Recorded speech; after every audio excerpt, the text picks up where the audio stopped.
Okay. Hello, friends. Hello, traders, and everyone else. Good morning, good afternoon, and good evening. Ooh, good thing I wasn't in the shower. New Year's is upon us, yes, 2024, and we've got some new software here. So bear with us here. We would appreciate it. I'd like to welcome you here to Topstep TV opening call. I'm Joe Buck, and he's Troy Aikman, and welcome. So glad you can make it. You're at the right place at the right time. And yes, we've got a front row seat for you each and every day. Exciting, informative, and educational programming for you. And throughout this day, we will be your newscaster, fellow trader, the newscaster, fellow trader, yes, and trading buddy, yes, I forgot that one. And even that voice in your head that tells you success isn't always about greatness, it's about consistency. So get yourself ready for some top notch, up to date market trading know how. And I'd like to say good morning to our good friend and that handsome fellow, Troy Aikman. Good morning, Troy. How are you? Good morning and welcome everybody to the opening call. Friday, January the 5th. As always, our focus is on accurate context, good risk management, and patience here this morning. My good friend Eddie, how you doing this morning? You ready? We got I some am ready. It changes is going on Friday. here. Oh, yeah. Friday, baby. Oh, And yes, we've got a great, fantastic lineup for you today. Only the best in the business here at Top Step TV. And well, let's dive into the news. What do you say, Johnny? let's do it. All right. Dow futures, as we see, actually everything seems to be coming back to where it was before the number hit the wire, except crude. So we do see that Dow is down about zero point 0.2. We did see that the S&P down about 0.2 down here, and the Nasdaq down zero point 0.3. The benchmark 500 yesterday retreated 0.3%, and the Nasdaq fell by zero point 0.6. Now we are seeing that the Fed's talking about this. This is going to be the talk of the town every day, rolling out interest rates cuts in early 2024, despite releasing the outlook that rates looking more dovish than the projections last month. Feds published this week suggested that policymakers believe that borrowing costs could remain elevated for some time. Gold is making some headlines here. Gold dipped in the European trade today after sinking below key levels this week with the dollar surging. Yellow metal was nursing some losses for the week following a rally near the end of 2023. So we're seeing spot gold sliding 0.3%, while gold futures fell 0.3% also. So recent bets on rate cuts could begin as soon as March, have been scaled back, spurring the rise of the dollar. And the greenback is on track for a 1% weekly gain. That's the best since July 23. And John, what do you got for us? Well, as far as economic news this morning, as we've all been waiting for all week, the unemployment numbers have come out. Well, the previous month's unemployment rate was 3.7%. They were looking for 3.8%. It remains now at 3.7%. And it doesn't surprise me because in the numbers we've seen this week, employment does seem to be holding up very well. Non-farm payrolls, the previous month was 173, then that's a revised number.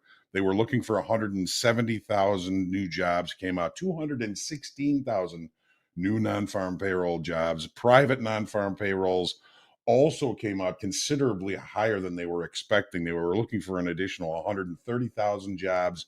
That came out 164,000 jobs. So the job market seems to be holding up very well. There seems to be plenty of people out there getting jobs. We did see the initial jobless claims drop to 3-month lows yesterday. So all of this is good news for jobs. Who knows how it's going to respond as far as the markets are concerned? It seems sometimes good news can be bad news. 9 o'clock this morning, we're looking for factory orders and the ISM Services Index. 12 o'clock, the Baker Hughes rig count is due out, and at 12:30, one of the talking feds, barking, is due to be barking. We've got the VIX up about 1.6 the last time I checked this morning at 14.33. We've got the dollar index up 102, up to 102.86, slightly higher this morning, continuing its move to the upside this week. The yield on the 10-year back above 4% at 4.06% last time I checked. And that's going to do it for our economic numbers today. Well, Johnny, crude, just watching it right now, has made a new high, 73.89. Seems like that's the one of the products here, one of the markets that has not sort of tailed back to where it began before the numbers came out. But oil prices moving higher today, and they continue to move higher. This is partly because of the potential disruptions caused by the unrest in the Middle East. We did see that crude was earlier today 1% higher. That was U.S. crude. Brent was 0.8% better. Now both benchmarks are on course to end the week here around 1% higher. Gains are limited, but the data showing that that massive build in the U.S. oil product inventories in the final week of 2023 made a substantial move. So that is with our gold now, or I'm sorry, our crude 73.79 last pulling off the top a little bit. John, $4,000. That's a lot of money, right? Sure, it is. Sure. And it's a lot of money, especially when your dog eats most of it. Oh, I heard about this.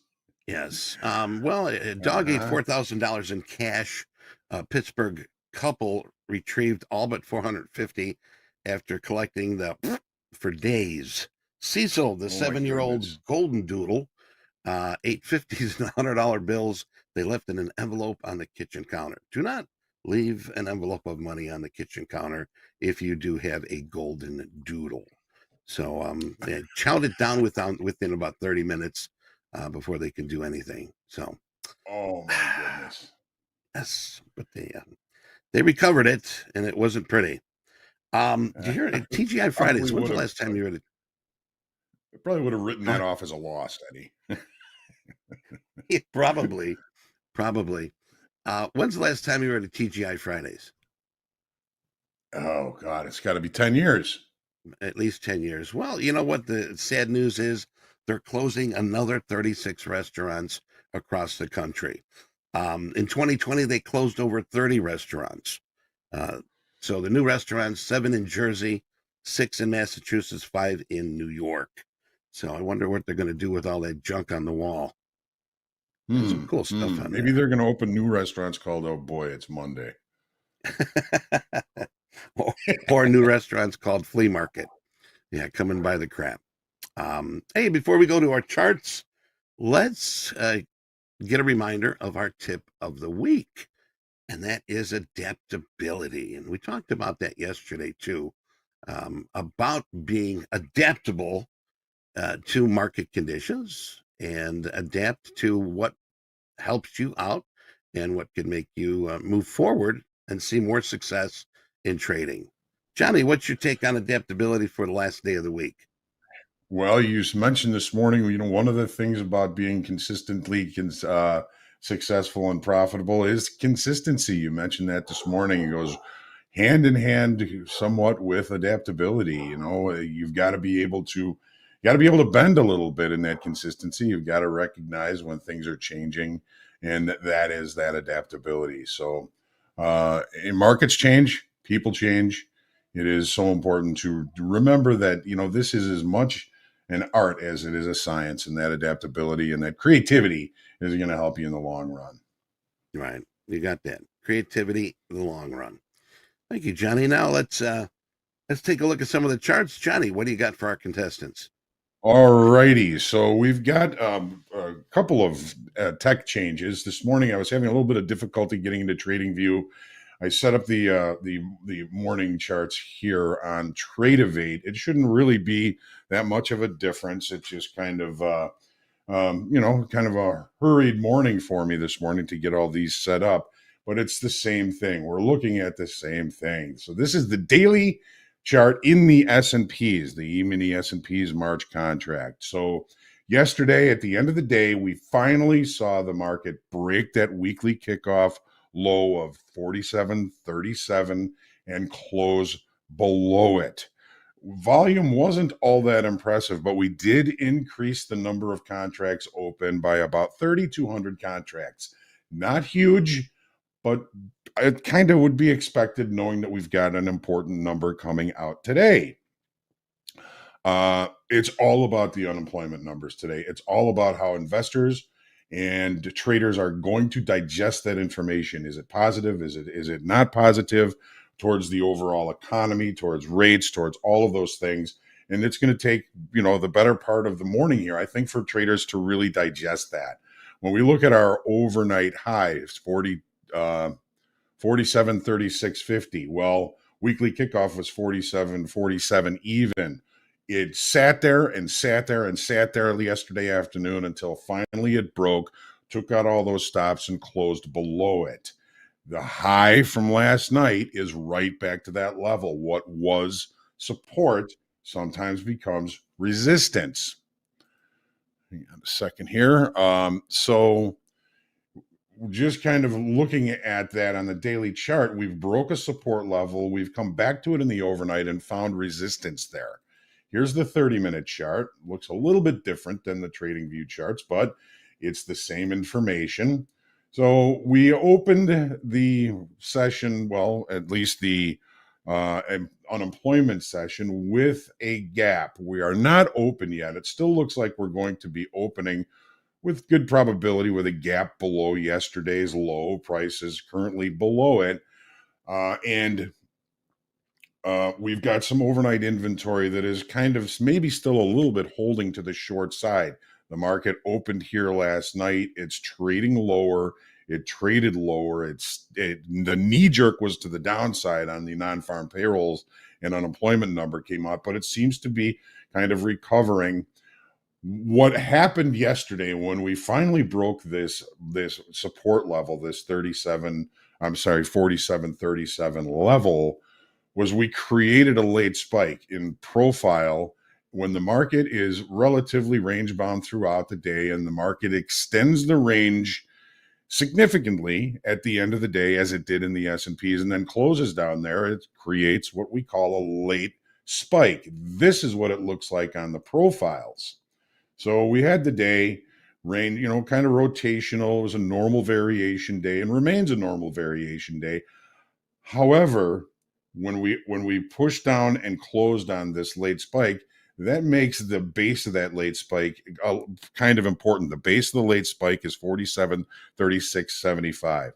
Opening below that late spike in profile rules indicates acceptance of lower pricing. We should probably be looking for opportunities for shorts in that case. And again, everything is probability. Nothing is for sure.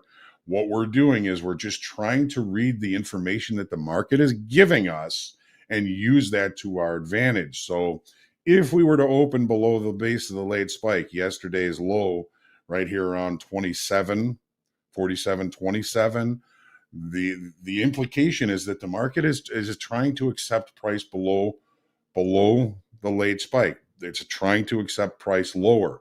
As long as we stay below the base of that late spike, that is still going to ring true. And the base of that late spike, again, is 47.3675. I'll be watching that level carefully if we do get back to it. So just using late spike rules, I probably would be looking for opportunities to sell strength unless we get back above the base of that late spike, 47.3675, one tick below the weekly kickoff low and one tick above our overnight high. So there's a lot of concentration. This is a high target area if the market gets there. If we reject below price, we could rip this thing back higher. We don't know what's going to happen. There's no guarantees, no promises.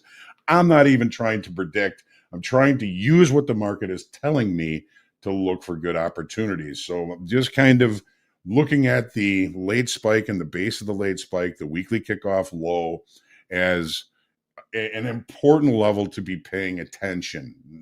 No direction in this. Just taking a look and saying, all right, this area has a lot of confluence. In a longer time frame and shorter time frame, if we get the opportunity there, it might be a pretty decent spot for us. Again, we're still trying to get this gap closed and maybe open back inside the range. As far as spike rules are concerned, opening flat out below the base of a late spike to the downside is the highest probability of acceptance of lower pricing. Opening inside the late spike, in other words, between yesterday's low and the base of the late spike, which is again is 47.3675, is a secondary but probable acceptance of lower pricing. If we were to rip back above and open above the base of the late spike and back above the weekly kickoff low, that would be an indication or a nuance that says this market is trying to reject lower pricing, and that changes the whole thing. So hypothesis, open below the late spike, look for opportunities for sales.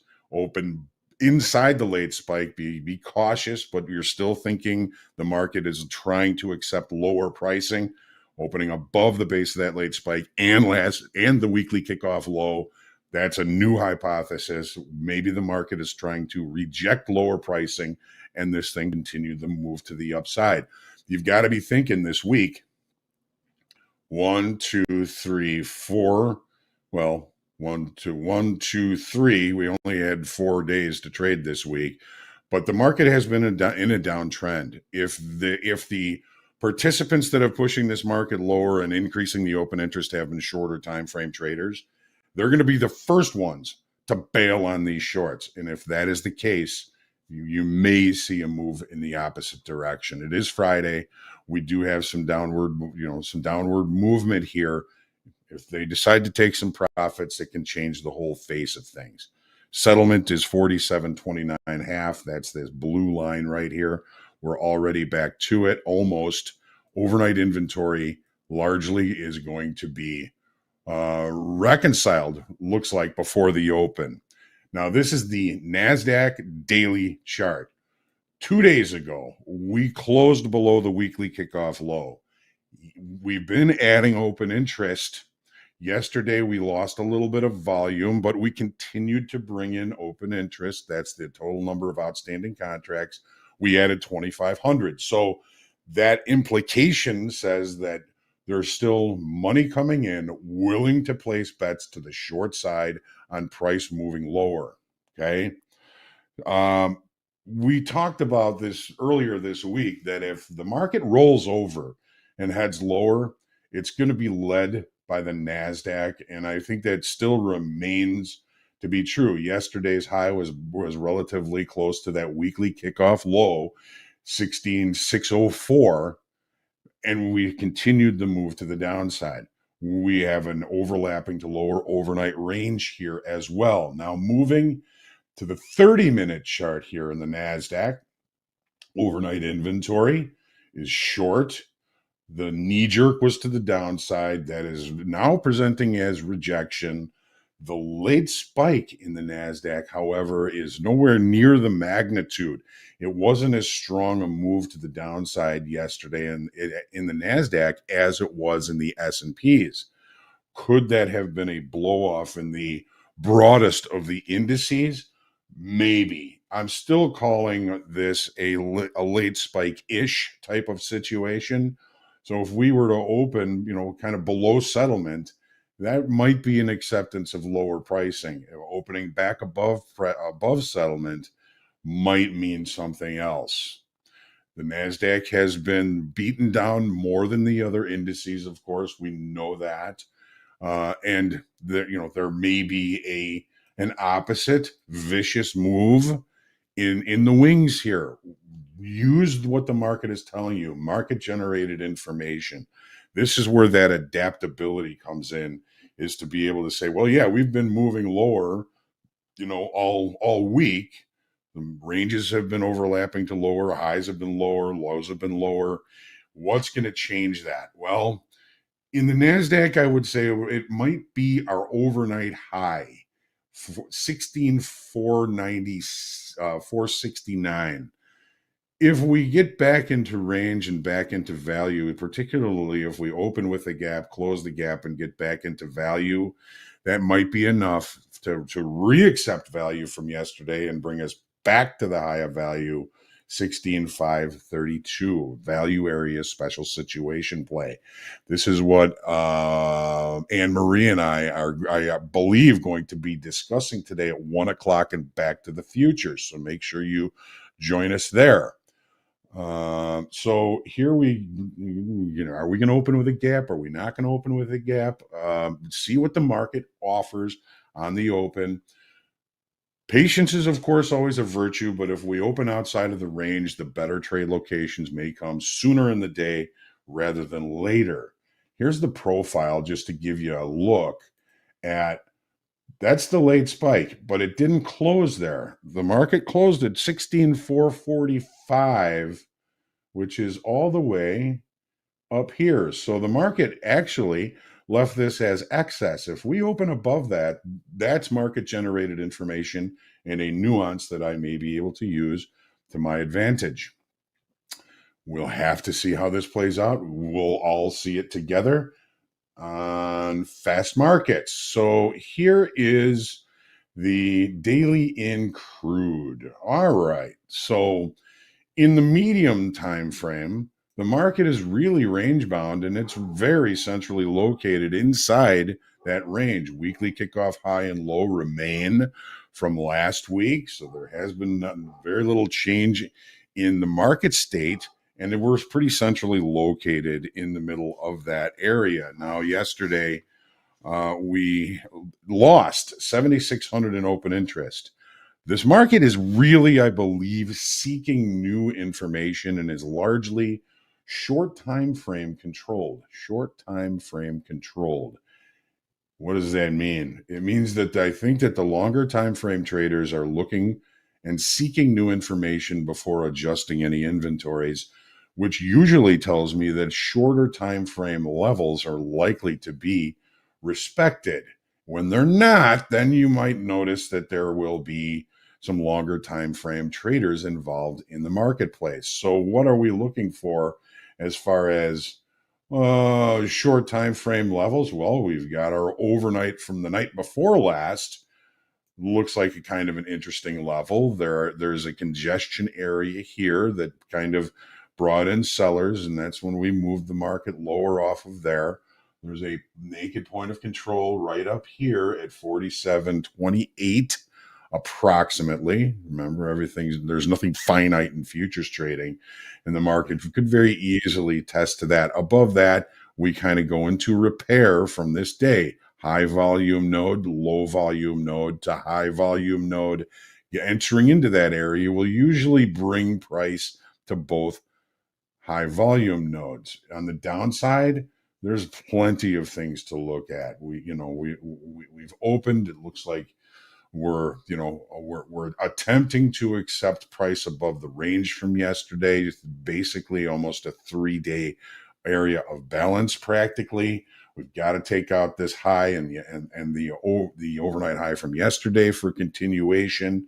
If we fail up here, we could come back into range, back into short time frame levels. The point of control, which is a short time frame level from yesterday, is 72.30.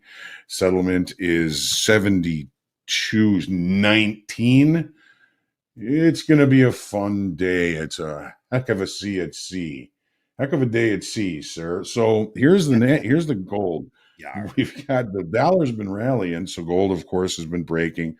We had two closes below weekly kickoff low, which precisely is 2053. We had a good stab to the downside that traded right down to the 50 session moving average to the T, and the market has now recovered. So looking at some possible opportunities around that 2053 weekly kickoff level. Yesterday, we lost 500 in open interest. Nothing tremendous as far as open interest or volume yesterday. Take a look at the 30-minute chart. There we go. GC, there it is. There's the 30. About a minute here, Johnny. 30-minute chart. Right back to settlement, right back to weekly kickoff high. Back in range and value from yesterday. Stay patient. All right, ladies and gentlemen, take a deep breath. Stay humble, grateful, creative, and centered in your trading. Let's get down to business. Let's get down to business. All right, we're going to take a little break here, Fast Markets. We've got Tanja Trades is here with our crew, and you may have seen Rips on the schedule. He'll be back next week, so we're so honored to have another rising star in the future world of trading. And we're going to take a break for Fast Markets. Crew's going to be with us. Get yourself ready. We'll be right back.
Yeah, now I can hear you guys.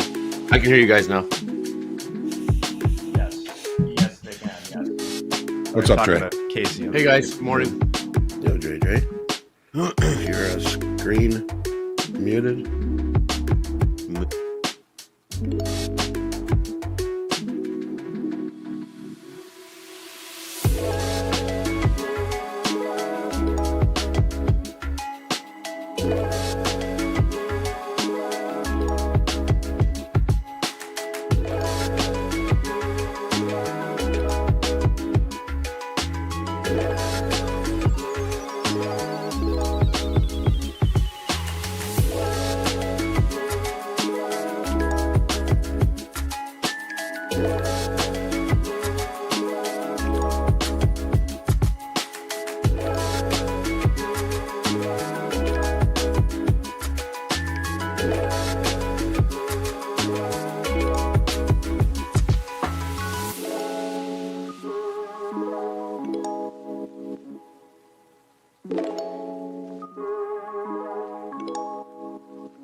Back. Welcome to Fast Markets, and good morning, Andre.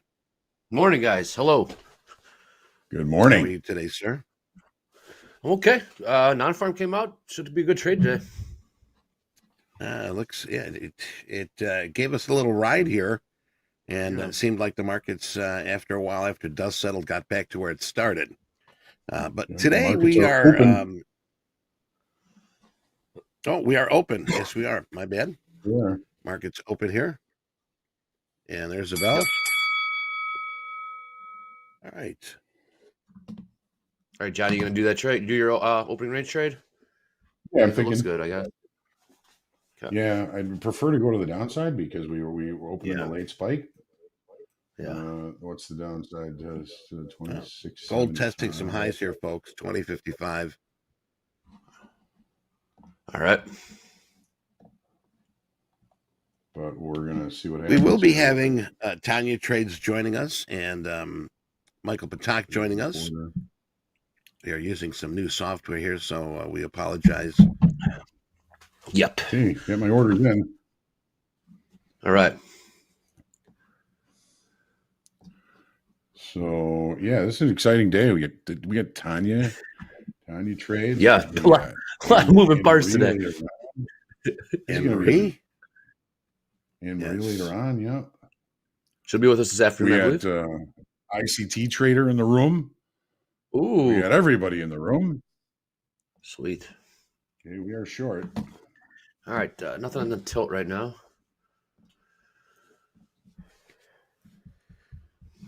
Well, earlier I was 42, watching that number 47, and took a look at it 75. and caught a play off the bottom here. And caught a nice play up 440 on the day here, early morning. So I gave myself a little cushion. Nice. See if I got some more opportunities today.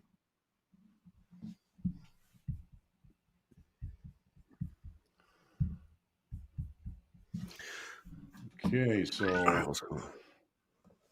okay, we just took out the high of the opening range. But you gotta move your stop a few ticks outside the opening Yep. range because they always seem to come up and take out those stops. Yeah, they sure do. We got the base of the late spike all the way up at 47.3675. I'm hoping we don't get there so I can take some money on this trade.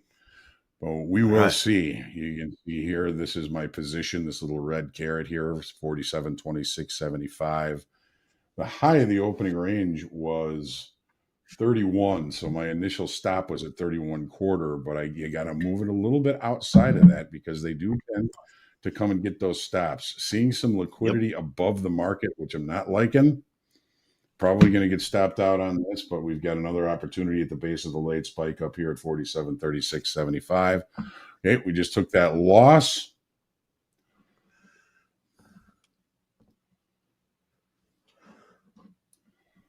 Down a couple hundred here. All right, yeah. Did you get long or short, John? Sorry.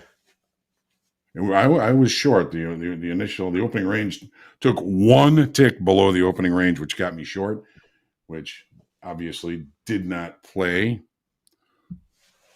But using market generated information, opening in the inside the or below the late spike here. I'm going to put this up on the chart here so it's a little easier to see. Okay. So this is that late spike that happened yesterday when we broke the weekly kickoff low at 37. Right. So that base right there is kind of pivotal for us. Opening inside the base of the late spike the way we did, kind of a secondary indication of an attempt at lower pricing. So I'm going to go ahead and Heavy long. overnight. Heavy long. Heavy long, yes. I'm going to get to the base of the late spike here. I'm short again. Yeah, me too. Just going to put in kind of a little bit of a random stop here. See if the base of the late spike holds. There he is. See if it holds. Hey, MP, what's up? Not much. It's up 1,000 overnight, down 400 right Nice. now. You traded overnight? Yeah. I had a one lot on, and on the open, tilt was heavier than I've ever seen overnight. And I had a one guy on, took no heat on it, up 1,000, take a shower, get out of the shower, drive into here, snowing like crazy, going 10 miles an hour, and get in here, and I'm down $430. I had to stop in. Well, I mean, got it. What time was it? 7:30, 6:30 a.m. was the low. Yep, that was here in Colorado. That was the low. That's when I got in the shower. I was sitting pretty good. I was like, all right, that's a good start to the day. Then it firmed up. What firmed this up? What firmed this up besides? Well, I'm not sure we're firmed up here just yet. We're right at the base of the late spike yesterday, which was basically the weekly kickoff low. I'm using that as a level of resistance right now. Took the opening range trade because it broke broke lower first. Took a small loss on that. Short at the base of the late spike right now, which is also weekly kickoff low. So there's a lot of convergence there. The base of the late spike in the S&Ps was there's the break. What was it here? 47.36.75, 47.37 was weekly kickoff low that we finally broke below yesterday. So when we open, in a late spike or below, the tendency is, the implication is that the market is attempting to accept lower pricing. Hence the reason I'm working the short side here this morning. And we didn't have that late spike in the NASDAQ necessarily, Michael.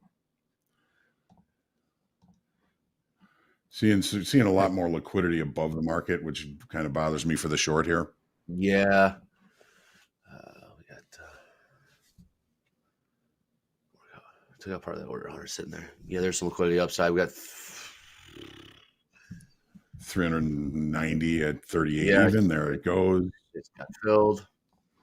Paper always gets filled in the ES just because. That pop stopped one tick from my top. Yep. Hey, we got a poll in YouTube. Who's going to be with us bell to bell today? We've got some options here. Yes, no, and maybe partially of the day, just in the morning, most of the day, and of course me. Bell to bell. Find out who's going to party with us. Well, I may have to be adaptable today, gentlemen. Yeah, how so, Johnny? My thought, because of where we opened, was look for opportunities for shorts. But if we reject this late spike, then that changes things, and I may have to adapt.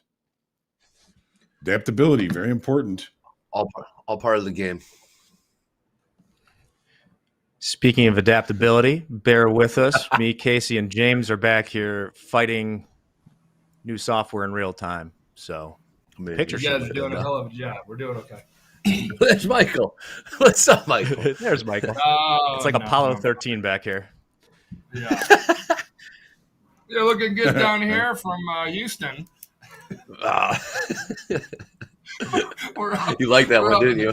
Yeah, we're up at the cap. Look at him laughing at his own joke over there. On the moon. I still don't know. Is it right? It is real. But like to have that landing on the moon, crushing it. Control panel down in Houston. You don't know what they're doing down there, and you don't know what you're doing up there. You're in this Apollo. Yeah. Do you think we really landed on the moon, Michael? I don't know. I watched it. The History Channel needs to buy some. They got to get new content, so of course they bring in these other theories. I love it, dude. Good morning, Michael. How are you today? Happy Friday. Hey, sorry for bumping you out, Eddie. I got my own passcode now. Okay, that's all right. I want to make sure you got in. I didn't know. Ooh, new stuff. Lots of new stuff coming in 2024. Here's the candlestick chart. So what have I missed from you guys? I wouldn't say too much. Just the open here. The open's gone straight up.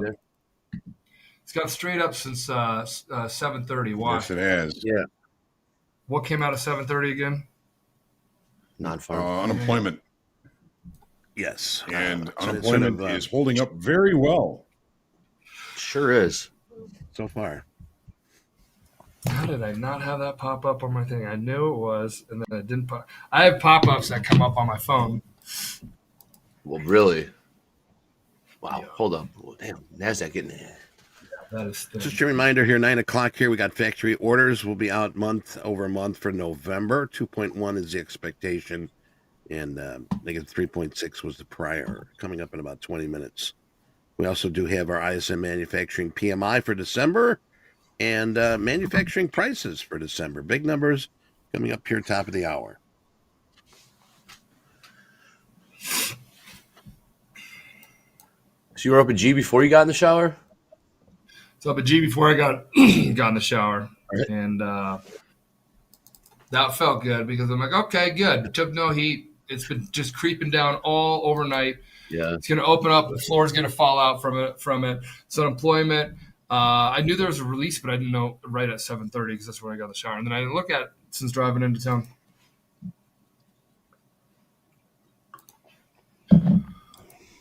I got our poll finals here with 824 votes, 31% just in the morning. Well, Glad to have you here bright and early. Most of the day, 27%. Thank you for sticking around. And 42%. It's going to be here bell to bell. Nice.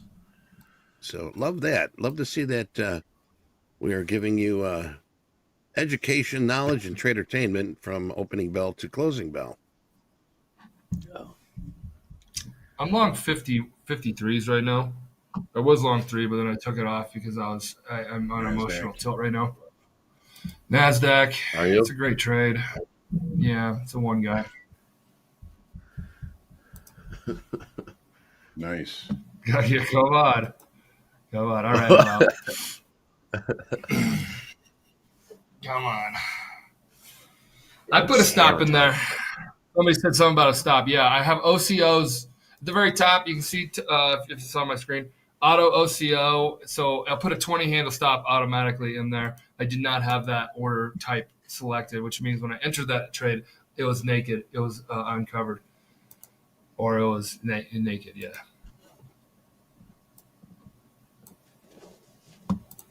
If you are here with us here today early, I see over 3,000 wonderful people here watching our Topstep TV. Please, it would do us a favor, hit that thumbs up button, not the heart, the thumbs up under the screen. And let's get that number. Let's get that number up here. We would appreciate it. And don't forget to subscribe. Yep. All right, first 15 minutes coming up here. Tilt 50-50. Arthur, yes. Nothing there. Still trading 50-50 gold. Yes, on the traded it gold. earlier this morning. Your face cut off. Let's see. All right, give me some love, guys. What's going on? What are you seeing? You guys up? You guys down? Who's all around? Up 25 I'm down a whopping little bucks bit. right now. Yeah. Okay. Up How about you? 440. He's flat. I'm down $185. Couch It's not my change. second trade of the day. I'm short and down $300 right now, but I'm short at 73, 35, 50. We'll see what happens. Eddie, what's coming up? Anything coming up? Yeah, just mentioned that top of the hour here. We're going to have some heavies. So Which we've ones? Got, we got Factory orders ISM, and ISM. and some ISMs. Yes. So we'll keep an eye on those. We'll get those out as soon as they hit the wire. John, what levels do you have around here in your S&P or your NASDAQ? If you S&P off the top of your head, I'll take those too. Yeah. Well, right now I got the NASDAQ on, and the NASDAQ, we had some pretty heavy overnight shorts. We've opened back in range. There was no late spike in NASDAQ. So right now it's looking like the NASDAQ is attempting to just normalize or kind of balance back in yesterday's range. In the S&Ps, though, we had a late spike. Now, if you remember what a late spike means, I'm going to put it on the profile now just because it's a little bit more visible. Yesterday, 47.37 was weekly kickoff low. It was supportive all day long. Right at the end of the day, the market broke and closed below that. This is a late spike. It's called a late spike because the market doesn't get the opportunity to show acceptance over time at those lower prices. But when the market opens the next day inside or below the late spike, it's an indication of potential acceptance of lower pricing. So that's why I'm kind of working the short side, because we opened inside the late spike. I shorted on the opening range. That didn't work. Shorted the base of the late spike, which is 36.75. I shorted at 35, trying to use that as resistance, and it didn't work. Worked a little bit. It got within a tick of my stop to take me out of that. And we're kind of looking at potential reacceptance of value. We were looking at the market trying to kind of regain the balance from yesterday in both the S&P and the NASDAQ. The NASDAQ is presenting as the stronger, and that's a change, of the two markets right now. Okay. So you got, if there's 484s up here as value point of control. Is that correct? Dude, yesterday's Volume point of control in the NASDAQ. The volume point of control for yesterday in the NASDAQ is 6516. That's the volume point of control. Hey, Michael, question here from Robert. Is 20 handles your normal stop, or do you adjust based on market condition? I do not adjust. I'm wrong at 20 handles. I am. It means my entries are bad. I don't care how volatile it is. So I should be more patient when it becomes extremely volatile. Now, some people would be like, well, yeah, I widened it way up. I don't know. Then you're still taking, the more volatility is more opportunity. Your entry could have been better. My entry could have been better. Yeah. Yes. And more volatility means more opportunity. Doesn't mean we'll give it more room to breathe. In my opinion, it means there's more opportunity to get into a trade at a really good price. So you can sit there and be patient and wait for a really good price, or get in and out really quickly. But 20 handles to me is I'm wrong on the trade.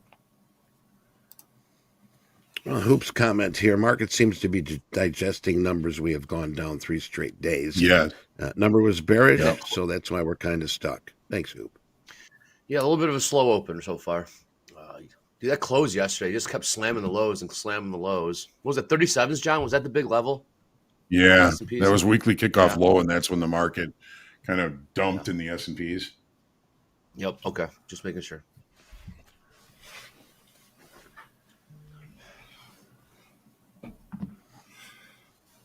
Oops. Yeah. Slow. Gotta be patient. It's Friday. Claire's asking, any of us trade the London session? Not many of us. I mean, you might want to check with the coaches in Discord. I know that Coach Dakota trades that overnight. He does the Asia. He does Asia and Europe. Yeah. No thanks. Nah, shit's molasses. I mean, you got a couple good 2-3 hours of trading in a day that are good, and it's about it, this man. time. AK, yeah, you get in there, check the waters. What's that? No, I said you got this first couple hours on the open, then you got the close. In the afternoons or around lunchtime, could be tricky. Light volume, bit unpredictable. Hey, Hoag, can you give me a spell check, aka quality check on the daily levels that we have right now on our page, daily level page on the NASDAQ? You said something about point of control, but I have down here 484. 484. I'm short at the volume point of control. Volume point of control. That's sometimes different platforms present them at different levels. I mean, it should be finite, but for some reason, technology tends to screw things up. So I'm looking at it on Tradeovate right now, and it's 509 on T4 and 516. 509s, 516s. Hey, Rob, can we get a poll in here? Who's got a position on right now after these big numbers? And just a reminder, coming up here in about 10 minutes, so we got some of the big numbers coming up. You get a poll position on, flat. We got Tanja coming on, right? I believe so. Eddie? Yes, sir. Are we with me? Tanya's coming in. Is that who our special guest is today? Ideally, we're trying to get her in here right now. Oh, so we're trying to land on the we're trying to land on the moon, and then we also picked up a new passenger. You got a lot going on today. Yeah, parking it next to our boat as well. All right. Party Cove, Andre. Party Cove. We're all Party Cove is right, man. Playpen, Party Cove. Playpen, Party Cove. Tie your boat up to ours. We're on the moon. We got Houston down there drinking their Friday drinks.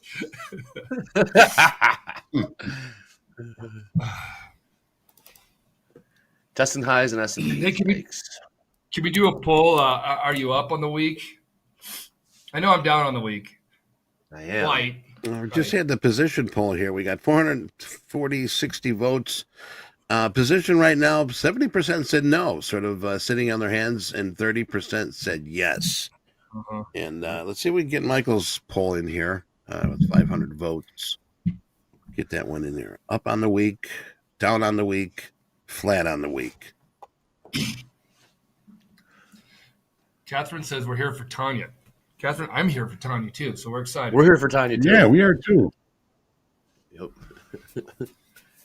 All right, so has not pulled back anything. Well, yeah, slightly, but this has just been a out of the gate buyers in control. Rally. Yeah. Tilt's mixed. Tilt's mixed. Tilt's mixed. It keeps 50-50 in the S&Ps. Not Right, helpful. I know. Not at all, John. God. John, you got caught on that rally, didn't you? Yeah, I'm still short it though. I mean, sticking to the guns, I guess, for now. It's not that bad. But even You're if only, even if I take this loss, I'm still up on the week. There you go. Oh, nice. Okay, that's good trading. Real quick, Tanya, are you there? Your audio, at least. Houston. Okay, we will see. I saw something. Houston, we have a problem. I've got the duct One of tape our crew out, members everything else here. Right. We have our Houston? COO running Yeah, the no box. This is an event. Well, you know what? We're doing this to make the broadcast much better, to make the show much better, to make it more clear. Yes. And this is an upgrade. Yeah, did we give the background on all this? The technology overhaul that happened over the night? We're swapping out engines, Michael. Did we give everybody the 401 on that one? Because that would be helpful if I was on here being like, what the hell is going on? Yeah, they know. They know. We've been telling Okay, cool. All right. 2 straight losses down $600. Oh boy. I got some work to do, boys. We got a number at 9 o'clock. I'm right behind. We got a number at 9. We got a lot of trade opportunity. It's moving. So, but it is also Friday, so this could easily turn into here's your move. Talk to you later. Yeah, dude. All right, dude. Come on. Why are they selling it in that close yesterday? Hey, what levels in the chat? What levels you guys have up here above the 500s, 16,500s? What levels you guys got? Oh yeah, 52% of you guys are up this week. One of the things that 5 minutes Marie remaining. and I are going to be All right, talking about. 5 minutes on the numbers. 5 minutes. One of the Hug, things what's Anne up? Marie and I are going to be. One of the things Anne Marie and I are going to be talking about today is something that is potentially playing out right now in the S&Ps. We opened out of range and out of value. Yeah. And actually, we didn't open out of range. But what the market, I think, is doing now is attempting to re-accept value from yesterday. Value low on this platform is showing 47.40. Value high would be up to 47.57. 58 perhaps. So we're looking for acceptance back in value from yesterday. If that happens, probability states that the market could bring us back to value high. Now it looks like we are starting to come off a little bit here, and Go figure. 47.37 is weekly kickoff low. It's trying to reaccept above that level. If it doesn't, I'm going short again. I'm going to just do it. Short again, 47.37. What's the tilt? Tilt is a little bit short, 61% in the NASDAQ and in the S&Ps. I'm going to keep this one light and tight, Michael. I like it. Light tight. New like highs in the crude. What's crude New doing, highs in the crude Eddie? here. 74.11. New highs crude here. Right now, crude has got the buyers back. Sellers on their heels right now. Gotcha. And we're going to test that high once again here. Thank you, Hoop. 4 minutes. Are those the last numbers for the day, Eddie? 9 o'clock? No, we got something here at noon. Yeah. What am I doing getting in now? Baker Hughes. 4 minutes. We're landing on the moon. I think it was called that. Are we? I keep doing the countdown to keep the whole moon theme. We need to bring some. I like it. Tom Hanks in here. What movie was that? Apollo? Yeah. Yeah, Apollo 13. Yeah, that's a good one. Booster. Go. Retro. Go. Vital. We go, Clyde. Guidance. Guidance, go. There you go. Capcom. Go. Go. The dome's still looking pretty thick. I mean, it's thinning a little bit for this 9 o'clock number. Hmm.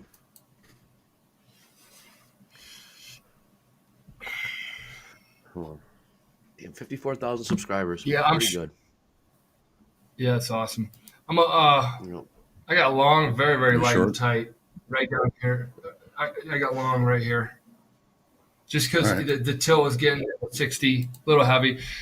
Don't look at my position as anything that should concern your position right now. It's a very, very light one that I'm looking at on a first pullback, and tilt's getting a little short.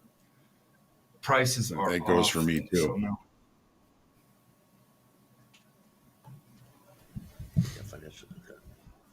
All right, deuce on the clock.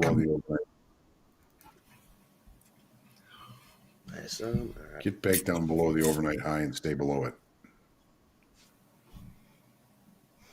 Oh, you want that poke through and then come back? I like that idea.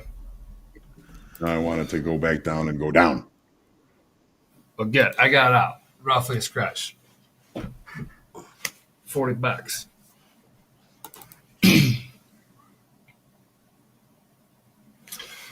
Okay, so you wanted to go back below the overnight high, which was what, 7 for 1 you? It was minute. 36 something. Yeah, 36 half. Mm-hmm. And 37's weekly kickoff low. Base of the late spike is right there as well, which was 36.75 within a tick of it. There's the base of the late spike. There's weekly kickoff low. And then the overnight high is at 36.5. You think there's some convergence there, some confluence there? Right. All right, we got 20 seconds here. Traders, check, make sure right. if you want a position on, or if you don't, Hands check off it. controls. Hands I'm off holding controls. it. Andre, hands off controls. We're in the cockpit. Hands off controls. Houston's going to land this one for us on the moon. We're going to hands off. Great. Yeah. Boy, I hope so. 4, 3, 2. Look how thin it is. Oh, shit. Oh, All right, here we go. And PMI looking at a 52.5. Let me get these numbers. Hit the wire. Factory orders looking at a 2.4%. There we go. All right. And coming in here, Strike we've got three. factory orders 2.6, a little higher than a 2.4. And PMI coming in at 50.6. And they were looking at a 52, so the PMI here. Watching that right here and right now. 09, 016. good thing they slammed it on the close yesterday. Blessed. You guys in the chat were talking about the 10s up here, the 20s, this kind of 10-20 range. So those are the levels you guys are talking. I looked at it, I themed it out. You guys are kind of in the 9s, the 10s. I had the 16s. So just keep a heads up on that one. Tilt's getting a little. Hussein, long. your question from Hussein Nesbitt. here for me. Jack always talks about not fading Friday's strength or weakness. Do you follow that? Yes, of course. You cannot. You never fight the late Friday rally. 100%. Mm-hmm. Well, John, I don't think we're in the late Friday. This isn't late Friday yet, though. No, not yet. Yeah, okay. It's setting up to be. Could. I mean, these are just discount crude running prices, strong, new high here in crude. Well, Gold topping out also at 2062.50. I got strike 3, so I'm on the bench for a little while. Okay.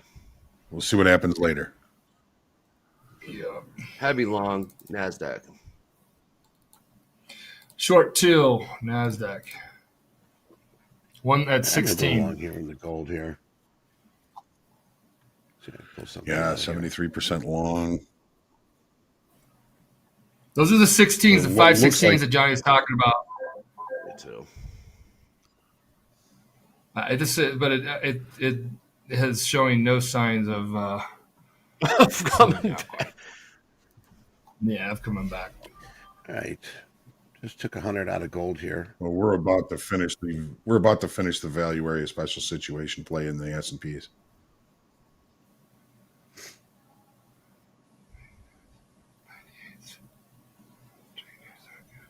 My stops are too tight.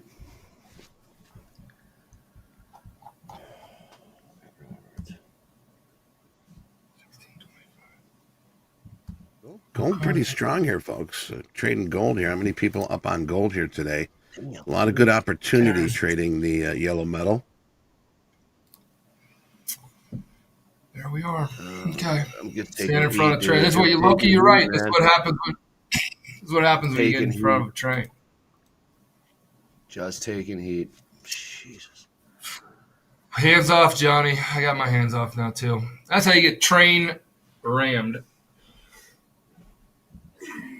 What? Yeah, it's like I got to meditate or something. Push-ups.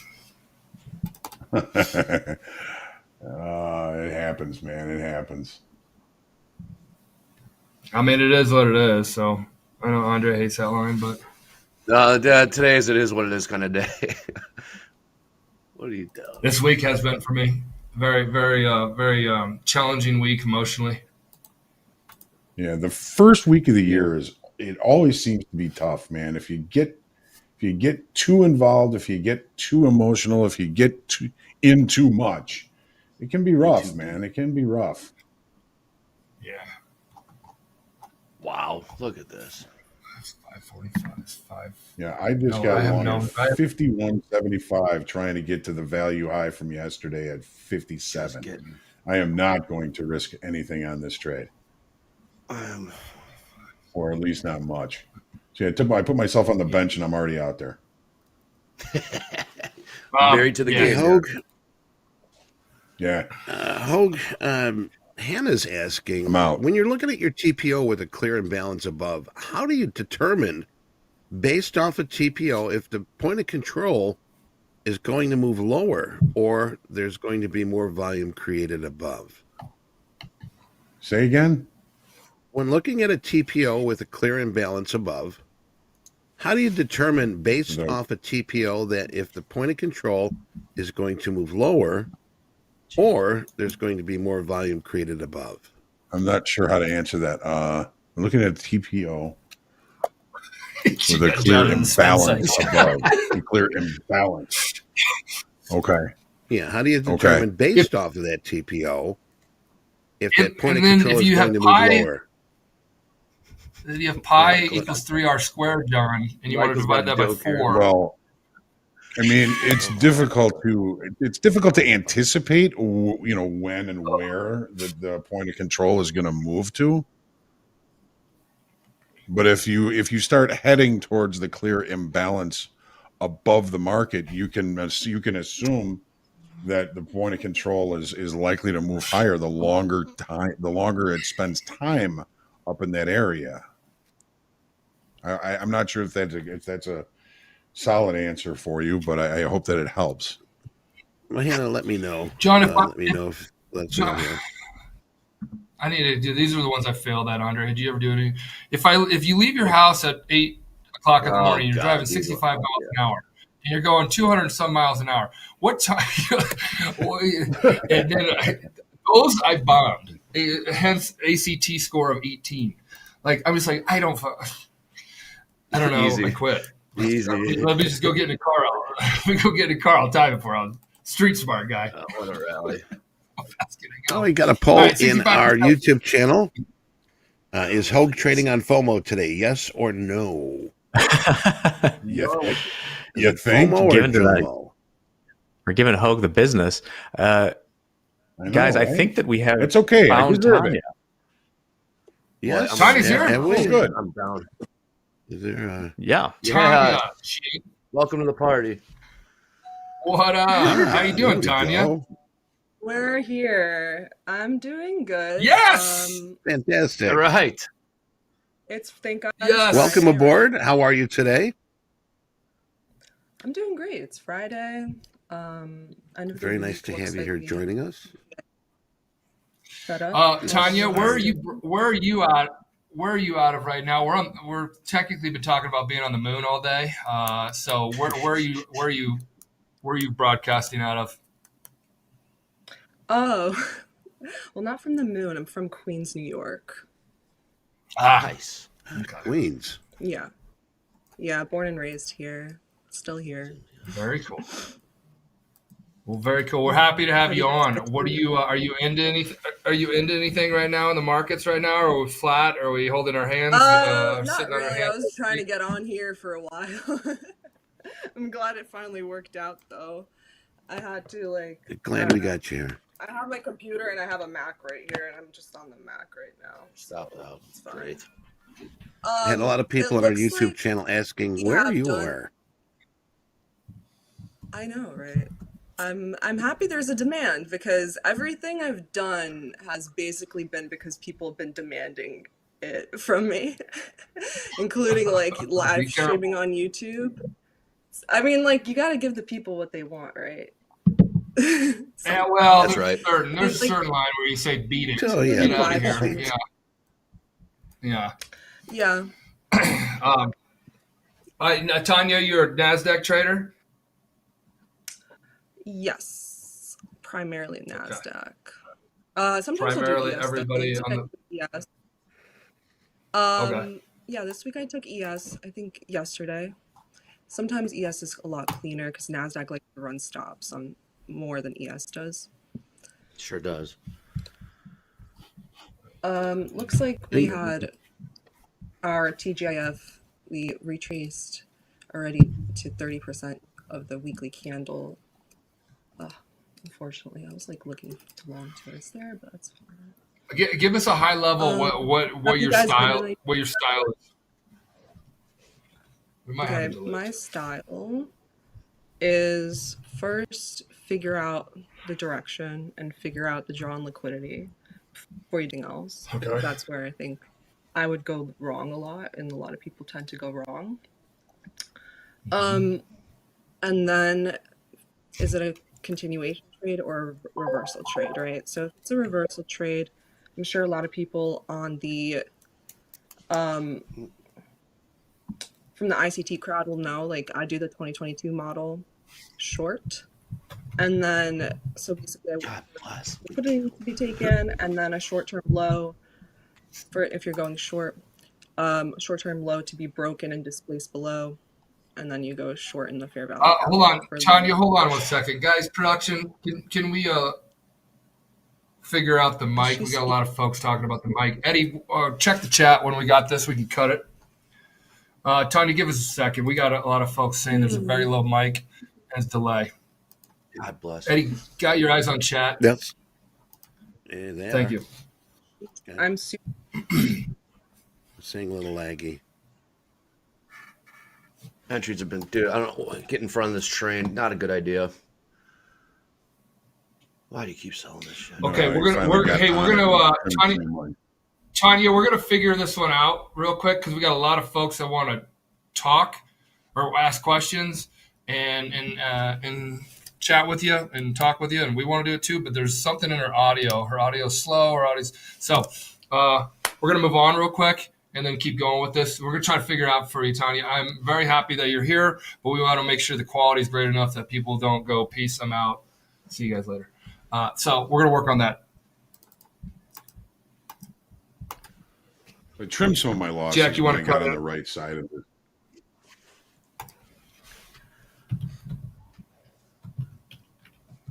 Saying that the video is slow, not the audio. So we're getting the audio before the video. Is that what's going on? Well, that's new technology, right? Yep. Swapping out engines. Swapping out engines. Let us know if we can get her mic. Houston. Hey, production, if you guys give us a heads up, where are we at with all that? Audio is okay? Yep, the video. Her audio is low.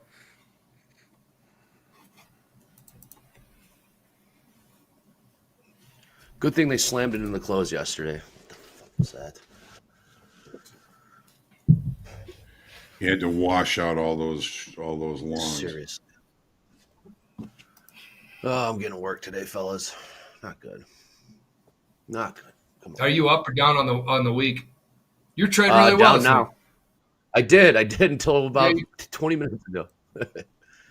Yeah, I know. I was coming out of the gate first week. Andre just got off his engagement party, and I saw you up money. Yeah. She's gonna say you no. Now likes me, right? What's that? No, I like your girlfriend likes me now, right? I'm done making fun of you. I'm not even making fun of you. I'm very happy for you because I like you. Funny. I think it's funny. I like asking how she's doing. Oh yeah, I'm. Thank you for inquiring. I didn't really get engaged. Look at them, Michael. Congratulations, Andre. Here we go. She's gonna say no now that I'm down money. That'd be a problem. Yeah. I mean, finding love is just a congratulation in and of itself for anybody. So there you come go. the seller. There are the sellers. I mean, we might be seeing this Friday the way it is because I think next week we're going to see the volume and everybody getting back to business. So today might be a real funky day here. I think you might be right. You know what? D speaker goes all the best, and you don't know how to read the tone of when somebody says all the best. Well, a text or anything, you're like, hold on, is that a good thing? Is that a bad I don't know. Yeah. Are they being serious or sarcastic? There's some sellers. Hammer time. Well, you are a hyper-rational, logical guy, and you would play the probabilities. Right. So, all right. Yeah, I'm already in the deep end. I'm just trying to drag you down. Oh shit! I already went on my apology tour this morning for the conversation I got in last night. Uh-oh. With my significant. So nice. Oh, there's 100 lot. Yeah.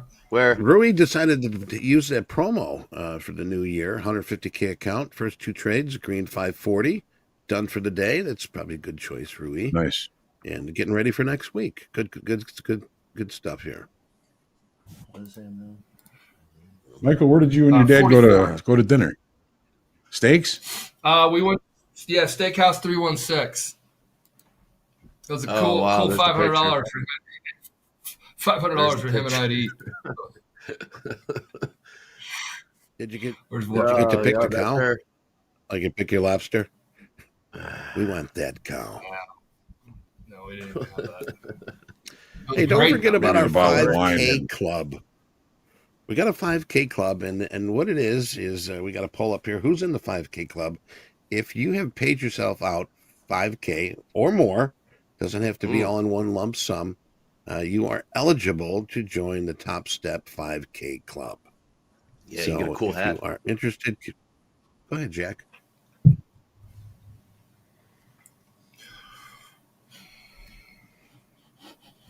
One thing on that 5K club, we can only ship in the U.S. We apologize.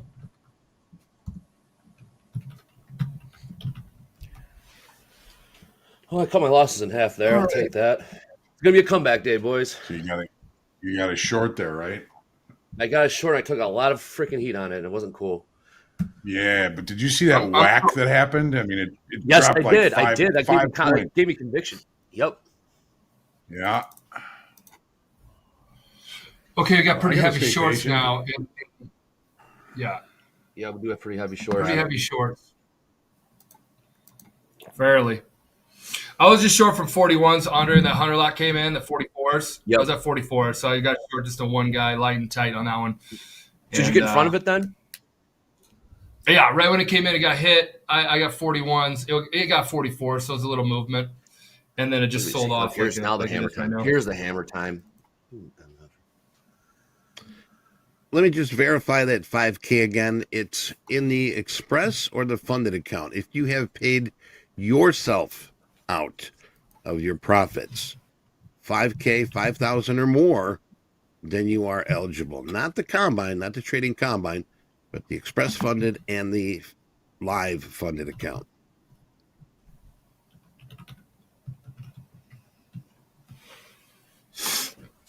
Yeah, Michael, that was good order recognition, getting in front of it like that. Oh, we got a question from our good friend Fred Decker. Freddie, happy Friday, Fred. Say that 10 times fast. Earlier this week, you talked about the lack of excess on the highs in the S&Ps and the daily highs being made in the overnight markets. That just went here. Are we weak sellers short in the hole? Are weak sellers short in the hole? I would think that might be something that is definitely possible, Fred. I mean, we put in the highs, last week, and they're weak. They're not strong highs. We have 1, 2, 3, 4 straight trading days, including last Friday, to the downside. We're up against an important inflection level. We look below it. We seem to be rejecting below it now. We've already kind of finished the value area special situation play. There may be some shorts, weaker hand shorts, short in the hole here. We still added open interest yesterday of 3,200. So I was looking to use weekly kickoff level and the base of the late spike for a short. A couple times it didn't work, but I did trim some of those losses on this way up. Now I'm going to stay patient and look for opportunities as the day goes on. Fred, it looks like we've got a pretty large initial balance. So that excites me a little bit to see if we get any failed auctions on either side of it. Right. Thank you, John. Jack, are we back up here again?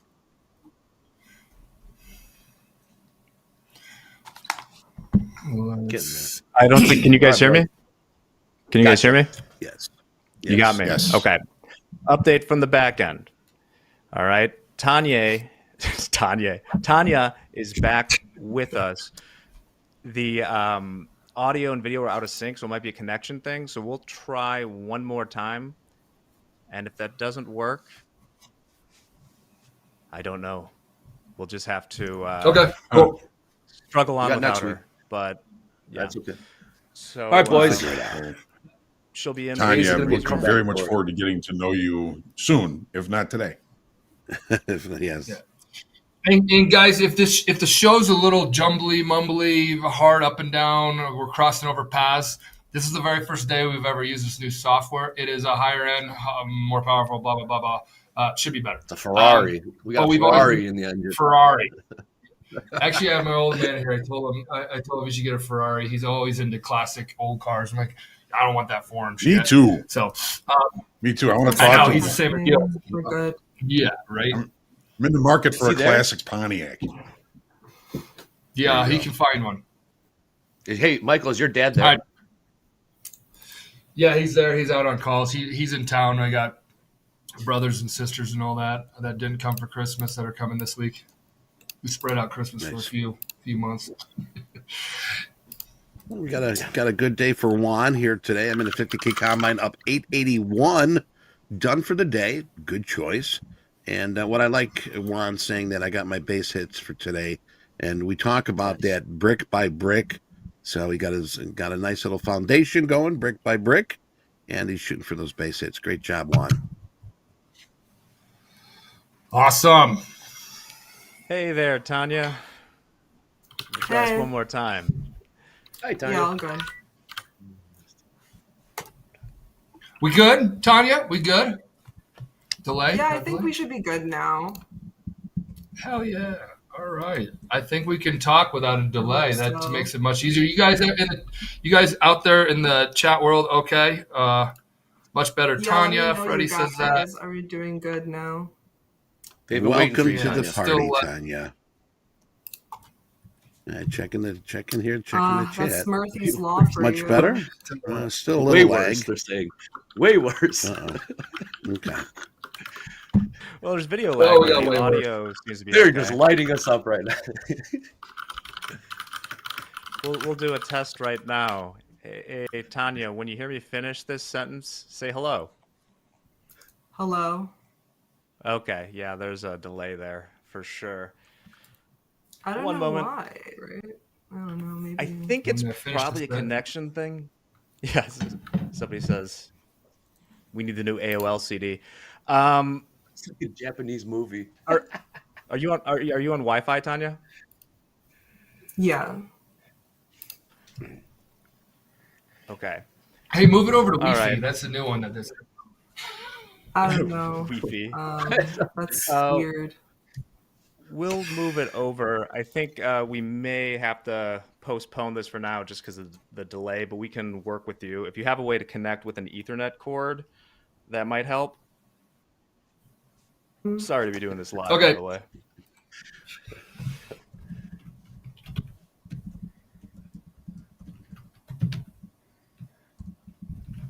All right. We are sorry for that. And like we said, we will be looking to get Tanya back here.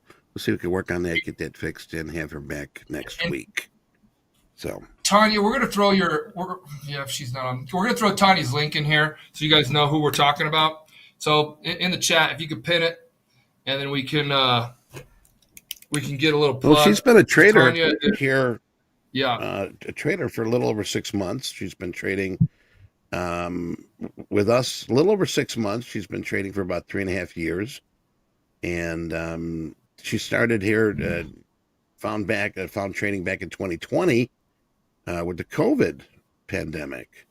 So she became interested in trading after graduating from college, a biomedical degree.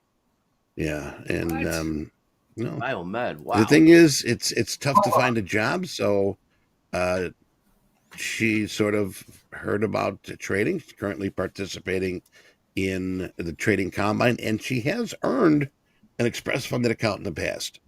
So once again, we apologize about this. Like I said, and like we've said, we've got some new software here, and we're just trying to iron out all the wrinkles, and this is going to be better than we had before. So please accept our apologies. Do the best we can. Maybe she should have been the one Maybe she should have been the one landing us on the moon. I mean, with that background, all the help we Biomed major, Michael. How about that? Biomedical? Yeah, totally. Yeah, why not? She's too smart for us, man. She shouldn't be here. It beats my ag biz degree. Yeah, I'm bummed. I was looking forward to getting to know her. But we'll get her. We'll get her. We'll get her. She's what's great is we're working with Tanya now. We're excited about it, and you'll see more of her. She was trading options, which is cool. You know, Cool. trading options when she first started trading, and then she transitioned over to futures. And it was after a friend mentioned there were no Greeks to consider when trading futures. It's true. I've heard people say that. Yeah. Yep. Yeah. So she and we asked her about her. Michael asked her about her strategy, and she tends to focus on liquidity when she trades. Some key portions of her trading strategy include looking for opposing liquidity runs and market structure shifts. So she also likes to buy the retracement. Well, we're gonna have to trade with her, so then she she can walk us. Yeah, she can walk us through all her as she sees the markets. How much fun did you guys have, everybody here, even in chat, with Anne Marie yesterday? Did you have fun, Paul? Did you have a great time with Anne Marie yesterday? The best. If there's that 20% that always hit the naysayers, I did too. Man, it was incredible. Yeah, man. She explained tilt in a way I've never looked at it before. Oh, I know. Yeah. She broke it down basically, Yes, she did. How she used it, how it benefited her. And I mean, there's different ways it benefits each and every one of us. I heard somebody saying that they used it to know when to get out of the market, to cut your losers short. There you go. That was one of the ways. And I wasn't thinking of looking at it that way. When to get in and when to get out. Yeah, it's pretty good. Andre, what'd you grab from her on the average longs and average shorts? What did you take from that? The pressure, the puke point. And Hoag as well, because I know we dived down deep with her on that particular thing, trying to understand what she was seeing. Mm-hmm. Basically, what I gathered is when the prices are close to average long price and average short price are close to each other, then we start stretching away from. That's like the pressure point, where whoever's taking heat, when they're essentially going to puke, the further away it gets from that average entry price. So the further it gets, like it's kind of like how we've been looking at it, Michael, where we look at it, where we're trying to see what the price is, and basically trying to see how much pressure, how much heat they're going to take for you to know when to get in. Yes. But then she did mention when they get closer. Then she went next level on me. She went next level on me. Yeah, that's when she went next level, when the prices are similar. So right now it's like the average long is 532, and the average short is 534. 60% long. It's pretty close. So it's like two hands. They're pretty close, and we're trading 30s. We're trading 36s. So technically, we're right here, right now. In like average longs and average shorts right now are both like a little bit in and a little bit out of the money. A little bit in, a little bit out. Right here. So if it's 60% long, I don't know. But how much longer are we going to have? Hey, Michael, question. Maybe this is an off-air conversation. How much longer are we going to have tilt scrolling across the top of the screen? We're going public here very soon with Topstep X. It's built in even more real time than on the top of the screen. So gotcha. I don't when we say it's public, then it drops from the top of the screen, and then you'll have your opportunity to get into Topstep X if you want to make the tilt part of your information that you receive. Another tool in the shed, as TBM would say. Yeah, tool in the shed for sure. Don't be a tool, Michael. Don't be a tool. If you've got Topstep X, and you want to request something, this goes for everybody that has the Topstep X. Please, there is a channel in a Discord where you can suggest something added or something subtracted from Topstep X. And yes, we are listening too, because this is in its building phase, and we want to make sure that we're not missing anything. Anne Marie is in the chat, and she's saying, gentlemen, about what you were just talking about. Like, if the prices are close together and the tilt is long, that's where she would look to resistance to short. Yeah. Now, real quick here, for those that want to sign up for this Topstep X, this is the last day, Friday here. This is the last day to sign up for Topstep X waitlist for a guaranteed early access. So we want to give everybody a chance to let you know. If we could put that link in the YouTube chat, if you have not signed up for early access for Topstep X, make sure you do it today, because we are not going to be doing it next week at all. Okay. All right. So to jump onto that, I'm going to throw it out there. Everybody who jumps on the wait list on it today for Topstep X will get a free month. So when you get invited, you're going to get a free month of the Trading Combine. You'll choose Topstep of only Topstep X. So that's kind of the little, if you're on the wait list, it's for Topstep X, and when those only on the wait list, and it ends at the end of today. Today's a Friday, January 5th, 2024, the year of our Lord, and we are closing it up. And everybody on that wait list will get a free month. So that's exciting. It's closing today. You'll get a free month. And then when it goes public, it'll just be the regular, what everybody sees right now that you do, enter a 50K, it's $49. So if you like to try out a new sports car, Ferrari, that has a lot of bells and whistles and some cool gauges that tell you how to use your afterburners and all that kind of stuff. Or if you just want to see what's going on over on the other side of the fence, then I would check out and put my name on the wait list. No harm, no foul. Right. Now, after that, the thing is, Michael, you were trying to answer that. We don't have a timeline to share about when the platform will be released to general public, but we are getting closer every day. So the signups will be closing the wait list today at 4 p.m. Central Time. So do it now so you don't forget. Mm-hmm. All right, NASDAQ looking to the upside here. Yeah. There was I saw a question about how to use low volume nodes for opportunities to get into a directional market. And here's, if you want to put it on my screen for just a moment. What's this? And here's a really good example of it. So this is the profile. This is the volume profile. So far, the market's directional to the upside. If you're looking for a way in, now we just changed the 30-minute bar, right? So this C period is the current period we're in, and it's only 2 minutes long. C period came down near this low volume node. It got close to it. The volume shoulders is where I look to get in. We get to the other side of the lower volume, the high volume node, I'm probably going to be out. But this was a pretty good opportunity, and I fell asleep for a minute there. Well, I kind of put myself on the bench, so I missed this opportunity to try and get along against this low volume node here to try and catch the continuation to the upside. Now, of course, there's no guarantees. It just gives you a potential short time frame support level with which to get into the marketplace. Awesome. I hope that helps. Chris, would you consider?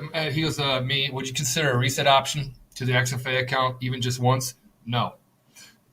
When they get funded, and I don't care what any other company does, you can't. You at the funded level, you can't take reset money and all that. Then regulatory attorneys guide us, and they say, "Don't do that. Do this. Do this. Do that." And we follow their guidance because we care about creating the best industry we possibly can, and they help it stay within the rules and regulations, and we talk to all that kind of stuff. And you don't want to do that. So you get evaluated, you earn a spot to become funded, you blow up the spot to become funded, you go back to earning and showing you can perform new highs to get back to the funded. So new highs. Hopefully that helps. NASDAQ, yep. Hey, John Jones, I seem to fat finger a lot on Topstep X. I don't know why. Well, there is, if you go to the above on the dome, the ladder, it's going to give you an option to show confirmation. All right. And what that is when you put a trade on, it's going to let you know, it's going to say, do you want to do this? So you would click that, click that, and then you would save. Okay. That would give you a confirmation. So any order you put in, it's going to say, just confirm you want to do this. You hit yes, and then the order moves forward. Is that what this is? So keep that in mind, John Jones. And everybody else using Topstep X. Hey, Yellen's out here talking about... Hey, Janet Yellen's out here talking about what we're seeing now can be described as a soft landing. There you go. They landed the damn plane. They landed the plane. Houston, we have a problem. That's what she said. It's funny how she's talking about landing the plane, aka on the moon. I mean, that was like a Houston guiding it from Tom Hanks out there in outer space, trying to get his updates on all his jolts and jolts. Imagine being the cockpit and be like, "Oh, jolts are this." I'm like, "Oh shit, that's." I get Hey, Matt, Matt, that wait list, scroll up to the top. Cortland has put that in there. All right. For those that are not on the wait list, the link is up above. It's pinned to the top of YouTube chat. And I hope everybody can hear that. So click that link, fill it out, and be patient. Mm-hmm.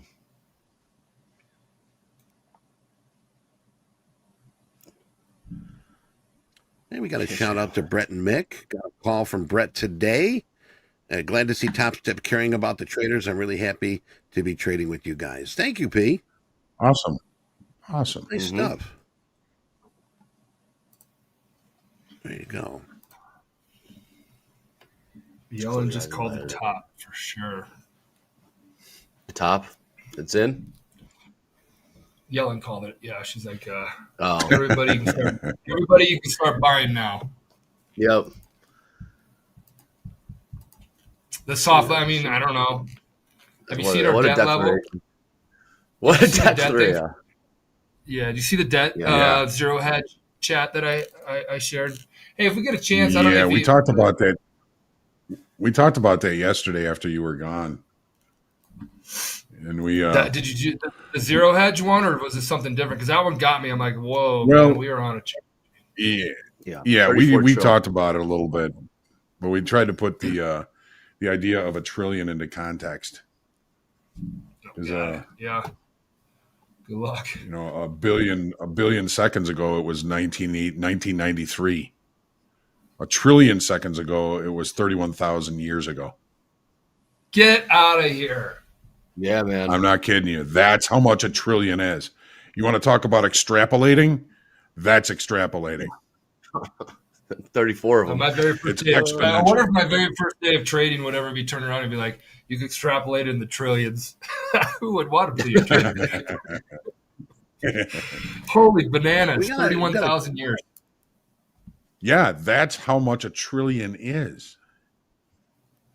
That's crazy. We got 34 trillion of them out. Yeah. Is that good? It's crazy. It's crazy, isn't it? Yeah. Well, Andre, you used to always tell me, Andre, that as long as somebody's buying our dollar and we have more guns. And I was always like, that's my theory. Okay, whatever. But then I'm like, my theory is kind of true. Yeah. As long as they keep buying our debt, we're Gucci. All right. What are they? Every country is in debt. Yep. Every country is in debt. Yeah. And it's all intertwined. Who do we owe all this money to? I don't know. It's kind of like for the States, it's China, right? Most of it. Well, it's mostly people in the U.S. Mm-hmm. Let me look this up real quick. All right, Jack's fact checker. Japan, China. Preston is asking here in the YouTube channel, can you please give us a quick rundown on Topstep X and why I should get on the wait list? Well, Topstep X is a trading platform built for traders, by traders, and not for brokerage. The platform is available through all major web browsers on any computer. And Topstep X provides its own isolated market data feed. Because of this, only Topstep X account can access the platform. So if you select Rhythmix, TTS, Tradeovate-based platform, you will not be able to access Topstep X. So give it a try. Like Michael said, you're getting a free month. Check it out. Take it around the track a few times. And let us know what you feel about it. Let us know how you like it. If you don't, if you do, I mean, that's why we're doing this. And we will be releasing this sometime in the future, sometime in the near future. So we want to get your feedback. So everybody on the wait list, everybody on the wait list will get the free month. So that's kind of the perk if you get on the wait list now. If you don't want to get on the wait list, we'll be offering it to the public here very, very soon. I can't say the specific date because sometimes it changes just a little due to whatever. But it'll be there as an option among the other platforms that you can choose from. And it will have TopstepTV built into it. It will eventually have, I believe, have the full trade copier built into it. just on how you can manage risk. Eddie has it right here, right in front of you guys. Is that yours, Eddie, or Hoagland's? Right. I'm watching gold here right now. That's I've Eddie's. been trading the gold here, so I like Yeah. it's clean. It's easy to navigate. It's got a lot Look of, at how you pull the box. Eddie, pull the box. Like, show how you can change the layout. Just like, open it and make the middle column boxes. Yeah, the middle column boxes or whatever, bigger and smaller, and you can move them around like a puzzle. Open them up real nice here, if you want to. There is a lot of options to add. If we're looking here, if we want to add something here, easy drawing tools. Like I said, I think the best thing I like about it is the going back to the position risk versus reward. I mean, you can change your risk. You could change what you want to make. And also, it's got the personal daily loss limit. You can put a dollar price in there. Now, I don't want to lose more than 500 today. And you put that in there. And what's going to happen is it's going to put it in there and save it. So if I get anywhere near 500, see up here, it's up at 500 right now. So there's my DLL, my daily loss limit. It will move from left to right and let me know how close I'm getting to that monetary number. You got market depth in there.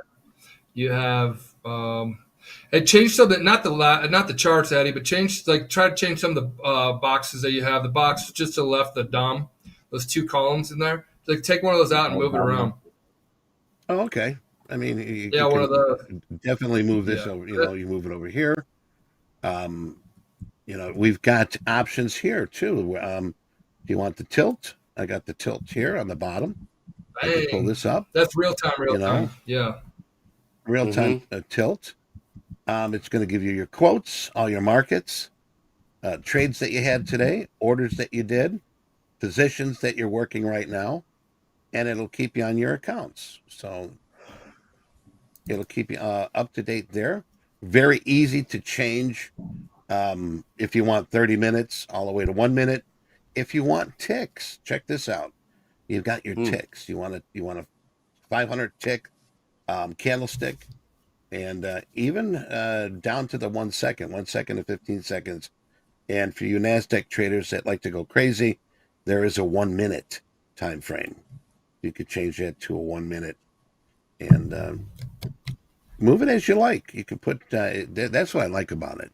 Interchangeable, very easy to navigate, and me being stupid, I'm liking it. It's working well for me. Yeah. So I'll have more details on all the questions that we have here. For the most part, everything from order types to buy bid and sell bid, ask buttons. Those are coming, or those are already in. A lot of stuff. This is like ground level 0.1 of version 1 of many. So what you see now is going to keep expanding. So that's it. That's an option. Get on a wait list if you want the free month and you want to get a test drive. If you don't want to change, don't change. I don't recommend anybody change if they are already confident in and comfortable in their current platform. Very nice. Yeah, we have a quick debt update. So who owns the U.S. national debt? 32.5% U.S. investors. The Fed owns 11.2%. The U.S. government 27%. Foreign investors own 29.3%, of which China owns 5.6% of the debt. Japan 4.9%. Brazil 1.4%. Ireland in the fourth spot 1.4%. Probably because we send all of our corporate taxes over there. UK 1.3%. So China owns 5.6% of the debt. Take that for what? That is interesting. Okay, so thanks, Jack. When you say U.S. owns the debt, yeah, you say U.S. investors own the debt. How would I be a U.S. investor and own a debt? If is it me? I own some T-bills. Is that? Well, yeah. I mean, if you own like money market or cash or anything out, like treasuries are used as the risk-free so to speak, yield mechanism. So everyone owns treasuries. Yep. Right. Buying treasuries. It makes sense. And there was a question. I just sort of want to rewind a little bit. Blindor 33 was asking, can I change the background color? This is really easy. If you want to hit my screen here real quick, show you how to change it. It gives you a lot of options here. I think they're going to make it so you can even customize it further. I've seen some demos. There we go. All right. So anywhere here, anywhere you want to change a color, you can't see my, I wonder why you can't see my arrow. But anyway, you're going to you're going to right click. You're going to go to settings, and it's going to let you change your background color. Any color you want. Solid. Let's take a look and see what we got. Let's change our background color to, let's say, purple. And there it is, purple. So now we are Barney-fied with a purple background. And also you can, any one of these. I've changed these colors so I can see them a little better. I love that TopstepTV green. So that I'm using that color for my positive, I should say, my bull candles. But I want to change that back. I sort of like the black. Love that color. And I'll say okay. And there you have it. So yes, you can. All over the place. You can change anything. Yes. And you can give us feedback and we'll change it for you as the feedback becomes themed out. Hey, everybody wants this or that. I want you to do this or that. And then we theme it out. Where like a lot of people are saying this and that goes into priority. We kick that priority list over to the sim to funded groups that are building this. And we said, hey, we need to get this done. So shift that one down and move this one to the top because everybody's saying this was the thing that you would like to have. So, right. I mean, markets are not moving. Big difference. Yes.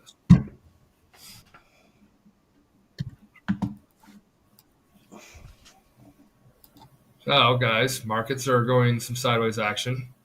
Yeah, they are. But it's not a big pullback action. It's kind of more so like a. Well, now are we into that? What were we talking about earlier today? If the markets are rising on late on Friday, what was the line that you guys don't said fight earlier? it? Don't fight the late Friday move. Yeah. Yeah.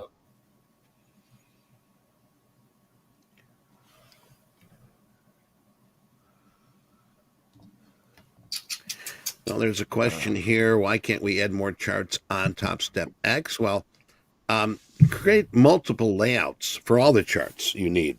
And yes, we're working on that also. More than one chart per layout for the future. So we're on it, but thank you for mentioning that. And if you can, go to Discord and give us your feedback. 50-50 tilt. Yeah, tilt hasn't tilted. Comeback. It's gonna be a comeback Friday, boys. Markets are quiet. Somebody LOL'd you being down $500, Andre, and I was gonna LOL myself being down $1,200 and say, what do you think about that? It's all good. I think you shouldn't be laughing at anybody doing that, but it's called trading. I think we're here to see everybody be successful. It's all good. That's a good flex, Michael. Yeah, it is hell of a I lost more. I know. Yeah. I told you I've been trying to hold this week together because I get in these where if you it's like manage your emotions, control your behaviors, and then I get my emotions that start to run because I'm trading and I'm like first week of the year loser. It was like first day Tuesday it was like 500. No, it was 300. And then it was 150 or 300 or something like that. And then yesterday, I think I ended up down like 1,200 or something. And then like you're holding on for dear life that your behaviors don't go on tilt. Your emotions are already like flowing through your body and like burning, like you're now like starting to, increase the temperature at which your like internal like organs are processing. And then you're like, it's true. You want to have that F-it moment, and you guys all know that when you're down, it doesn't even like. Oh yeah. Or if you keep having loser after loser after loser, F it. What's boom, and then you size up, or you do something stupid. I mean, those are the best guys to fade right when that moment happens anyway. Like, fade me if that's happening. If you catch that, fade me. And we used to do that in the trading pit. That guy is so cold. Every time you go 80 bids, sold. And then you'd be like, Would you really? One, he's long one. 100%. 100%. Because you could see when they're getting in and out, and you can see if they're having a good or bad day. For the most part, I mean, we're not talking about the big guys like Johnny that were on the thing that also had a brokerage deck of clients who were filling for it, but the other ones you could. So you would read the traders. One thing you got to remember too. One thing you got to remember too in the pit. I mean, and even here, our job is to trade. That is our number one. And I mean, even though, in the pit, when you see a guy taking a dive and it's sorry to say, but it's dog eat dog when you're on the trading floor. Of course, we're all friends and so, but the competition was at such a high level that, sometimes guys would be like, all right, cool. You know what? They let things slip, but hey, you're there to make money. You're there to pay bills. You're there to put food on the table. You're there to clothe your family. So that's one of the things here. It's like, take advantage of it. That's money, and it's coming in. It's going to be in my pocket. Swim with the sharks and whales is pretty much what it was in those pits, wasn't it? It's pure capital. Yes, because it's pure capitalism with the sharks, down there by buyers and sellers, and offering to buy, offering to sell. That's you putting yourself out there. I hit it, transaction. There you go. Yep. Like, zero personal.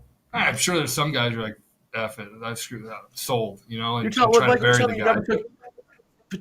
Michael, you never took your losses personal? You never took it personally when you lost money? Who am I mad at? Myself? What do you mean personal? Yeah, I get mad at myself, and then you got to realize. Yeah. Oh, not the other person. Not the other trader, yeah. No, never. No, it's like selling my.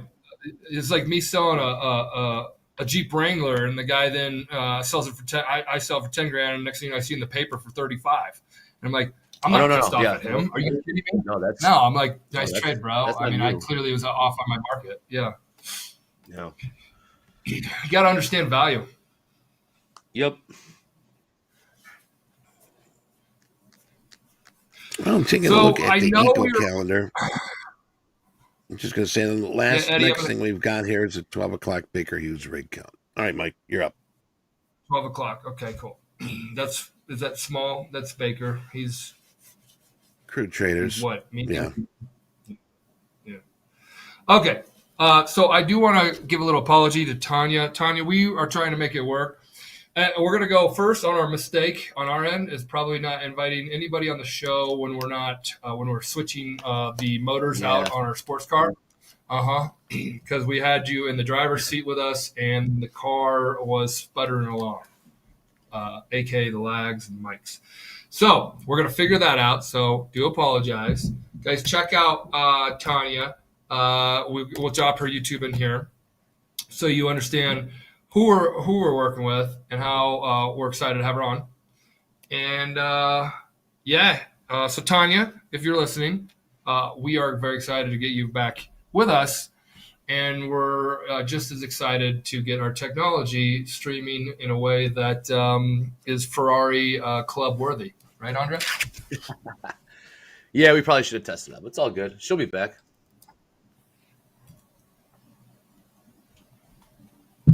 Well, taking a look forward, we've got coming up here in about 30 minutes, Shoulder Tap with Brett.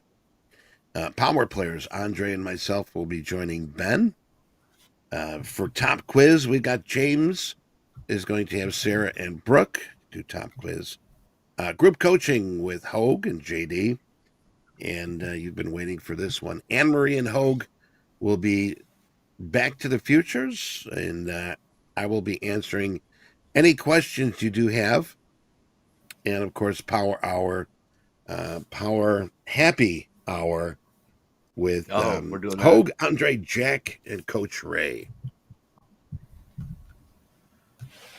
Looking forward to having Anne-Marie back. We're doing that. We're doing the happy hour, huh? Okay. I'm 4 days, 5 days into a dry January. There you go. Really? We're not gonna. Yeah. I like it. Yeah. How long is that? Is that end Friday at 4:00? I was gonna say. No. It ends in Las Vegas in March. Get out of here! Really? $1,000 if you don't do that. $1,000, John. Wow. You're Really? $8,000. Really? Mike, you're supposed to be supportive. Let me think about that. I'm like, can I have You odds? think about it. No, it's straight up with you, Johnny. Straight up. Topstep All right. party. How long is it? Yeah. How long is that It's offer? How long does that bet hang out there?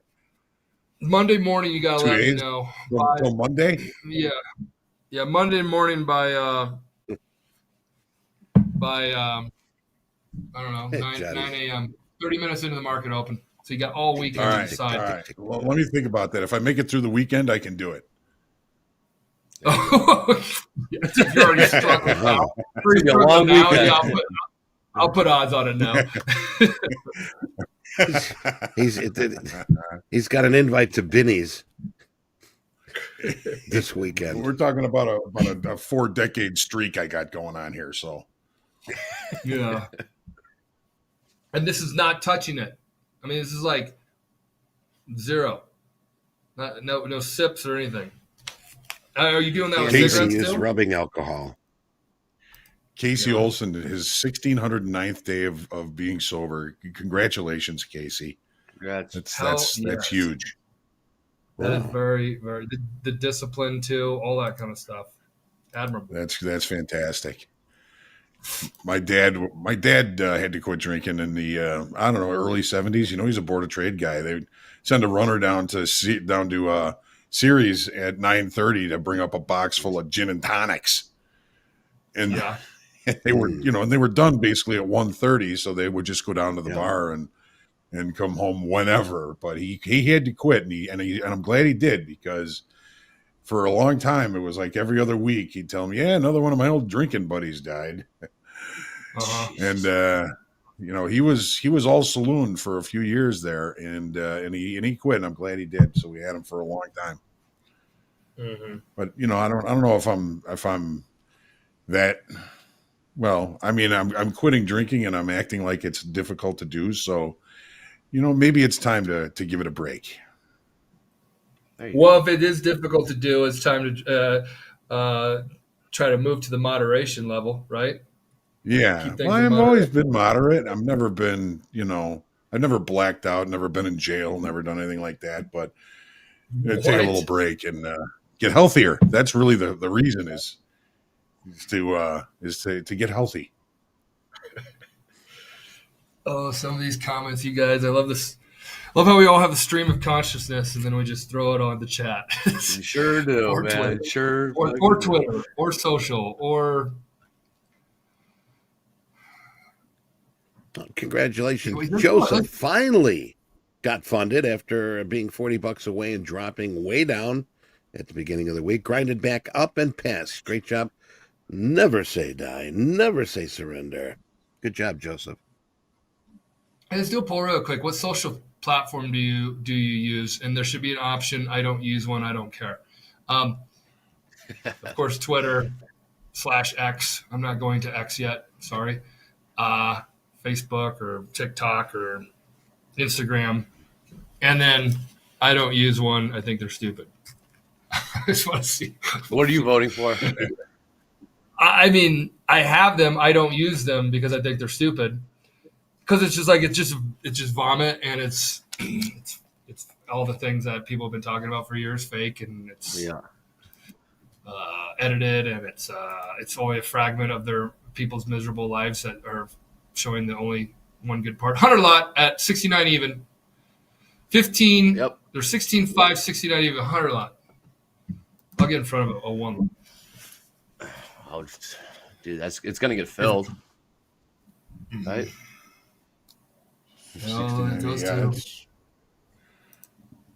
We got a poll here in the YouTube chat. what social platform do you use? One, I don't use one. They're stupid. Number 2, Facebook. 3, X, Twitter. And 4, YouTube. How about if you use them all? What's the front runner? Which do you use, Eddie? Well, I'm on Facebook. I mean, I've got a community of like almost 40,000 people. You do? It's called Puppet Makers Workshop, and so I would say probably Facebook the most. I like to talk sports on Twitter, X.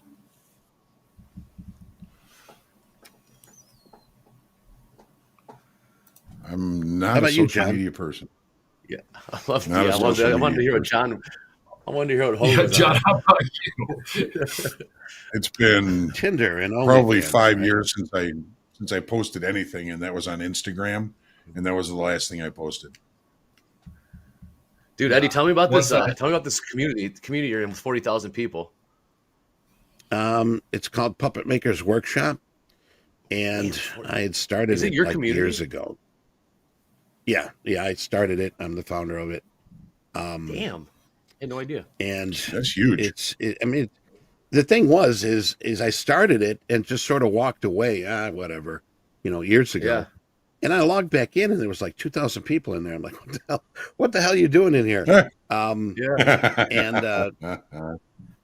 yeah, it sort of stuck. It took off. Get out of I mean, my if you're house. looking to learn how to make puppets and stuff, I had no idea, Eddie. That's impressive, man. When did you start it? 5 years ago, you said? no, I did a little longer than that. Okay.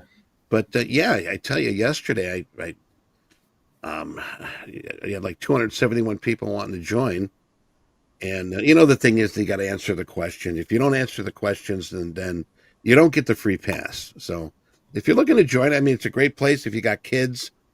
Plug in and you're out here, looking to yeah. make puppets, learn how to make puppets. There's a lot of great people in there. Same here as this community. People helping people.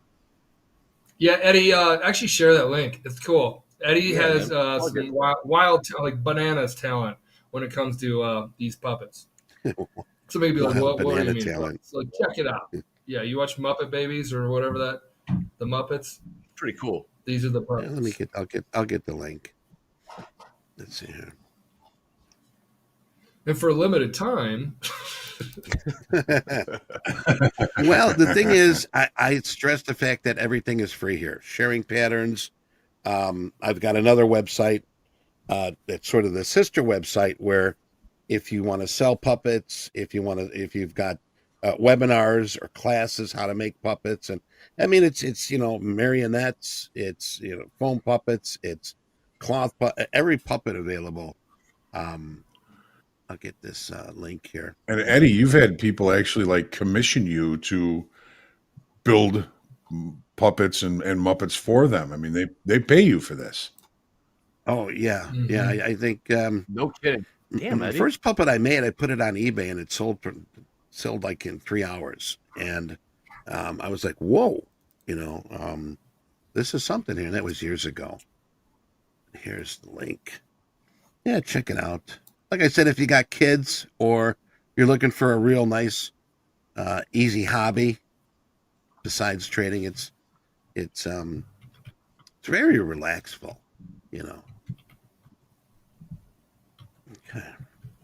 Let's see here.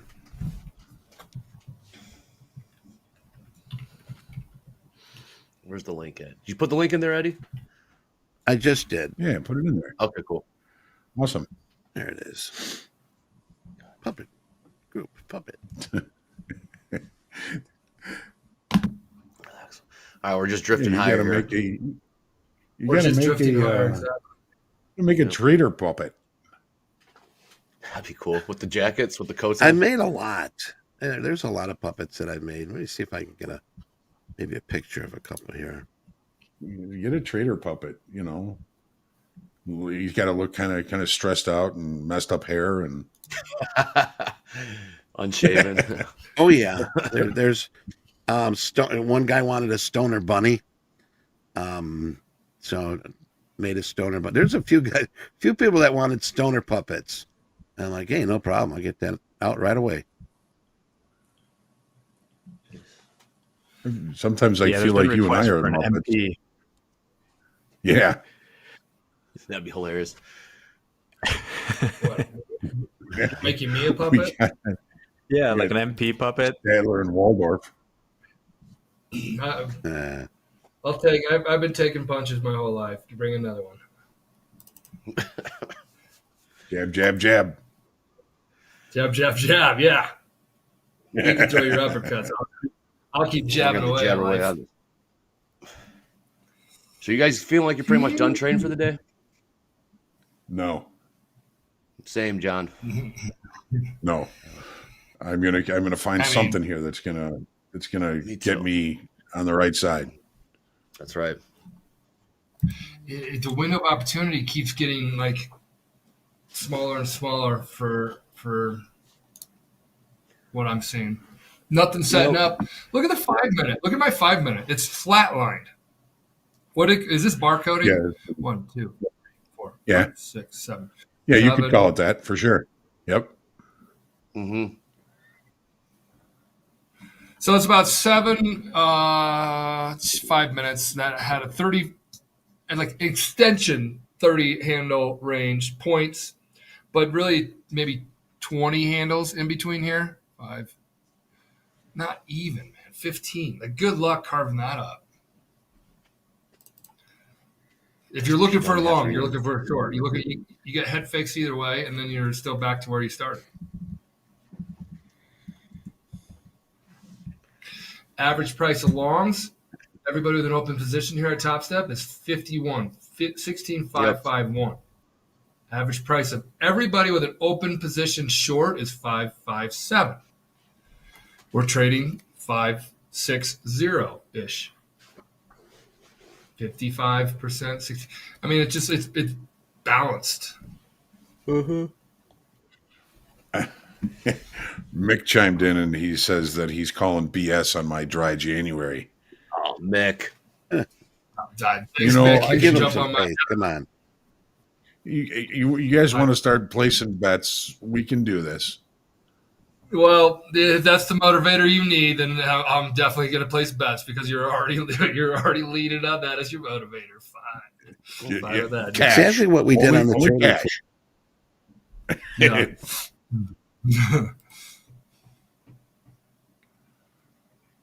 All right. Yeah, we're just going sideways. Hey, John, cumulative delta. Cumulative delta, give us a heads up. Is it negative, and why is it NAS up? The NASDAQ is negative delta, which might indicate longer time frame buyers could be present. It's only negative 1,000. The NASDAQ has extended the initial balance, so there's the possibility of a failed auction. Mm-hmm. The S&Ps have not extended above the initial balance. The delta is congruent with direction. It's positive 8,150.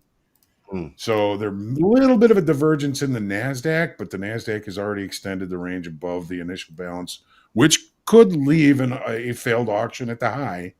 The S&P's put in a weak high, but the delta is congruent with direction. So it's the buyers are the ones pushing price higher. Shorter time frame buyers, perhaps, but buyers nonetheless. Yep. I find it interesting that there is a little bit of a divergence between the NASDAQ and the S&P delta. And the NASDAQ has looked above the initial balance where the S&Ps is not on negative delta. There may be some buyers there in the NASDAQ. And it wouldn't surprise me because the NASDAQ has been the weaker of the two. There's probably more profit to pick up at the end of the week here in the NASDAQ than in the S&Ps.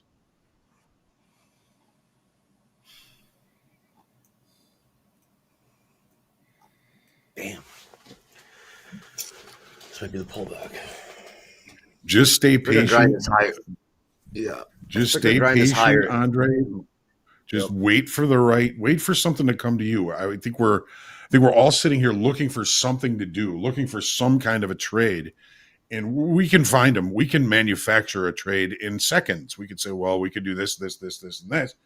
but it's the one that I'm waiting for is the one that says, here's your shot. Here is a good opportunity.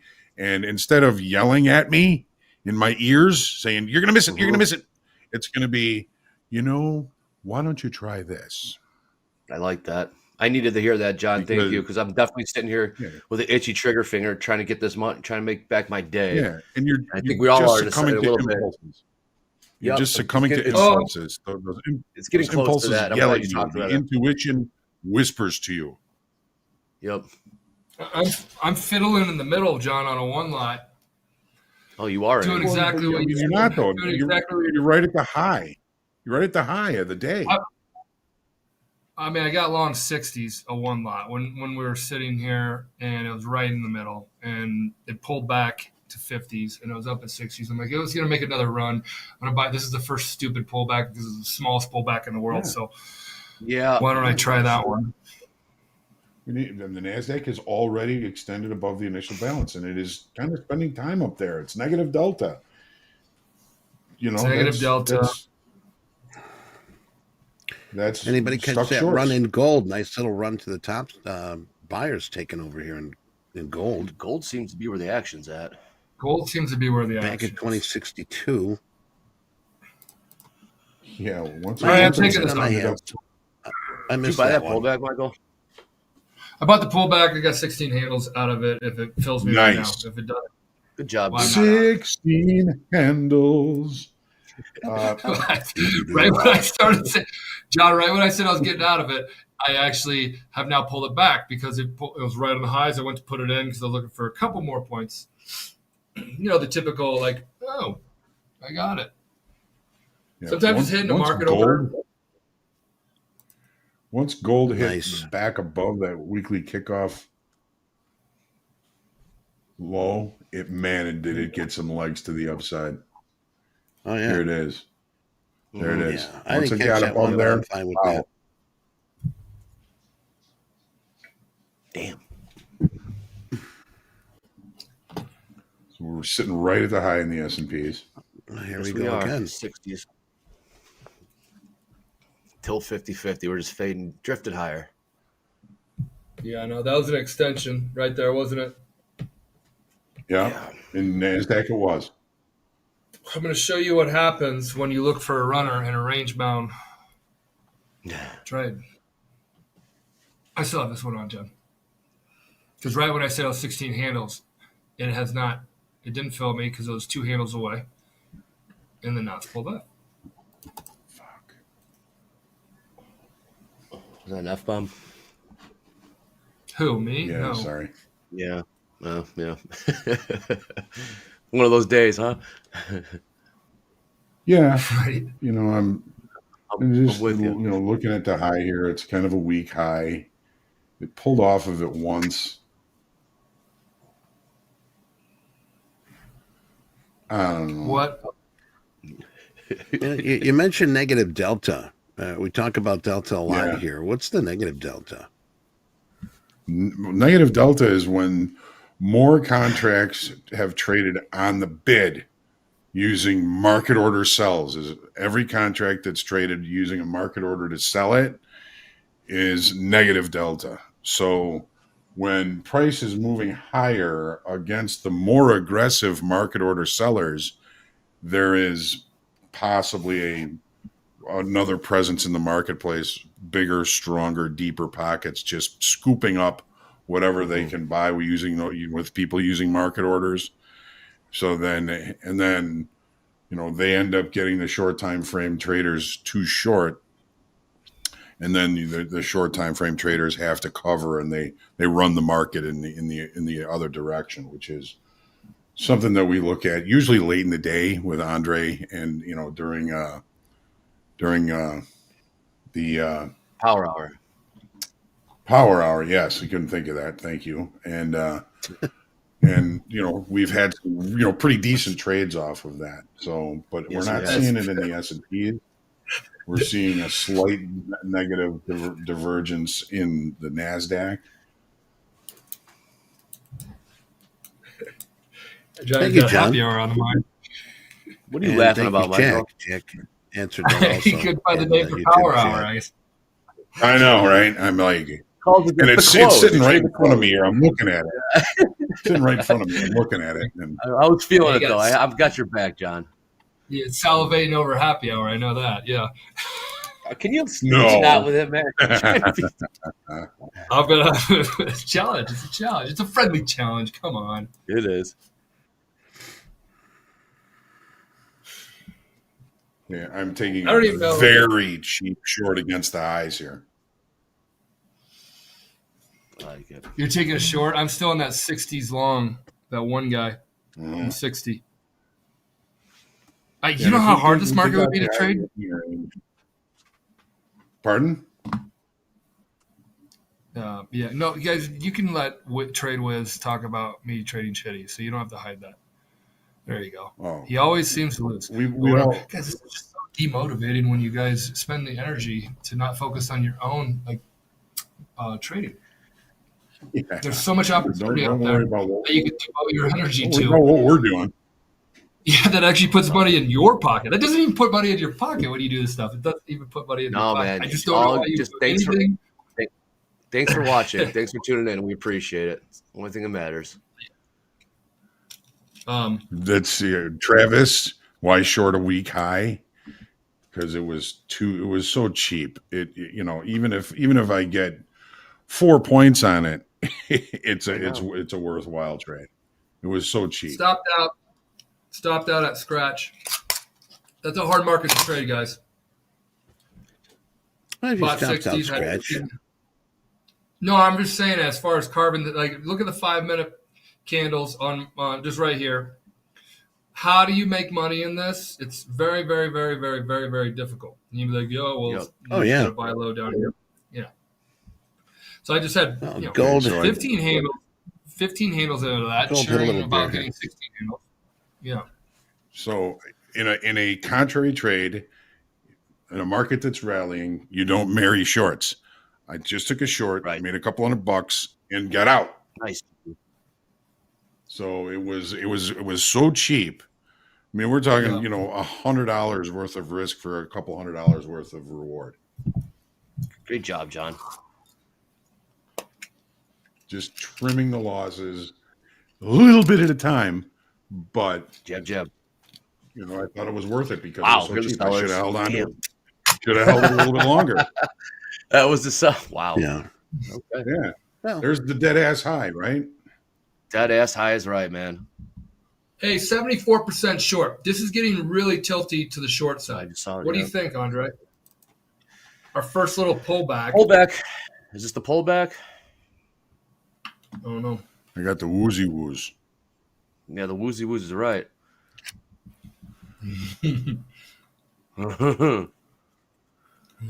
Nice call there, John. Right,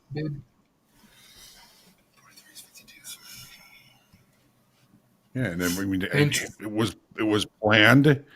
I'm not upset that it was worth more than I took because the plan was take just a quick short against the trend, and then that's what I did. So we nailed it. What'd you sell? When you use the term "dead ass high," She Shorts is asking, does that stand for something, or is that just you having fun? We have it in our glossary. It's an industry term. It just means the high of the session. The high, yeah. But when you nail it, it's dead ass high. Yeah, we put it in the glossary. Uh-huh. So toss the glossary. Gold trader's getting heavy here right now. Heads up. As a filling broker, if you got an order to buy 10 and you bought the high, the customer would always go, "Oh, nice fill! You bought the dead ass high." Pegged it. You're always bitching about fills, man. Always. I remember getting bitched at about fills when I was a clerk. My guy was always yelling at me about the fills. I'm like, it ain't me executing. No one's ever happy with the price. Tim McNamara, that was his name. Parag, a week high is exactly in profile. These are 30-minute blocks, right? So if I were to split it, this would be a 30-minute chart. A week high is when the market takes one tick look above the previous high and then just leaves it hanging there. There's no excess to that. It's an unfinished upside auction. What do you think, That's Michael? what we call a weak high. At 20. I bought a 2 lot at 28. Nice. On the first intestinal big fortitude there, pullback. Michael. Son of a... Well, dude. I mean, I got it on now, but I got to trade for a scratch, which is a stupid idea. So I'm still playing this out. But it came down to touch a value area high, the 528 level. Tilt got super tilty short. And I know there was somebody out there trying to fade me, so I'm trying to lose them money now. I got short here, 20, 58, Gotcha, 40. buddy. Yeah, who was that guy? See if I can make a couple bucks here. See if we can move down here. Pull up 100.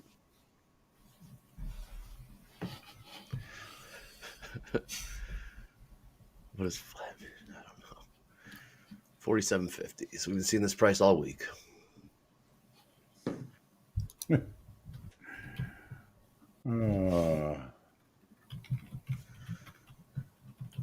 What was tilt at, Michael? Man.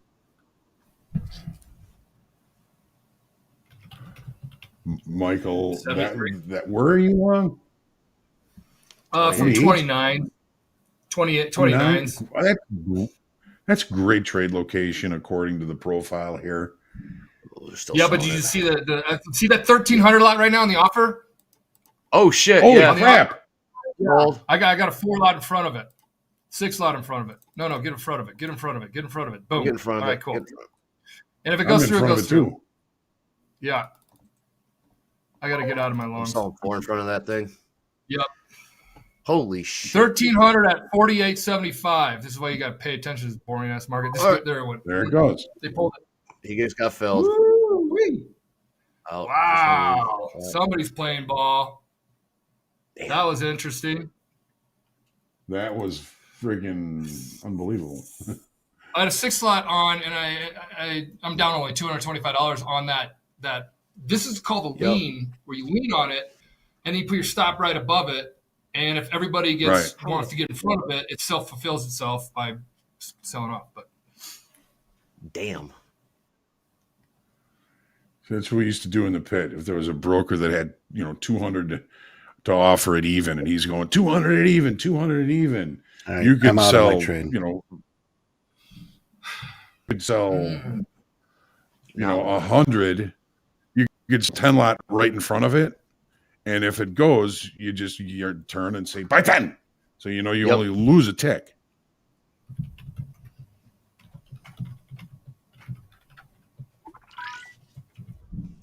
Now we're kind of coming into the single TPOs in the NASDAQ and the S&Ps.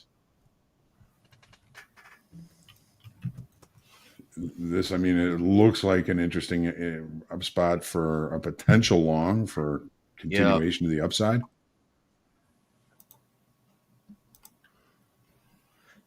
I'm going to take it light and tight. And light and Which tight. one are you taking? Which one are you taking light and tight, Johnny? Long, same. Long S&P is 47.80, 48 quarter. But I don't want it to. If it starts taking out any of those single TPOs, I'm out. So we need a pop. Yeah. Okay, because I got back in with you 29s. I'm in too. But the fact that we're all in is also scary. Right? When we all have the same short. idea. The tilt is short. Yeah. Tilt is short. Pullback city. What was that 1,000 lot that came in here? That was gnarly. Dude, 1,300. He got filled, man. Just whacked. He got filled too. How does whacked it? Did you see it on time and sales, or did it get pulled? Good question. Well, we don't know for sure. Didn't see it on time. We and don't sales. know for sure. Good question. You'd have to keep time and sales up, and I don't have the Real screen estate space for it. This day is not. Wasn't on Ben's time got a sale. question here. Hoag, interested in how one can long NASDAQ at this point with such heavy negative delta. Seems like a downside slam coming. Saying got The filled. negative delta. Hang on one second. I want to focus on this right now. Yeah. They're saying it got filled. But others are saying it got pulled, so who knows?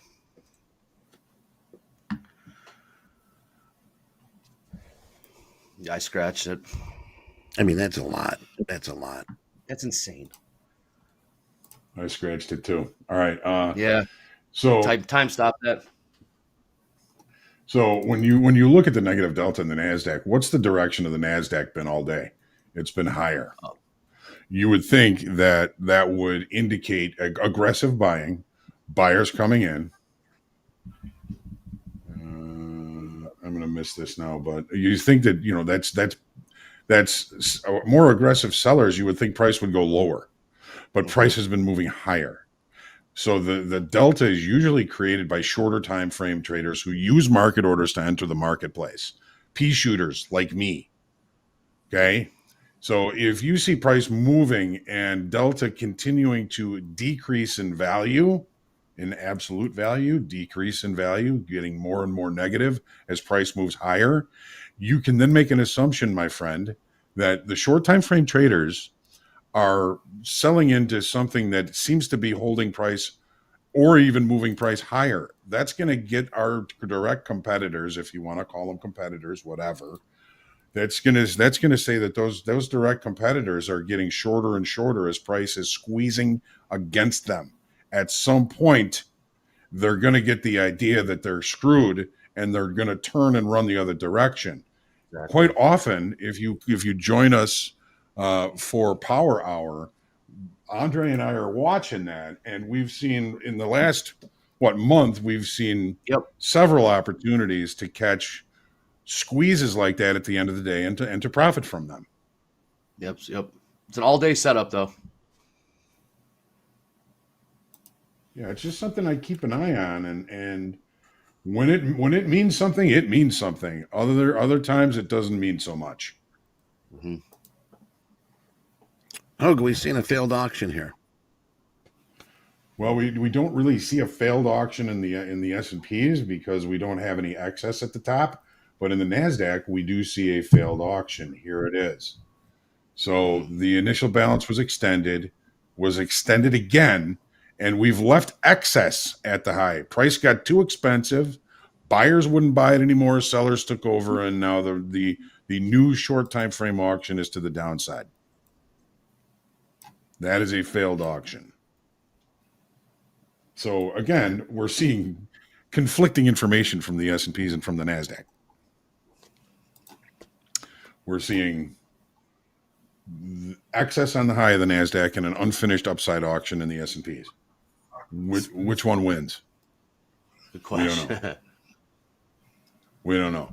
So stay patient. Chill. There was a trade that came to us when you look at this, okay, the market has set up a balance here. If we're looking for continuation to the upside, which most of the day has been, this area of balance, the low end of it gives you an opportunity to limit risk, which we just took. We basically scratched the trade because it didn't do what we wanted it to do, which was to start to continue to rotate higher. It came back to us. We got out. So now we wait. Now we sit and wait for the next opportunity. Now this still could be a nice opportunity for a long. I talked about the idea that I don't want the market to take out any of these single TPOs. It took out a few of them. But now this gives us a new opportunity. If the E period here can't take out the D low, which there's going to be a few stops there, then we might see our rotation back to the upper part of the area of balance, and then the S&Ps weak high. Is that going to hold for the rest of the day? I know. Weak. Awesome. Well, looking at the time, it is 1/2 past. And we have did our fast market. like to say thank you, Holy Michael, cow, did for that being go with fast. us here today. That was fast. And ready to hit the slopes, Michael? I got a long 3-lot. I got a 3-lot right here from 20. I've been on the slopes all day, Eddie. But yeah, Incredible, man. It's a kickoff to 2024 week. That's for sure. So yeah, I'm gonna go catch my 32nd day on the mountain and see if this 3-lot can give me a little bit of money back. But I'm not looking to make money today. I'm looking to get a bit closer to scratch. Other than that, I had a great week with you guys. Besides just like besides the emotional struggles that you have when you're not seeing the Dude, you're a markets. badass trader, bro. It's all good. All right, we're going to take a break. somehow- We'll be right back with Shoulder Tap. Michael, have a great weekend. And once again, thanks. Had a good time this week. We'll see you. Thanks, guys.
And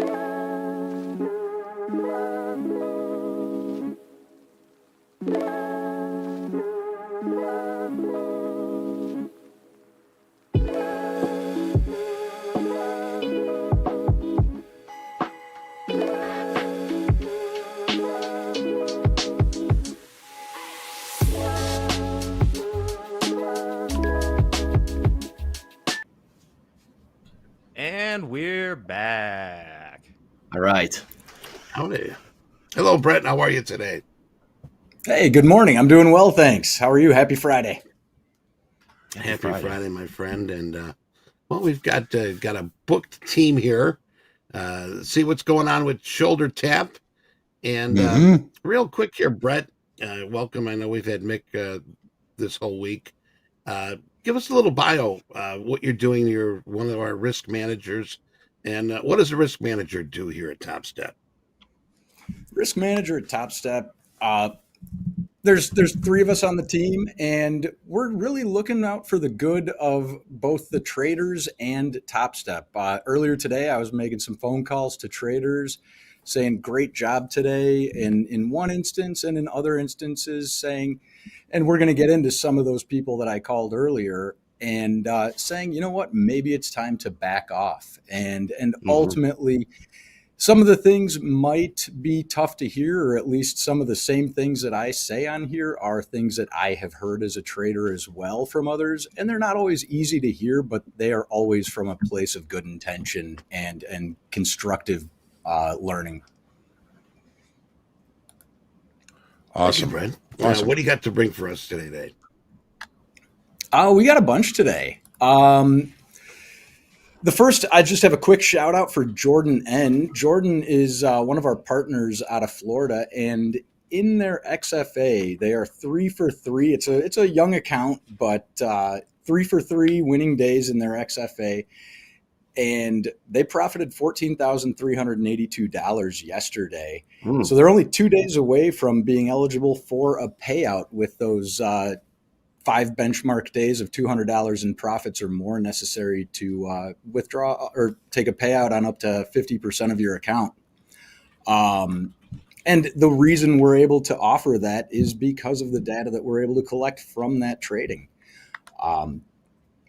So keep it up, Jordan. We'll look forward to seeing what you do, and don't forget, work towards a payout. Yep. Real quick, we'll just hop right into the trading cards. The first one is on one of the traders that I did reach out to earlier today. That's Piranavan. And we've heard Piranavan before. Oh, yeah. Okay, great.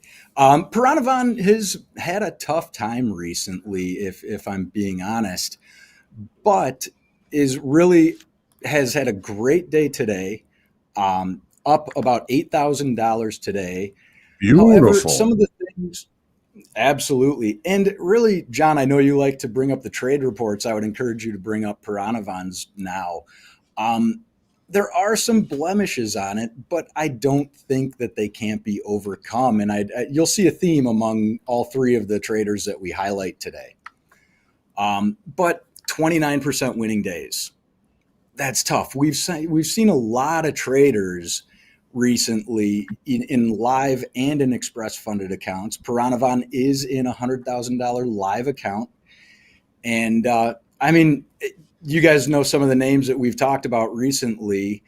Unfortunately, and I'm not going to call them out by name, a lot of our viewers would probably know who they are, but two of our big swingers lost their live accounts in the last 2 or 3 days, and hate to see it. Yeah. And we heard about one of them. Yeah. Yeah. And you think it's because of trading this week, Brett? Good question, Eddie. It's great question. Probably the lower volumes contributed to it, as well as just trying to do too much. One thing I'm going to talk about probably on all three of our traders is the relationship towards your average profit high, or P&L, average daily P&L, and really where you might want to stop trading. Do you guys have any input on what a good multiple of your average P&L, and do you guys have any metrics that you use or recommend for traders to to keep within, to keep them humble, if you will. I'm looking at Piranhavans here, and he's another one of those guys that has a tendency to reach that daily loss limit every time they end up down money. And, to me, that's one of the most important things is recognizing when things aren't going well. And I'm looking here. I mean, there were days he was up just a little bit and then ended up hitting his daily loss limit. It seems like if things go south right at the beginning for Piranhavan, he should kind of call it there. There's one day in particular that I'm looking at here where he's up $4,500 and ends up down $3,300. Protect some of that profit. I mean, here's another day. He's up $8,000 at one point, ends up down his daily loss limit. Protect some of that profit. When you get to that level, make sure that you're going to end up being a plus player at some point. I don't know Piranhavan. He's not necessarily an over trader. It looks like, he's got hold times that are just about even. And his reward over risk is just about even. That's always one thing that I'm focusing on. He's a good trader. He's just got to stop when things don't go well. For Piranhavan, are you in the chat? Is it you saying that? Thank you for the call out, Brett. I'll take your feedback and go slow going forward.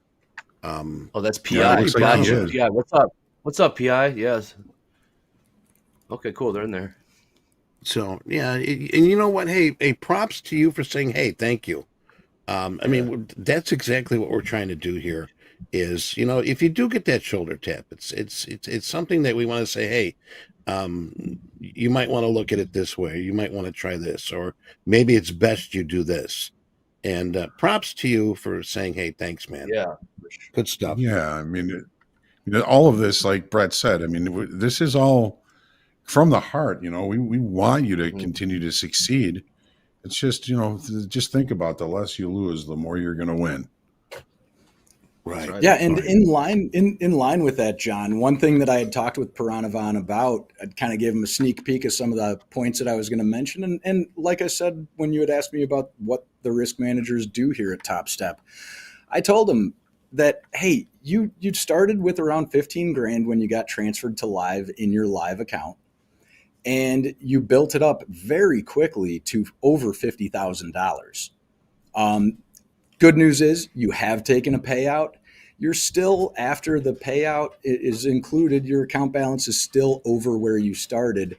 But those losing days were really starting to add up and become a significant chunk of money. And what Piranhavan said was, how about, and it always impresses me when a trader asks for this, because it's been tough for me to do in my experience, but Piranhavan had a $3,000 daily loss limit, and he said, let's move it to 2. And I mean, you hear fireworks, you'll see fireworks going off in my head whenever a trader says, let's scale it back a little bit. Good stuff. Yeah, it's always a kind of maturity when they do that. What I was, yeah, absolutely. That is maturity. Well said. And what I was getting at with the average daily P&L is I like a value of 2x, as far as that's a great day. And if you regularly do 2x of your average daily P&L, it's going to continue to grow and expand and kind of float with where you should be. That's a personal thing. That's not necessarily a hard, fast rule, but these either losing $3,000 or making $20,000 days, we're just seeing time and time again that it's not sustainable, unfortunately. And so really love seeing them pull it back in. So moving on. Right? Yes. And he's had a great day today, right? And he's had a great day today, right? Yeah, good. Yes. And up $8,000, said he turned his computer off. Yes, good. Good. So love to see it. He's doing the Michael challenge. Can you stop trading for the day? There you go. That's next something up, I'm telling myself right now. Next up, we've got Arnold C. Arnold is in a $150,000 XFA. Gold trader, S&P, NASDAQ, and 50% winning days, 32% losing, or I'm sorry, 32% winning days or trades. Average profit and loss per trade is a profit of 771, a loss of 377. This is another big swinger. They've got, I think it's 3 or 4 winning days in the account, and an average win of just shy of $10,000, but an average loss of $4,500. And that works. This is also a young account, but doing 5 contracts a trade on average, that's huge. That's a lot of risk to be taking on, especially in a young account that you're trying to grow. Right. But the reason I wanted to highlight them is Arnold is because yesterday and today, Mick and I sitting next to one another, we saw Arnold go up well into 5 figures. I think over 20,000 both yesterday and today, and he's already hit his daily loss limit both of those days.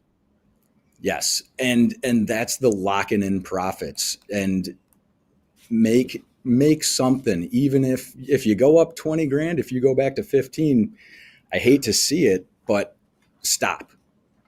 Right. It's kind of like if you win the lottery, you're not going to want to go to the casino and play blackjack or something because it looks like he did that. It looks like he did that, one day. I mean, he's up 30 grand one day and ended up end of the day up 25. So he just gave some back and protected some of that profit. Yeah.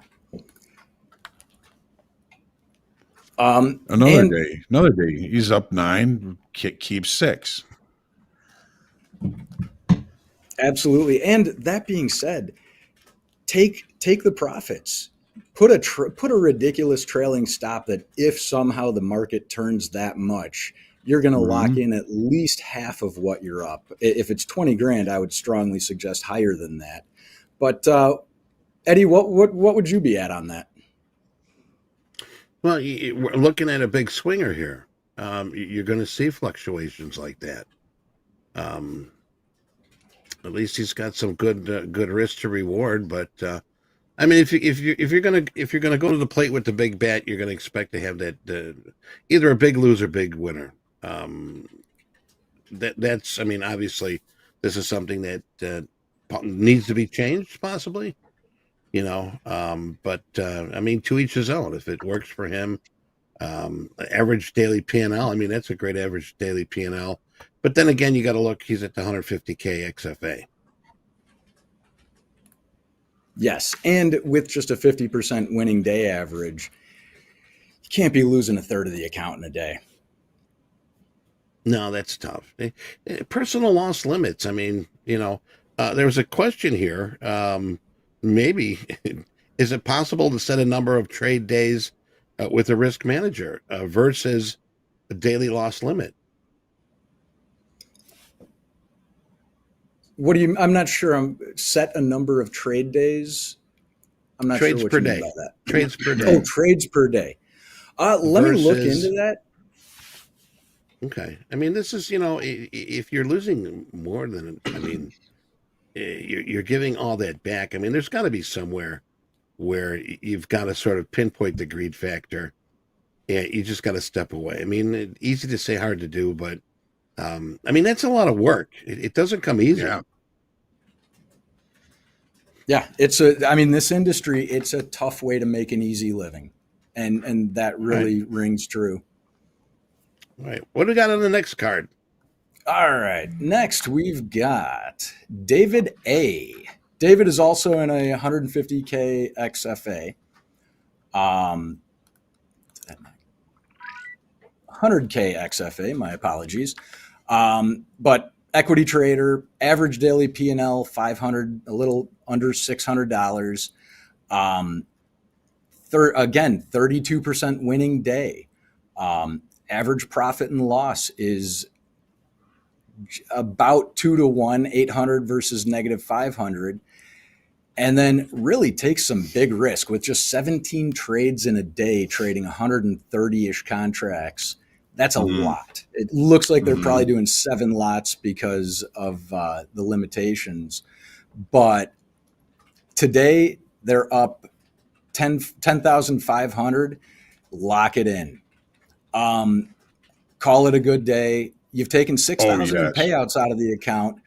But John, I think you just saw the trade report. If I had to take a guess, take a look at how many. He's up 10 grand today. Just take it. Just take it. Yes. And especially today, Friday. Yeah. Yes. This trader has hit the daily loss limit after being in the account for 38 days. They have hit the daily loss limit 25 of those days. Wow. Yeah. There is one day that they lost money that they did not hit their daily loss limit. Great time to hit the reset button and trade with your back up against the wall. Trade like you are $400 from your daily loss limit and not being able to trade for the rest of the day. Yeah, we put those in there for the trader. Go ahead. This is another guy that, he's got a really good day up and then ends up, losing it. And, a couple of them almost to the daily loss limit. I mean, he's what is it, 100K? Yeah, so it is 100K. So yeah, he's hitting the daily loss limit when he's up big and then hitting the daily loss limit. Give yourself a percentage. You're up 5 grand, risk 50% of that and then call it a day. You're gonna, these $6,000 swings in, being up and then all the way down. That's just it's crazy. But there are days where he's up and then he does manage to hold on to the majority of it. Maybe a little consistency and that would be good. I love his reward over risk. His hold times are good. He's holding to winners twice as long as he's holding on to losers. And here's another one. The less you lose, the more you're going to win. You're up $1,500 the other day. You lose 3 grand. You're up 1,000. Another day you lose 3 grand. It's the ones where I'm seeing good management here, John. If you want to be positive about it, as far as winning trades, if you're pulling in an average daily P&L positive, and you're 35% winning trades, obviously you've got more losers, but you're cutting them short. And I got to put some positive to that. If he's putting up those numbers, he's cutting a lot of losers very short. Well, not if you're up 5 grand on your P&L high and you end up down 3 grand on the day. I have the trade report in front of me. Yeah, I'm looking at the trade report. So, there's a few days like that, and that's one of the things that, that they kind of gets to. I've done it myself, Eddie. Brad, I've done it myself to where, I'm up big and then I take a couple of losses and then that flips my switch, and I end up losing big on the day. I'm not saying that I've never done it. It just I know how much it hurts, and it just hurts me when I see that in our traders, because it's not only the capital that gets hurt, it's the mental capital, it's the confidence, it's the you want to feel good at the end of the day, and being up 5 grand and ended up losing 8 grand that from that point, hitting the daily loss limit. Please preserve some of that profit. Right. Yeah, and there's 5 grand is a big day, Absolutely. And one thing that I just noticed is average daily P&L 586. Average winning trade 795. That's not how we want it to be. One trade when you're taking 17 trades a day to the tune of 130 contracts shouldn't be your profit. It should be more than that. Mm-hmm. All right, So Brett, just what else get we less got? Anybody comfortable. else? Yeah. Just wanted to mention that get less comfortable with hitting the daily loss limit. Work on raising those winning day percentages. Those $250 winning days add up. And did we have any questions today? Yes, taking a indeed. look I here. can Any pull out a questions? few here. All What right. do you got, Jack? All right, let's go to the spreadsheet here. Regarding payouts in an XFA, once 5 days of 200 plus are reached, am I eligible for a payout regardless of what happens in the days that follow? Assuming the MLL is not reached, of course. In the phase to follow, could you clarify that?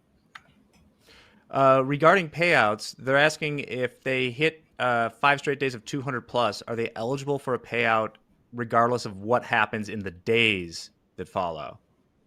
Oh, yes. So if they have... absolutely. And they don't have to be consecutive days. You can have one winning day a week. And as long as your account balance is positive, a winning day meaning a benchmark day of $200 or more, counting towards that 5 days needed for a payout. You don't have to have them consecutive. You just need 5 days since your last payout or since you started in the account in order to be eligible. And then you can take up to 50% of the value of the account in a payout. All right. Well, here's one that's more of a suggestion. For those of us who've heard you should trade micros, how about highlighting a successful XFA or live trader who uses micros? That's just a suggestion. What do you think about that, Brett? I think that's a great idea. Based on if I come across somebody, a trader that is staying in the micros and making or struggling and learning from the experience, I will definitely feature them sometime. A lot of our traders, and I would probably be in the same boat, after a few days, a week or two trading the micros, okay, let's see what we can do in the mini or the big. And there's not a lot of them. I'll keep my eyes out for them, and I'll definitely feature them as soon as I find them. And I think, Brett, some of the people that we've been kind of featuring on hot streaks have been trading micros, because I mean you're looking at some pretty long hot streaks and not really big P&Ls at the end of those. So I think a lot of the people that are trading the micros are the ones putting up those hot streaks. Oh, definitely. Because I've collected the hot streaks before. A lot of micro traders in there. We had the one gentleman who made I'll never forget this amount, $111.48 for something like 25 straight days. That is something else. I remember that. Yes, it was a little freaky. Very That's freaky. consistency, though. Consistency isn't sexy, but it works. Mm-hmm. All right. Wow. How about this? We had a similar question just yesterday. Looking at gold. Oh, gold pulled up way off the high and is back to weekly kickoff low. Just a little market information there for everybody. Sorry about that. Go ahead. Yeah, no problem. We can take a look at that real quick if you got the gold. Yeah. Yeah, I got it right here. That's hammered. Yeah, that's the S&Ps. I'm sorry. Here's gold. There it is. So, yeah, we had that skyrocket to the upside, and it's just been pulling back ever since, right back to weekly kickoff, which is somewhat magnetic lately, it seems. We still haven't made any big decisions in and away from that level. All right. Very good. Well, while I have Brett, there was a similar question yesterday, but this adds another facet to it. Do you use things like past history, such as older closed accounts and combines, to judge the sustainability of somebody in an XFA to move them to live, or is it just based on current XFA performance?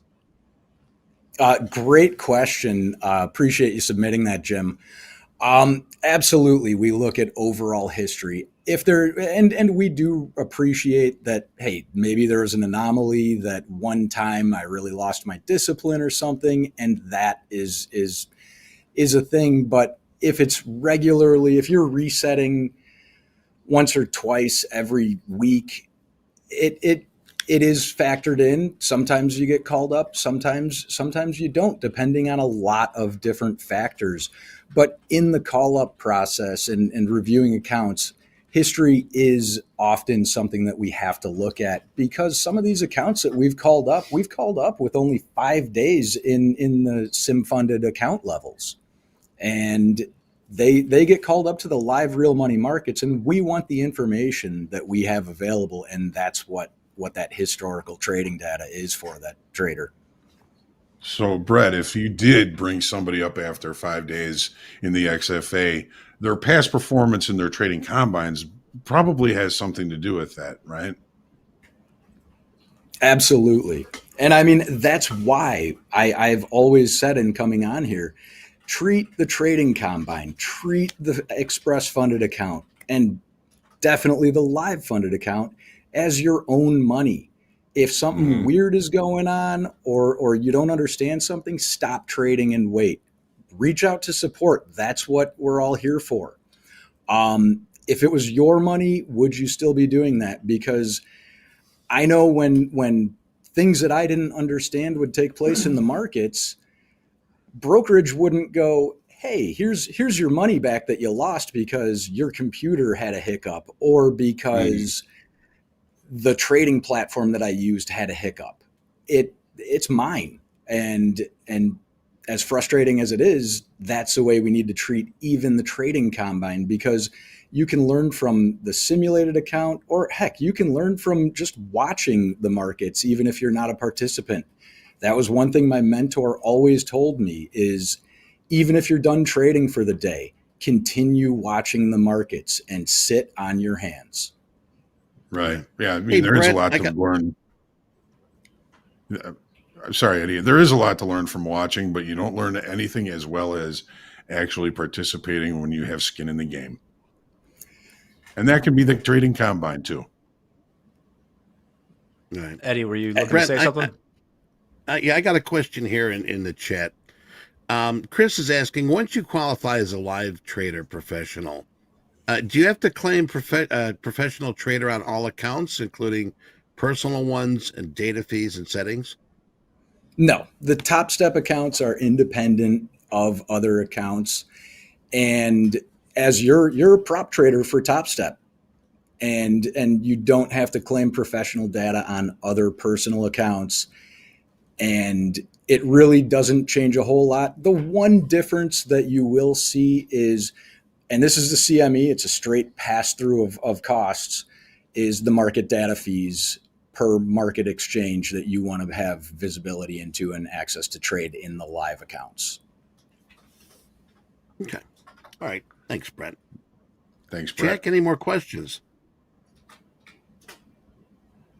And actually, while Jack's looking that up, one thing I wanted to mention is a lot of traders say, oh man, they'll reach out and say, every trade I don't take would have been a winner.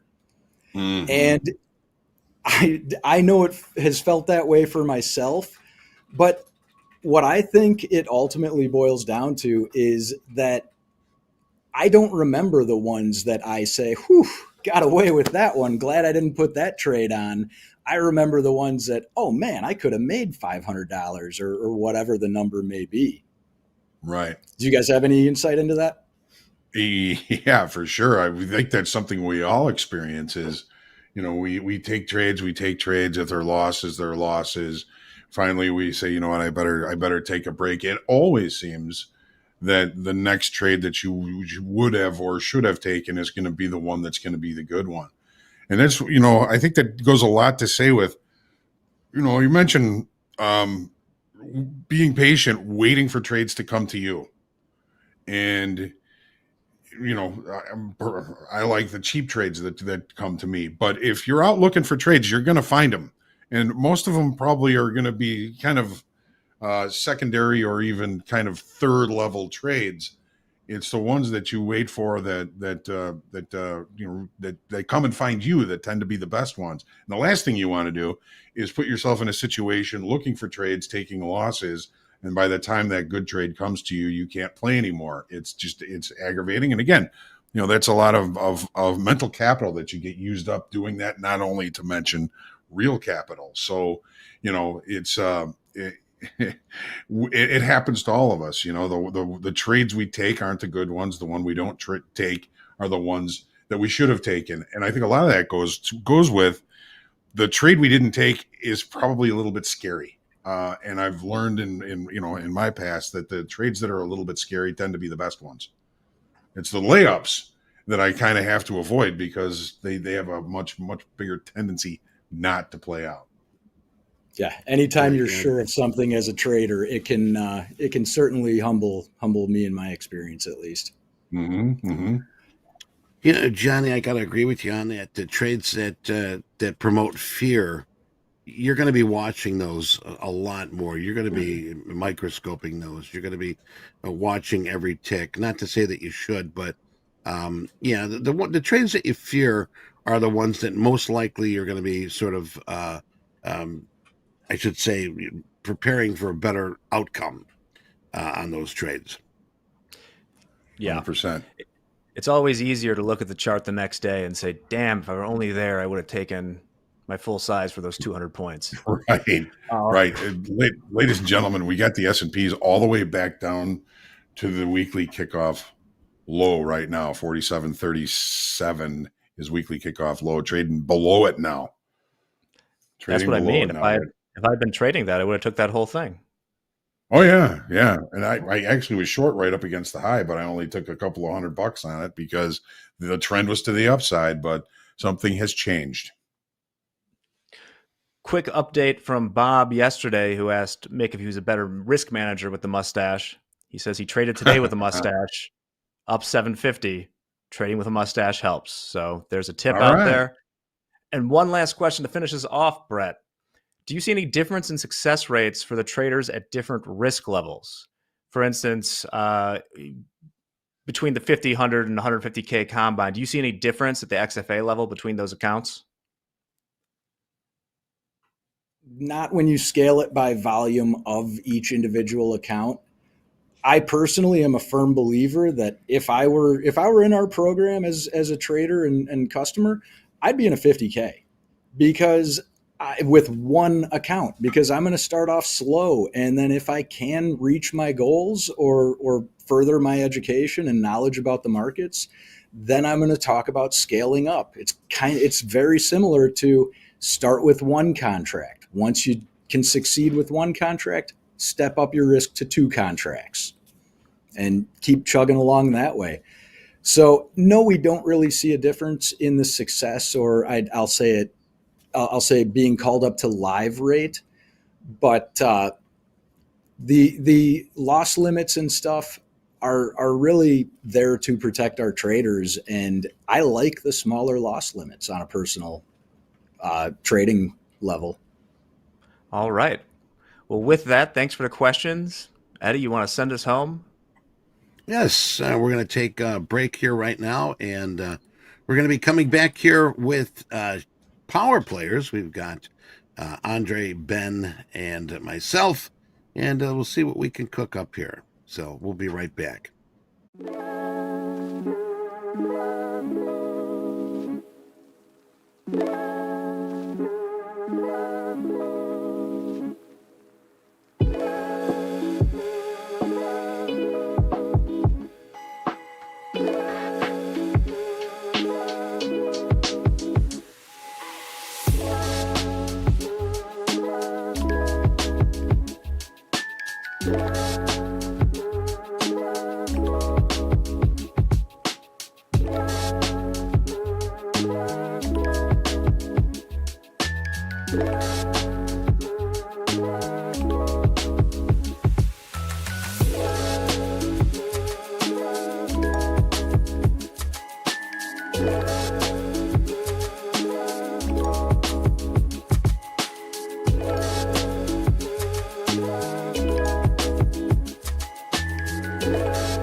Welcome back to Power Players.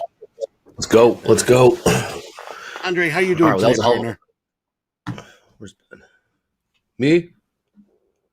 Yeah. Sorry. How you doing today? I don't know. This breakdown's been crazy during that shoulder tap segment. The comeback is not complete for me, but my P&L is only down $175. I was down a G about an hour and a half ago, so I was able to catch that short on the way down, and the comeback is not complete, but there's still time in the day. I've got 4 hours left to complete this comeback.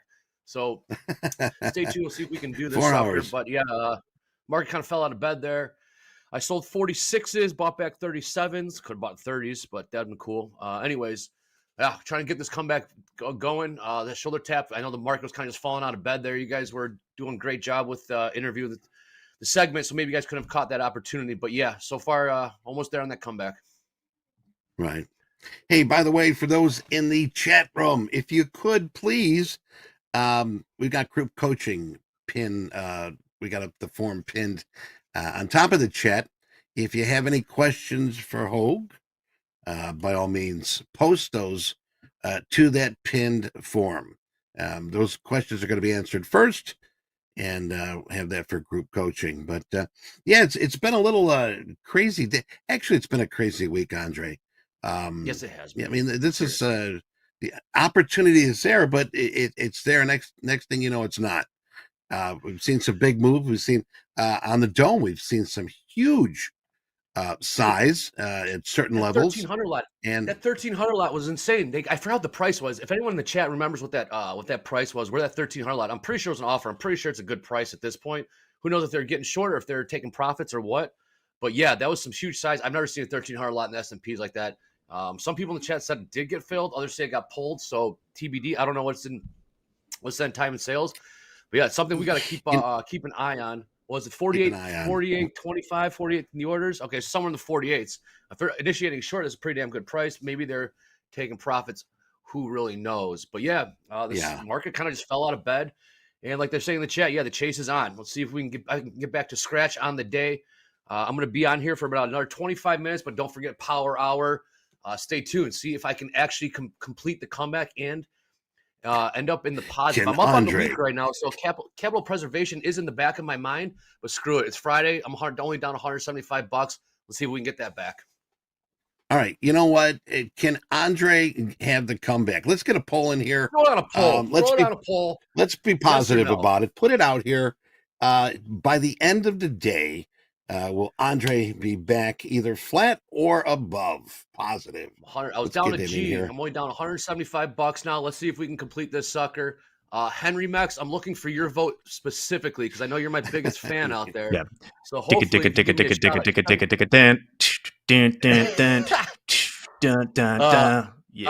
you, Jack. Yes. That was Eye of the Tiger. I take it, right? Yeah, but I felt like Rocky. The non-suable version. Yes, I was. Okay, right. The non-suable. Running up the stairs out there in Philly. Yeah. So. Yeah, you know what though, Andre? That's a very good comeback. I mean, considering it's a Friday, you know, as far as your mindset, being down 1,000 would probably put me in a big hole. And I mean, you tend to get reckless at that point, trying to get it back. But you know, we're watching you in fast market, and like you said, you were chipping away, jab, like Michael says, and you got to where you want to be almost. But jab, almost there. Not done. Like I said, we got 4 hours, a little under 4 hours left in the day. I think I can do it. I'm not going to force trades, but you never know if something pops up. I mean, damn, 175. You can see the light at the end of the tunnel, and yeah, you know, when you can see it, you smell it and taste it. You know, you just want to get there. So let's see if we can get this. Eddie, I know you've been training pretty well, doing some gold. Gold had a big pullback, right? Well, you know, the opportunity, I put a trade in before we had opening call, which gave me a great foundation. I had a nice trade there. Played off the number. I let the dust settle a little bit, but I caught the move. Earlier today. Oh, yeah. And that gave me a good, like I said, it gave me a good foundation, a good something to fall back on if I had some bad trades. But I'm hands off right now. And I'm very happy with what I've got here today. Yep. Okay, it's Friday, and we're coming down. You know, it's lunch hour trade, so it might get a little quiet. Might see some consolidation, barcoding, if you will. We'll be patient, but like I said, you know, if opportunity presents itself, I mean, damn, it was just this. I mean, Hoag nailed the dead ass high, and it was basically just a return to settlement play in the ES. So that's you kind of see it coming. It took forever to play out, but you know, hey, here we are. So I got a shot. I've been training for like 20 years. So, yeah, we'll see, man. Trust me, I've dug out bigger holes than this, but doing it on TV in front of people, it's a whole different animal. Right now, Andre, you were trading Forex, right? Eurodollars. No, short-term interest rates. Eurodollars, that's what it was. Eurodollars, yep. And I wish I was trading the pits because I know the Eurodollar was the biggest pit maybe on the floor, one of the biggest pits. It looked like a madhouse, and I would love to be in on that action. But yes, screen trading the Eurodollars. Super liquid, super big size, not a lot of volatility. So literally we're trading for a half tick. So trading S&Ps is a little bit different, but you know, markets are markets. They all kind of behave similar. Like you, Eddie, I mean, I know you were never a gold trader, but here you are, you kind of transition into gold and boom, you know, markets are markets. So, well, but you know what? You're trading football the S&P, which I would suggest is probably the best market for somebody to start I love the S&P. That's where I did most of my business with Bear Stearns, Royal Bank of Canada, Deutsche Bank. And so you sort of like, I mean, it has changed. It has evolved. But it's still, in my speed, I look at the NASDAQ and gosh, I got to give, those guys props that can really dial in and catch that speed and that volume. I mean, That's right, baby. It's something I do hands off, and sit back and and watch, watch That's somebody right. trade that. Yeah. Well, we got Ben with us. Yeah. Ben, are you on hello, mute? Ben. Let's get it, Ben. Let's make some money. There it is. There it is. Yeah. Ben, how are you, sir? You're on mute. Don't know if we're getting wanted to give you the Ben's doorbell. audio at the moment. All good. Okay. All good. So yeah, right now we're flatline. We're hovering around settle. S&Ps, NASDAQ never quite got down there. I think John's been talking about how the two have been behaving a little bit differently lately. So it's something we're keeping an eye on. Yeah, like I said, let's get this comeback going. Ben, once you get in there, I see Ben. Yeah, let's Picture the get that. Eurodollar prep. Damn, look at that thing. John just sent, yeah, that's insane. Football field is right, Hoop. That looked like a good time. Just be cautious. How does that work? Hey, Ben. You hear me okay? Ben, what's We good, can man? hear you, Ben. Bingo. How we doing, Welcome fellas? to the party, baby. Gotcha, youngster. Gotcha. Yeah, It's exactly, Friday. Andre. Welcome to the Go party, as Andre said. Good barcoding so far. I've had a pretty good day. I knew I was going to be on TopstepTV today. I woke up early, did a little market prep. I'm pretty proud of it. Some of the better trading I've had, certainly this year so far. So it's going well. So you're saying that this year you've started out pretty good. Yeah, it's been a good start. I opened up a demo account, 150K trading combine through Topstep. I'm sitting at, let's see where we're at now. I think it's 153, 200, something like that, 3,200 in profits. So it's going pretty well. 720 of that was today. I caught almost the bottom right after that in pre-market, right after that non-farm payroll number, and caught a piece of the move up, just a slight rebound. I didn't think it was going to skyrocket like it did, but that's trading. What are you trading? I'm sorry. That's in the ES. Nice. Yeah, I was a dummy that tried getting short in front of that thing, and that was a train that would not stop. So good on you for catching the momentum, not fighting the trend. Yeah, that's how you make money. So now it's capital preservation, right, Ben? Unless some opportunity presents itself. Yeah, I heard you talking about as I got brought in that you're chasing the dragon. I'm kind of trying to keep the stash at the moment, so I'm really trying to sit back a little bit, wait for something really A+ to present itself. But we're moving lower. I mean, if it moves below close, yesterday's settlement and keeps volume picks up, I'll probably take something short. It looks like the volatility's in today. It really does. Andre, yes, like you said, yes, sir. Since you are very close to getting back to flat, would you consider trading micros? Right now, no. I'm just gonna I probably should, but right now I got the S&Ps. Feel like I'm in tune with the S&Ps right now, so let's keep sticking to that. Why? I know we say that for we do suggest that to traders. It is a good suggestion, but right now, I think I'm gonna just stick with the minis right now. All right, it was just a question. I know that I was close. I think last week and passing the combine, and that was suggested to me, and it sort of worked out nicely. I wasn't risking much. I wasn't making much, but it was a less riskier, more stable way to trade to try to get to my goal. I really like the micros I think one of the great uses of micros, especially since we have the rule that you need to log, a $200 profitable day. If you're, you got some profits in the account, let's say you're in an XFA, you got decent profit in the account, but you're on a losing streak, you can go down to those micros and just try to book a $200 winning day, right? Trade just like you do, but instead of $800 or $1,000 profit, you might squeak out $200. You've taken that next step into qualifying for a payout, and you're psychologically working towards being profitable. I think that's a great use for it if someone's looking for a trigger for themselves to switch over to micros. Maybe you're on a 2-day losing streak, but you still got 4,000 or 5,000 in profit that you want to take a payout on. you got to hit those $200 days. So just, hit a couple of micros and see, get back to profitable trading and do something positive towards a payout. That's good. Good information, good share. And now, Ben, let me ask you, how long you been trading? I'm coming up on 4 years. I started trading options when things fell apart in 2020. I really didn't know what I was doing at that time. Made some quick money, and it was pretty steady, a steady march up. And after the U-turn from the COVID market crash, they did some quantitative easing and really favorable wind at your back kind of market conditions for about 2 years. So I did a lot of research.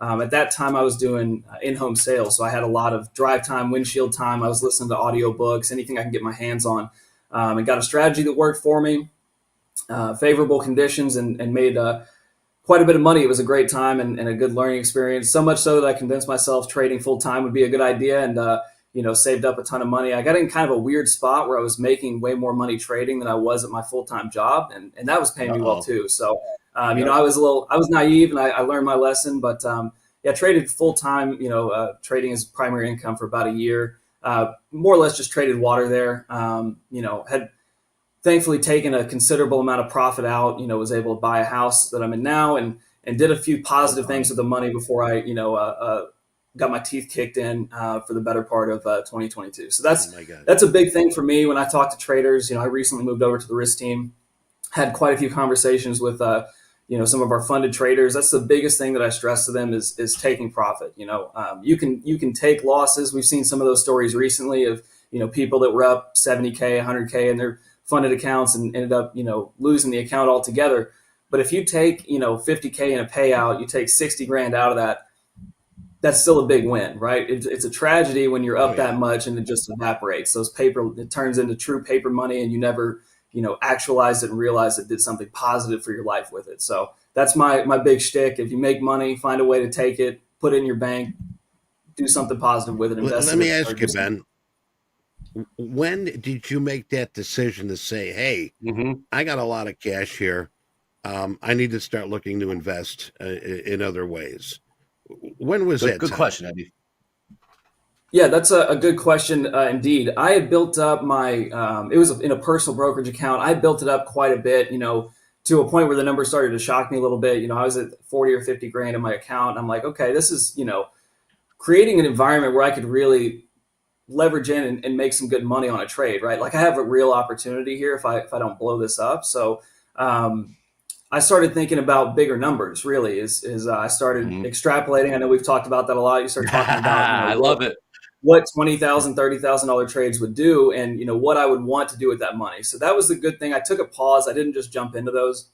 I thought about what I wanted to do, and the number one thing for me was to buy a house. I knew that I didn't want to continue renting if at all possible. The money I spend every month, I wanted to go towards something I own. So that was a big piece for me, and planned it out. And I, it was definitely, in hindsight, it was definitely a product of the times. There were very favorable conditions for longing the market at that time, and I was sized into some Tesla calls, short dated calls that were, in hindsight, again, very risky position, but it was a pretty famous day, I believe. I want to say it had something to do with Elon Musk tweeting something about Tesla. It might have been the day he said taking it private or something wild like that. Yep. And there was a massive gap up in my position overnight in my favor. So right place it ended up at the being right like time.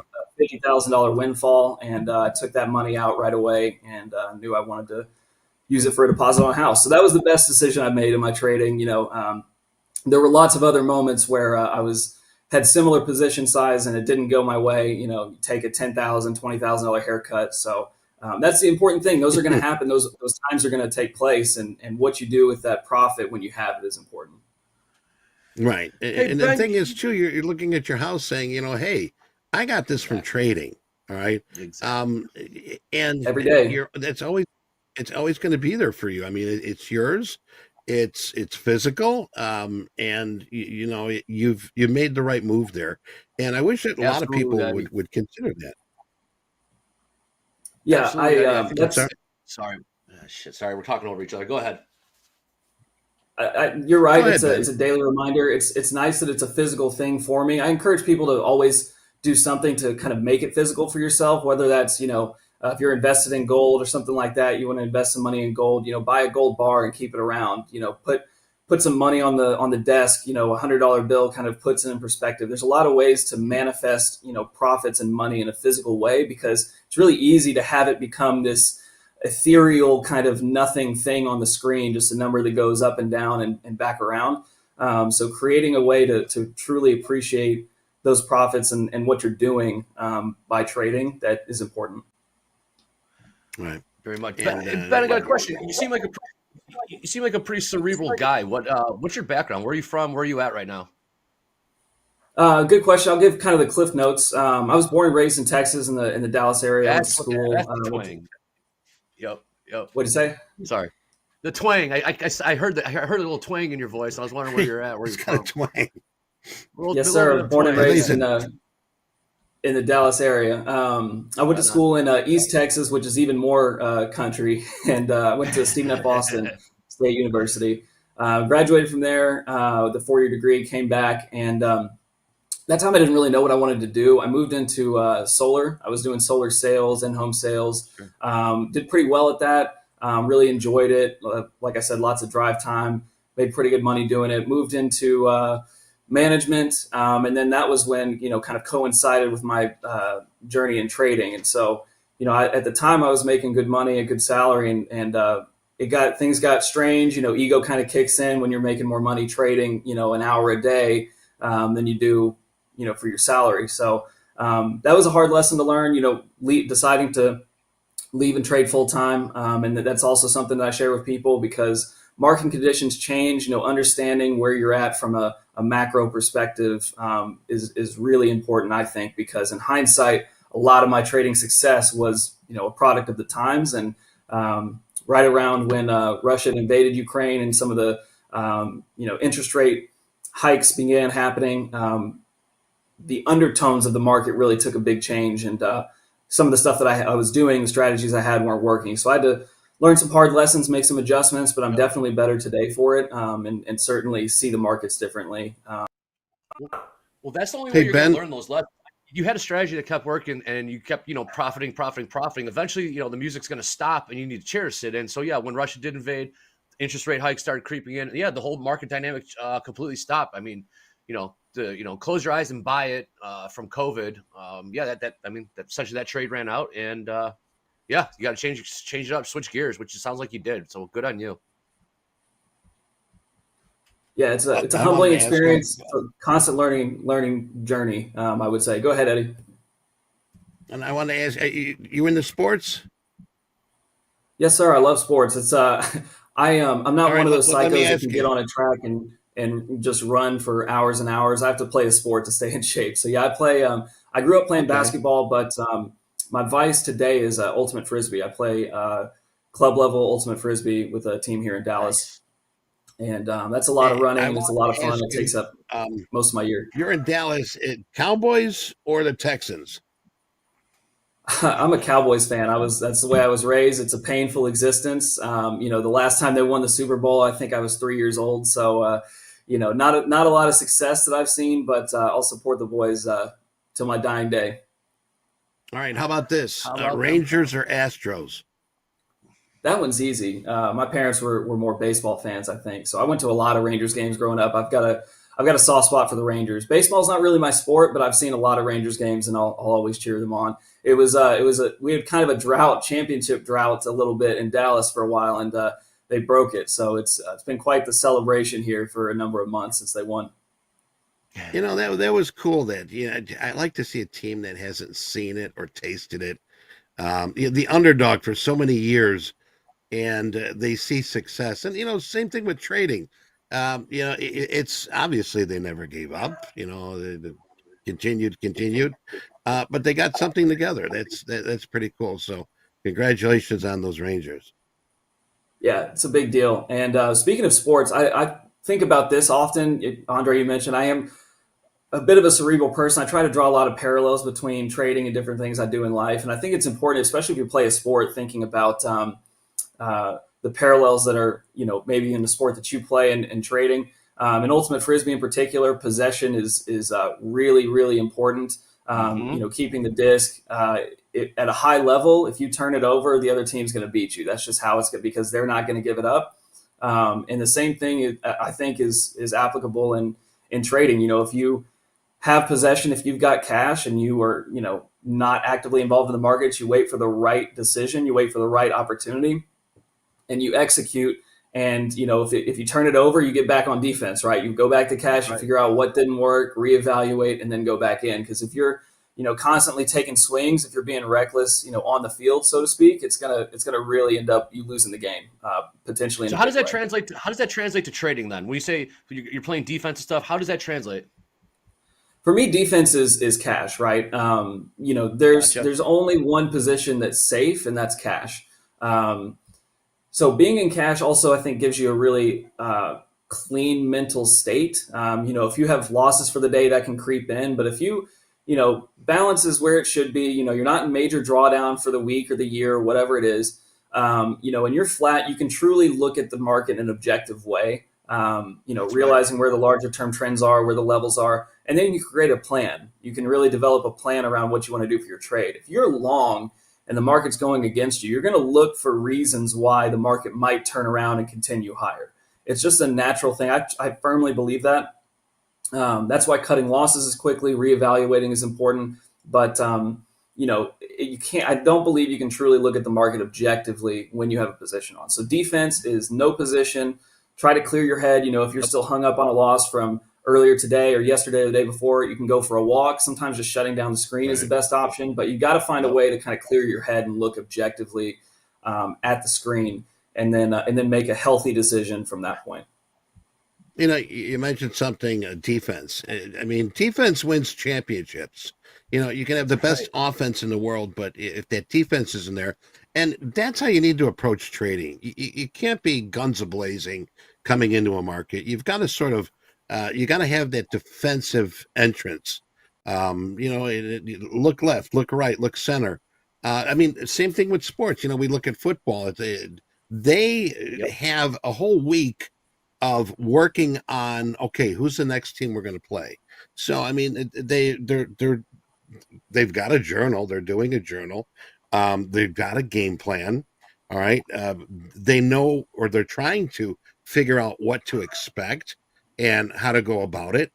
And the thing is, too, it's like you see these teams, first half of the game, football, first, second quarter, they're not doing what they're supposed to be doing. They're losing. And then they go into the halftime. And obviously the coach is telling them what to do and what needs to be done and how we can change it. And then sometimes you see these teams, second half of the game, they're a completely different team. So the thing is, too, if you've got bad trades going on, all right, do that halftime thing. Stop, reevaluate, look at what's going on. Maybe you need to sort of fine-tune something, or maybe look at something a little different, and then come back the second half. And, I think that's what Andre was doing here today. He had that first half that didn't look very good. And, you took a little time out there for a bit. Coming back today, you're looking at the market in a different view. 100%. Yes. I love this analogy. I'm a big sports fan as well. I think a lot of people in our audience are as well. So this really translates to me. But yes, the halftime adjustments were much needed. The halftime break, then sometimes it creeps in, if I just didn't trade that damn right off the number, right off the open, this would all be profits. But hey, that's the name of this game. That's what we signed up for. And there's nothing better than digging yourself out of a hole. It shows that you can come back. Look at, Jack, what's this? Jack. And you said name of a game. Okay, Jack. This is something we've been wanting to do. We showed a photo earlier, and Danielle, don't blame me, Danielle has suggested that we have a little caption contest here. Oh, God. So this photo from earlier.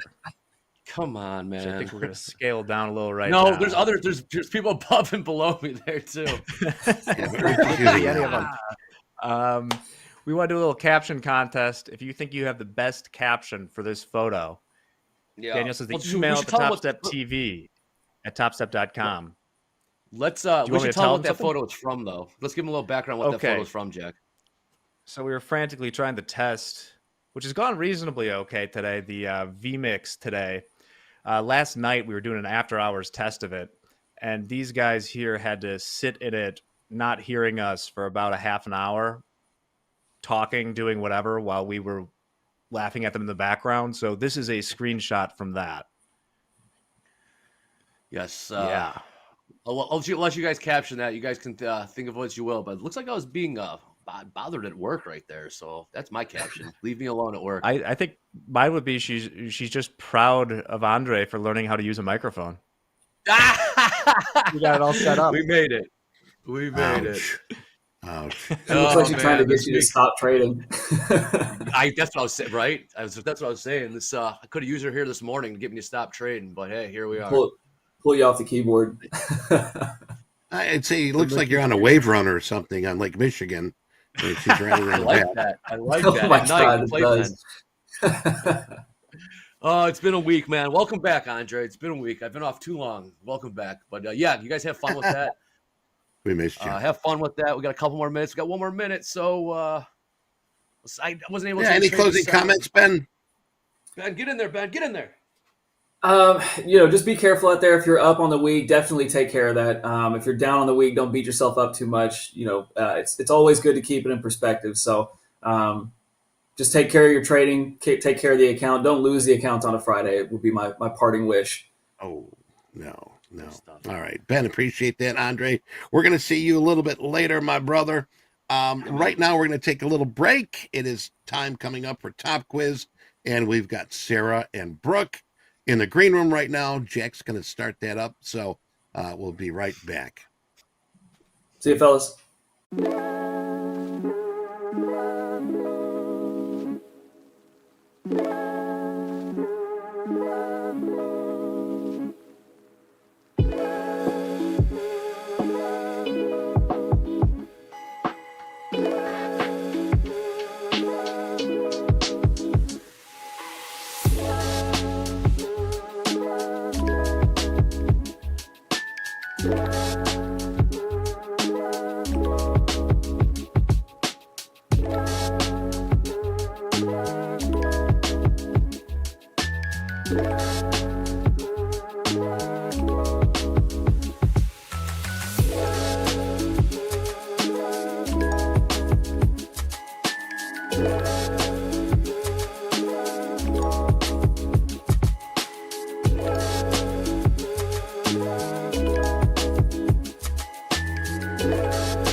Hey, everybody.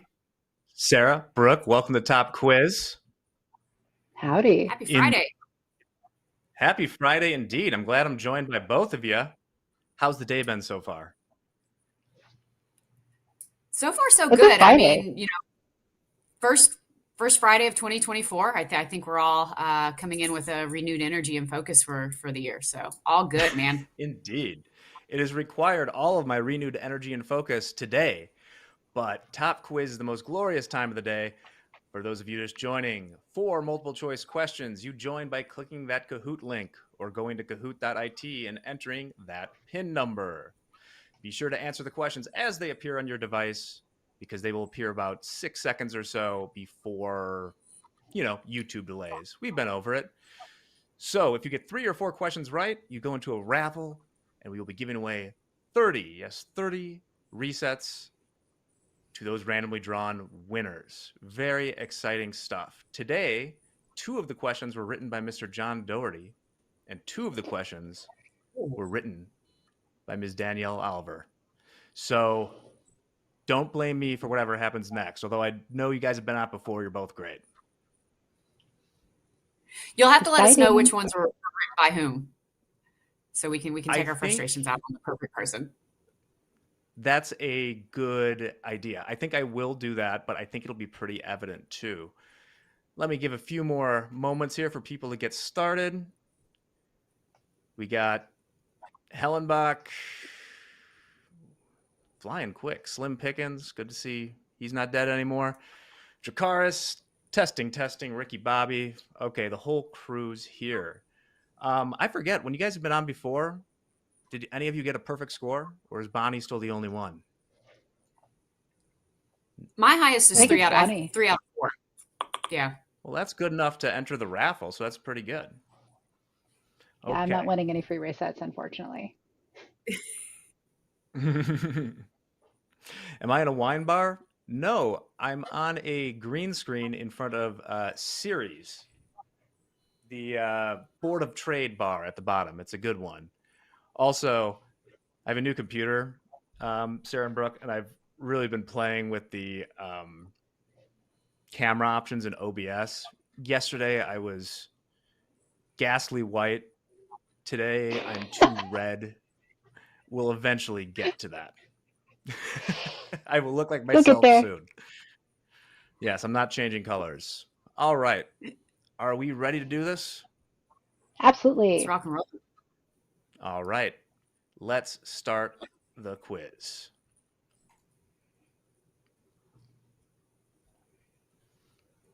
The date and the countdown. And we cahoot. What year was it 1 trillion seconds ago? Was it 1941, 1862, 838, or 29,000 BC? 1 trillion seconds ago. Any ideas? Go for it, Brooke.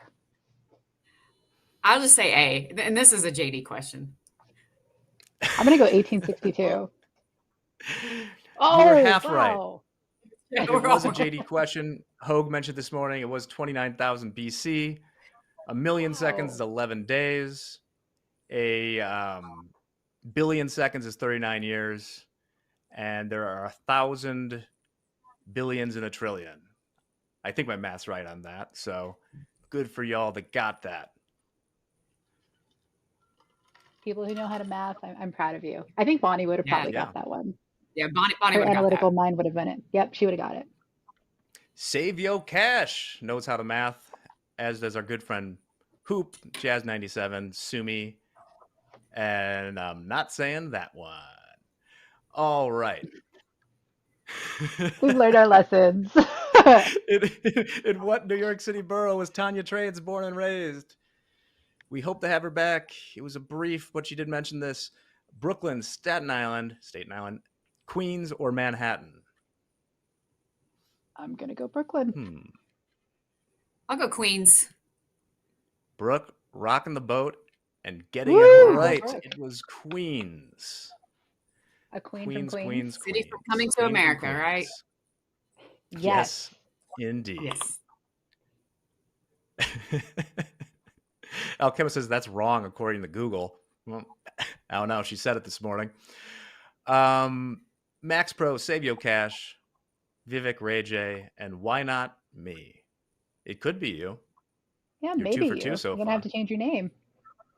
Yeah. All right. You guys ready for the next question? Absolutely. Bring it. Oh, okay. Here. And whose question do you think that last one was? Danielle. Okay. I'll let you know if you're right at the end because I don't want to give clues for the next 2 question authors. Yeah. Okay, here we go.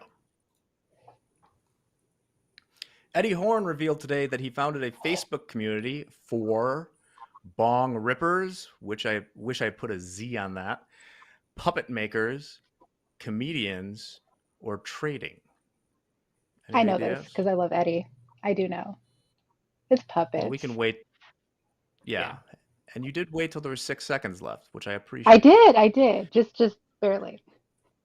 It is indeed making puppets, puppet makers, the Puppet Master Horn.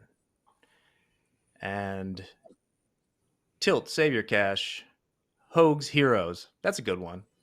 Max Pro 930. Okay, one question left. And who do you think wrote that last one? I say Danielle for the last one. We're split. Okay. Yeah, we'll We will see at the end. All right. Final question. What color hat was Michael wearing this morning? Was it black, blue, green, or was he letting the flow out? No hat. Oh my God. I had to ask the author because I did not know this. Yeah, sorry, I'm in meetings all morning, but I'll go with no hat Friday for Michael. Michael is a man of the hat. It was green, as someone pointed out in the chat as well. Yeah, all right. I don't think I've ever seen Michael without a hat. Like you said, he's a hat dude. I've seen no hat Michael. It's a little eerie, but I've seen no hat Michael. In his headshot. And this was an annoying quiz with rigged questions. Yes, indeed. Okay. Oh, it's always rigged. It's always rigged. I thought that's how we played this game. It's always rigged. If you didn't win, it was against you personally. If you did win, you send me some money. All right. Who do we think wrote that last question? Danielle. I'll go JD. We'll split it again. It's like we have our own little comp. The last one. Yeah. JD wrote the first two. Danielle wrote the second two. So don't take it out on me or Danielle or JD for that matter. Let's see the podium. Third place is No Resets. Hey. Sure. Hoag's Heroes. And number one was Mikey 00 or 00. Double aught. Max Pro and Jazz Corner Room are the runners up. Brooke and Sarah, thanks so much for stopping by on Friday. Always great to have you guys. Happy New Year. Happy New Year. It's been a great year so far. I hope it's been a great year for all of you. Stick around. We got group coaching next with Hoag.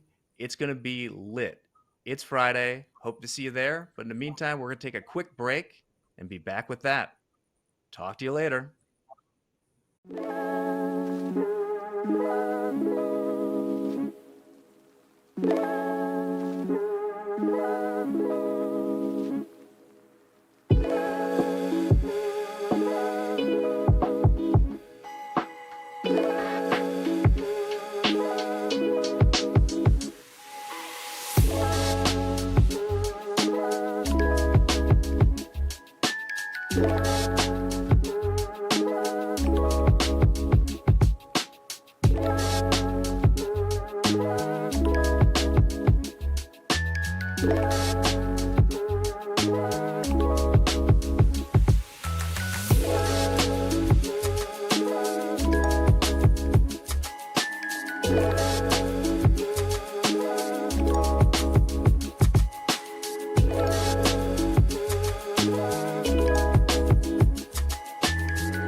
Good afternoon, Hoag.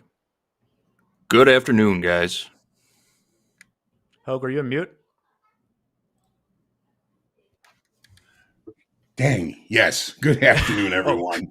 You gave me a heart attack because if you weren't, I'd have to go to the switchboard and replace everything.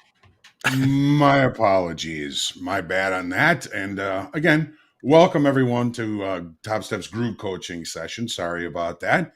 We're looking forward to a great session. We like to call this Let's Crush 2024. My name is John Hoagland. I'm the senior performance coach here at Topstep. 40, almost 41 years. In February, it'll be 41 years of futures industry experience. It'll be probably about 32 years as an active trader. Traded on the floor of the Chicago Mercantile Exchange for 20 years. Migrated to screen trading in 2009, and since 2011, it has been my pleasure to be here at Topstep and have the opportunity to talk to and hopefully improve the performance of traders from all over the world. This is the CFTC disclaimer. It states that there is a considerable risk in trading futures. We all know that. These are leveraged products, which means you run the risk of losing more than your initial investment. We should only be using risk capital. And to me, risk capital is money that you can afford to lose. We're not going to be suggesting the purchase or sale of any product or security during this session. It is for educational purposes only. It also states that hypothetical or simulated performance results have certain limitations. And to me, the biggest limitation is the fact that there are no rules, no consequences, and no accountabilities. It's not until you have a little bit of skin in the game until you find out who you are as a trader. I've got my good friend JD with me this afternoon. How you doing, JD? Mr. Hoagie Hoglethorpe. I've been sitting on that one all day. It's the only slapshot reference you'll get out of me today, I promise. Excellent. How you feeling? Pretty good. Glad to be here. Good. Thanks, everyone, for throwing your questions in that form earlier. There's some pretty good ones today. Hopefully we get through them all. I'm looking forward to it. We're going to have a great session today. And why don't we jump in, JD? Let's do it. Let's start with a couple from yesterday that we didn't get to. These came in right at the end of the session yesterday, and they were pretty good questions. So let's start with those. Awesome. What do you think? All the way down to the bottom, line 223 from Jonathan. This has to do with your opening range trade. Do you use a 15-minute opening range trade? What time do you use to establish a proper opening range? All right, Jonathan, great question, because there's lots of different ways to do this, lots of different theories about it, and lots of traders using different time frames for the opening range. My opening range is typically going to be the first minute, and there's a couple of reasons for that. If you have a larger opening range, if it's 5 minutes, 15 minutes, 30 minutes, whatever it is, it's really going to do a lot to increase the risk that you're going to have to take the opening range trade to begin with. So now we're thinking about what the opening range was and where it came from in the trading pit. The opening range was when the opening bell rang. Bing, there's the opening bell. All of the brokers in the pit are going to have they're going to have orders in their hands that are due fills right on the open, right when the market opens up. So in a case where there's not a lot of orders to fill, the opening range may take 30 seconds and be a very, very small price range, maybe a point in the S&Ps. Once the opening range is established, once the market opens and it looks like all the brokers are finished filling those orders, the exchange would go around and say, we're going to post the opening range between 2 even and 3 even. Does that work for you? Did you fill your orders in there? If I filled my orders outside of that, I'd say, no, I needed to go up to 3.25 or 4.25, I should say. So I need another tick in the opening range. Once they established that all the orders that were filled in the opening range are in the opening range, then they would announce that to the public. On busy days, if there were a lot of orders to be filled right on the open, it may take the brokers 2 minutes and several points of price range to establish the opening range. And again, the exchange would go around and check with all the brokers to make sure that the orders that were due on the open were they were executed inside the opening range. Now, in electronic trading, if there is something that somebody wants to get done right away, I figure about a minute is probably long enough for somebody that has something that they want to get done right on the open to get it done. Now, of course, there's bigger traders that are going to be executing trades throughout the trading day, but when the opening range is finished, then I think you get your best bang for the buck. If the opening range, the 1 minute opening range, remains one extreme or the other, it limits the risk. If you've got a 5 minute opening range, that's probably going to expand the opening range, which is going to create more risk for you. So, and there's no right way, there's no wrong way. It's the consistency. If you want to trade a 1 minute opening range, trade a 1 minute opening range. If you want to trade a 5 minute opening range, trade a 5 minute opening range, 15 minute opening range, whatever it is, as long as you do it consistently and recognize that a bigger opening range is going to expand your risk, then you can do that. But it's important to do things consistently. I've been looking at the 1 minute opening range, well, since I started trading on screen.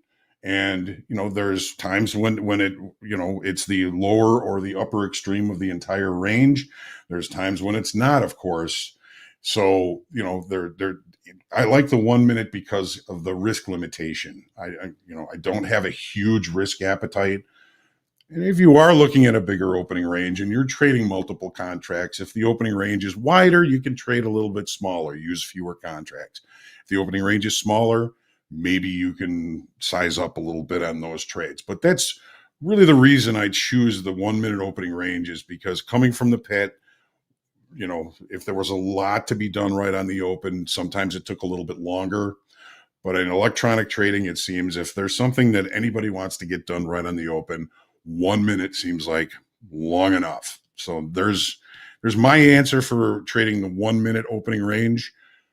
I know there's other people out there that trade a 5 minute or different time frames of opening range.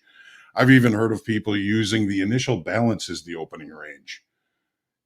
And that is sometimes going to be a lot of risk, and that's not risk I'm willing to take. So 1 minute is the time frame that I choose. Whatever time frame you choose, use it consistently. Boom. Thank you, Hoag. Hank in the chat asks, he's recognized what a celebrity you've become these last few months, Hoag, and wants us to, from here on out, skip the intros going forward. I think we all know who Hoag is. Unfortunately, Hank, we have new people coming onto the broadcast every day, so we will need to introduce ourselves before every segment, at least for the time being. Thanks for the feedback, though. I appreciate that, but I don't feel like a celebrity, so. All right, let's move on to Noel. Why do stop hunts happen? I asked this because you mentioned algos hunt during the opening range. Are stop hunts legal? This is a great question, and it even goes back as to in the trading pits. The locals, the people that were trading their own accounts, much like all of us, I would call anybody that's trading their own money or money for a prop shop, they're local traders. They're just in the markets looking for opportunities to profit from price movement, right? So the locals would develop, I think, a sense over time, at least some of the ones that were a little bit more cerebral. A lot of locals were really just true scalpers, working the bid, working the offer, hoping to get hit on both at the same time. Sometimes that would actually happen. But, if you do that 300 times and you make a tick, you're making 300 ticks. And, as a local and as a member, the commissions were a little bit smaller. We can't really do that. That's really the job of the HFTs and the algos now. So when the locals had a sense that there was probably an accumulation of stops at a specific level, usually it's going to be a technical level. They're going to look at it and say, boy, if there's a lot of longs down here, their stops are going to be down here. So what the locals would do they would get short and try and downtick the market. They'd sell a one lot to put a new low in short time frame. The market would usually come back, and they would just keep trying to downtick the market to make it look like it to everybody in the office that price was being pushed lower naturally, not necessarily manipulated, but they would go looking for those stops. And so if I were a local and I were short and I'm looking for stops 2 points lower, I could tell a broker, hey, if we get down to this level, buy me 10. And I can try and help offer the market down. I can They called it painting the tape, just putting another new low tick. They call it painting the tape. And sometimes that would be enough to where you could get a position on the way down. And when those stops were hit, either the broker that you gave that bid to would fill them for you, or you could, when the stops were hit, they become market orders, and the brokers, once it trades, they're going, 50 at 6 even, 50 at 570. And you could give them a bid and you could profit from the idea that you just ran the stops. Was it legal?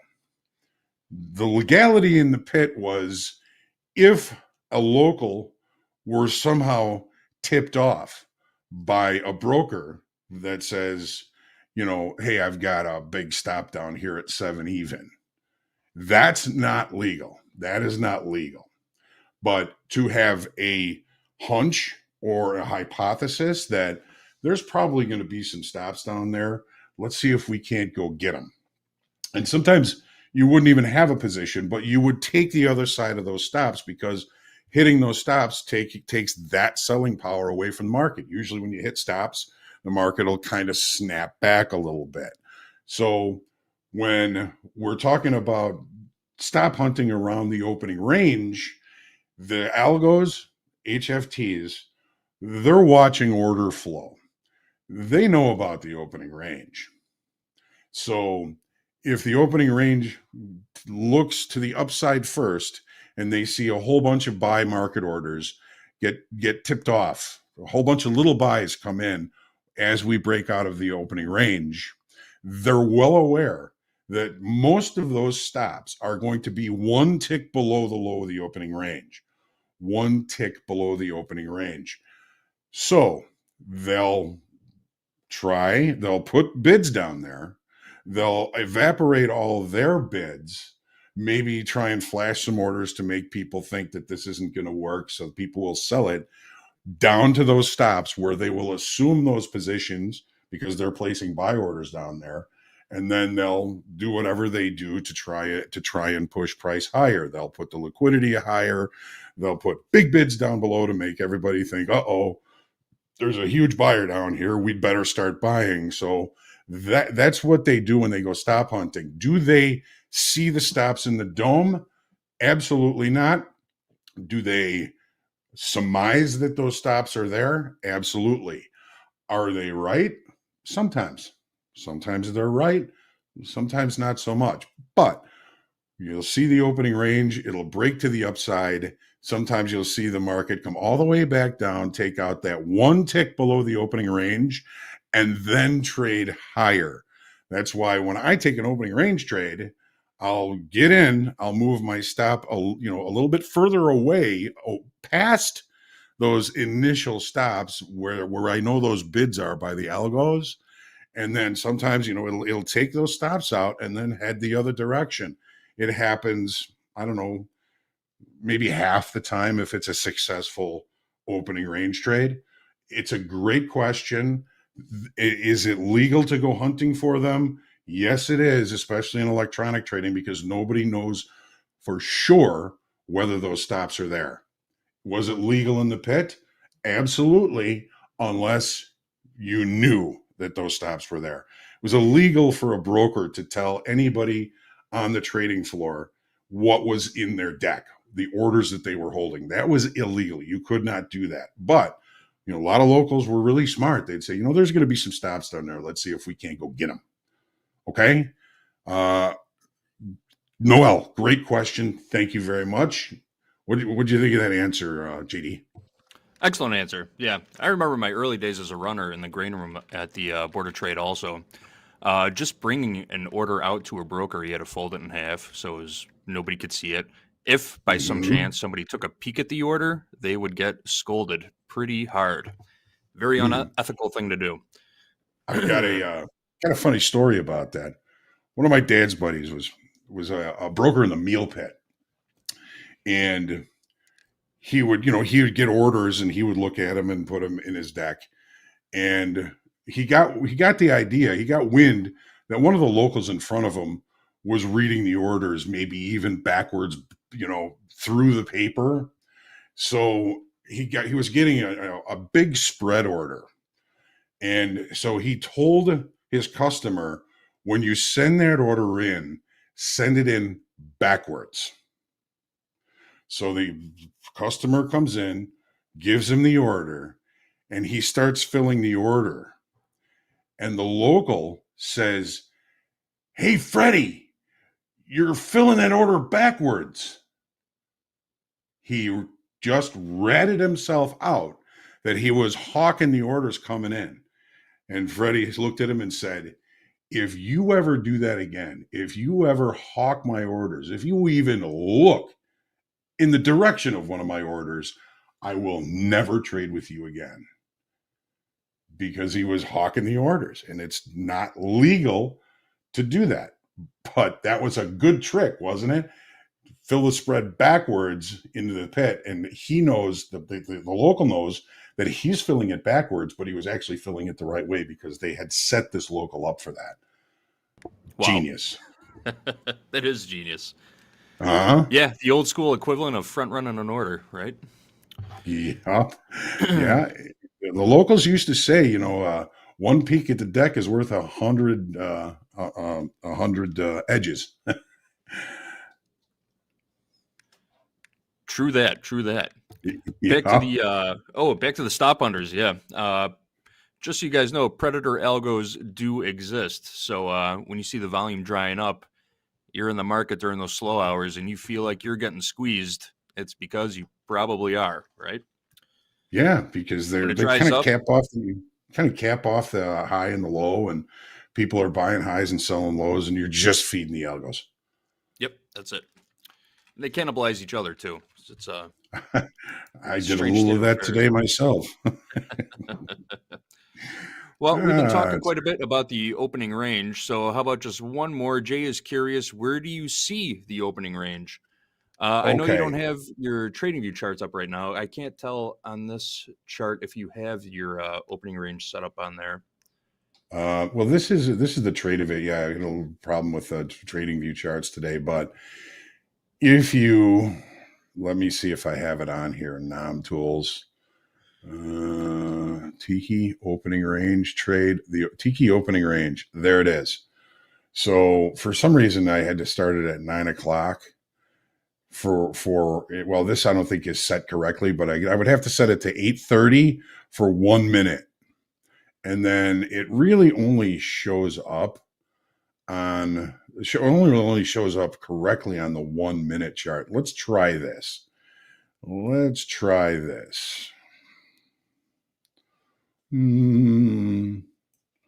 see if it shows up. Save. So it's not showing correctly here on the 30-minute chart, but if I go to the 1 minute chart, let's see if it shows up.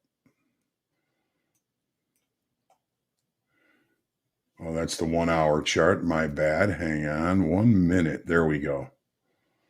Okay. So where is that opening range? It's all the way back here. God, these 1 minute charts. So there it is. So here is the 1 minute bar, 8:30. So yes, there it is.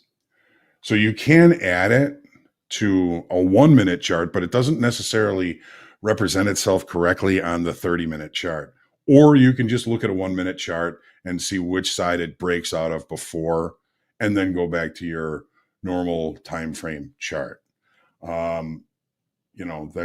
That's probably the simplest, but maybe not the easiest way to look at it, is just put up a 1 minute chart.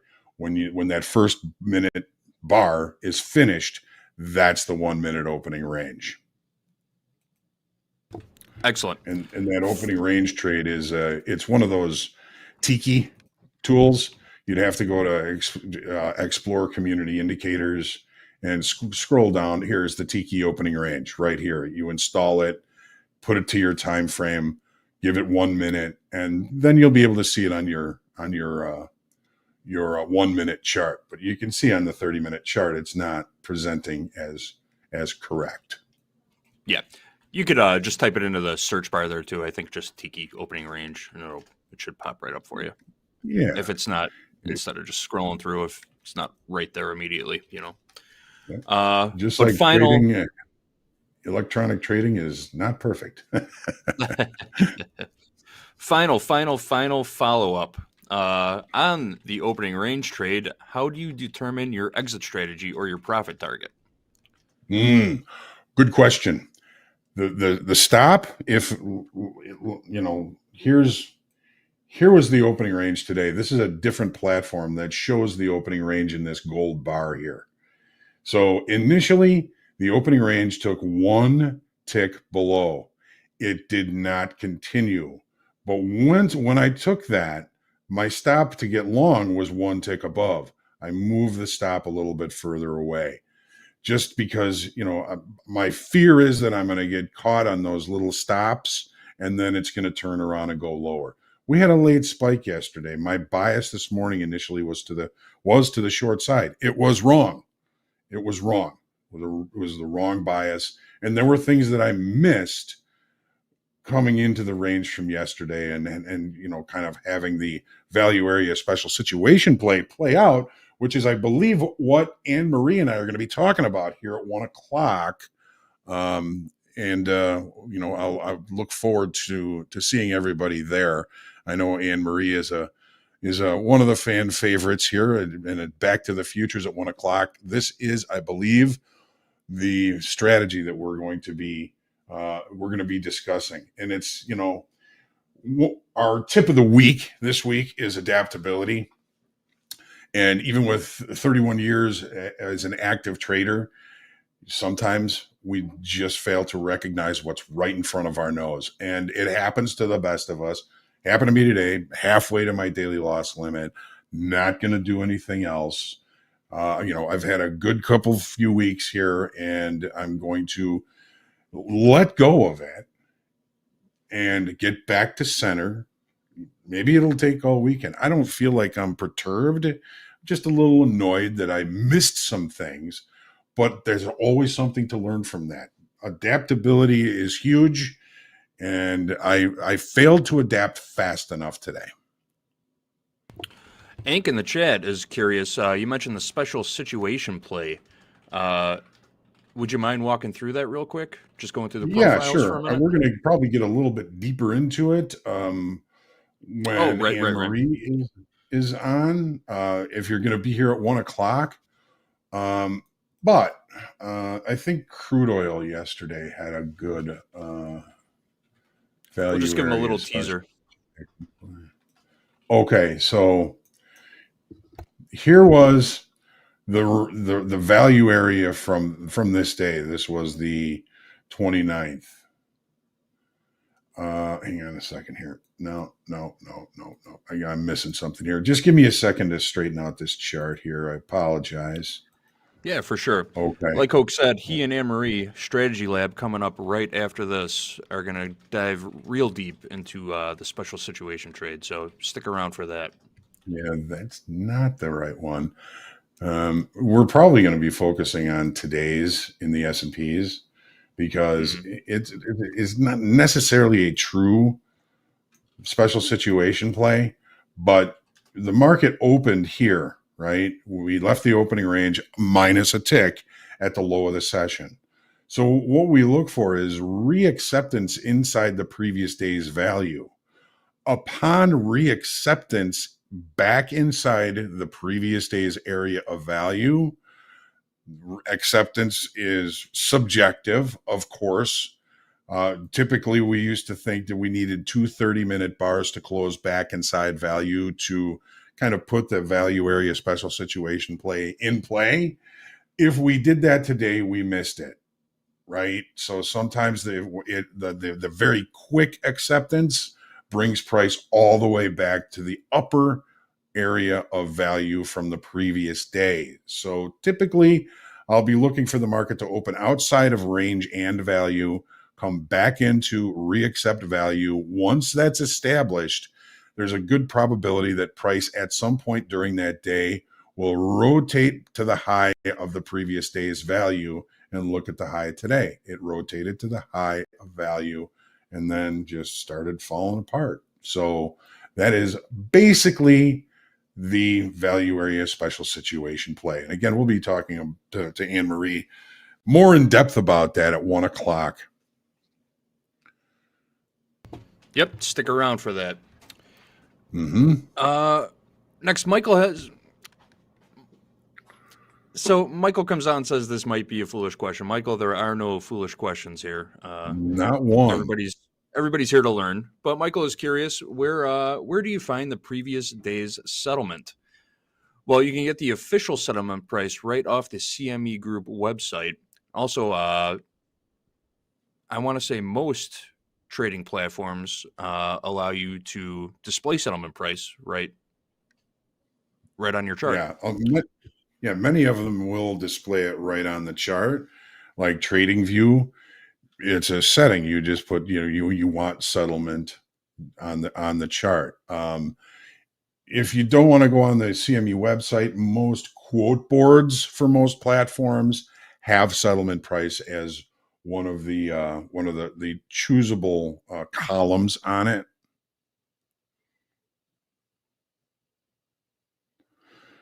Yep. Right. Yeah. Like Mick is saying, usually settlement will present on the dome or on a quote board. On Tradeovate, I've been manually putting it on Tradeovate. I don't know that there's a setting where you can have it show on the chart on Tradeovate. At least I haven't seen it yet. Yep. It will always display. Yeah, exactly what Mick said. It'll always display in your dome. Right. And your quote and board. And then most quote boards are going to have it on there as well. Yep. Good question. Very good question.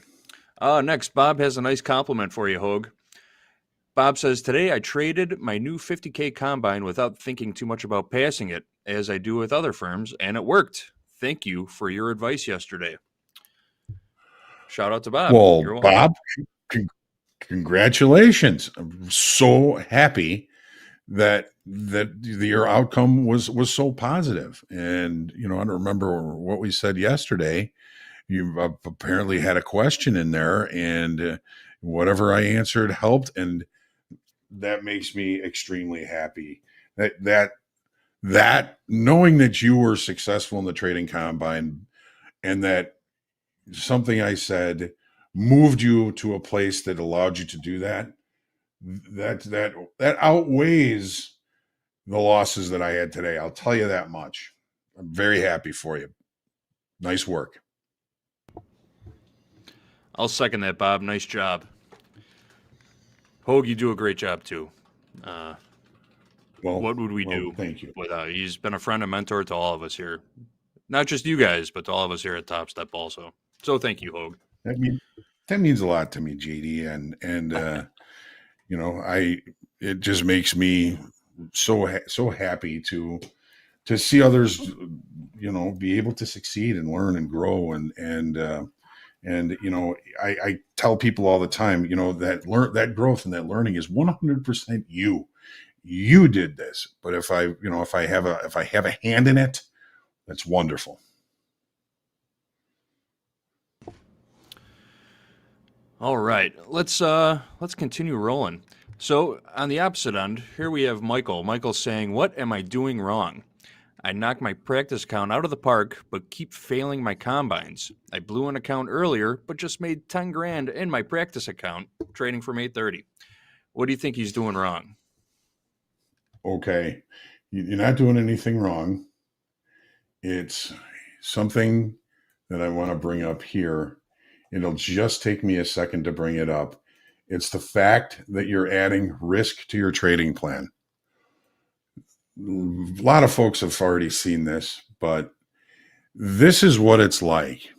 If you're, a relatively able-bodied person, and I asked you to walk across this balance beam, which is right on the floor, you could probably dance across it without even thinking about it. There's no risk. If you step off it, you step off it. You're not going to get hurt. you're just going to have to start over at one end to the other. So the process of trading in a sim is just like walking across this with no risk, no reward, and no consequences, no rules, no nothing. You can just walk across it. Getting into the trading combine, that same board that was laying on the floor is now 2.5 feet off the floor. The process of going from one end to the other is exactly the same. While you were dancing across this one, you were probably a little bit more cautious going across this one. The process is the same. Put one foot in front of the other to go from one end to the other. Same thing here. One step in front of the other. I don't know if you guys, yeah, you can see my cursor. Okay, good. Now there's a little bit more risk. Somebody like me, if I fall off this, I may sprain my ankle. But just the fact that there's greater risk involved, you're going to be a lot more cautious. It makes the decision to take that next step and follow that process a little bit more difficult.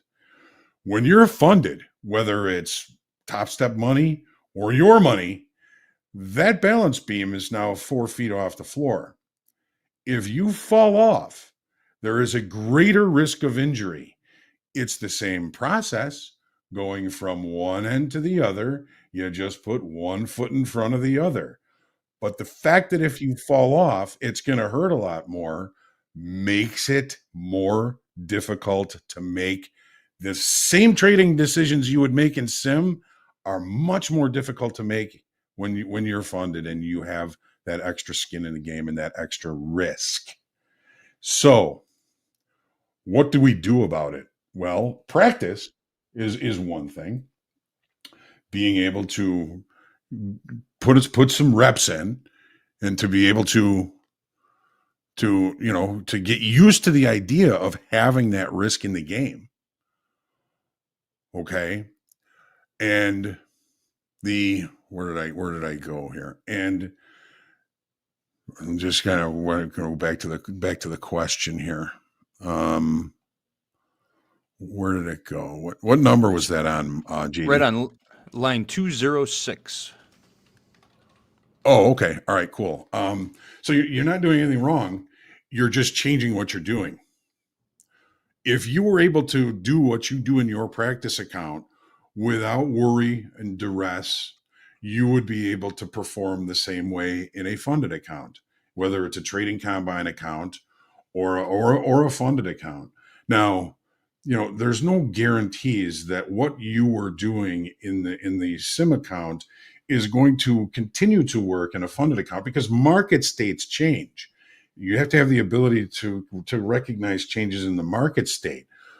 But I find that people are very serious. Trading is a serious business to them.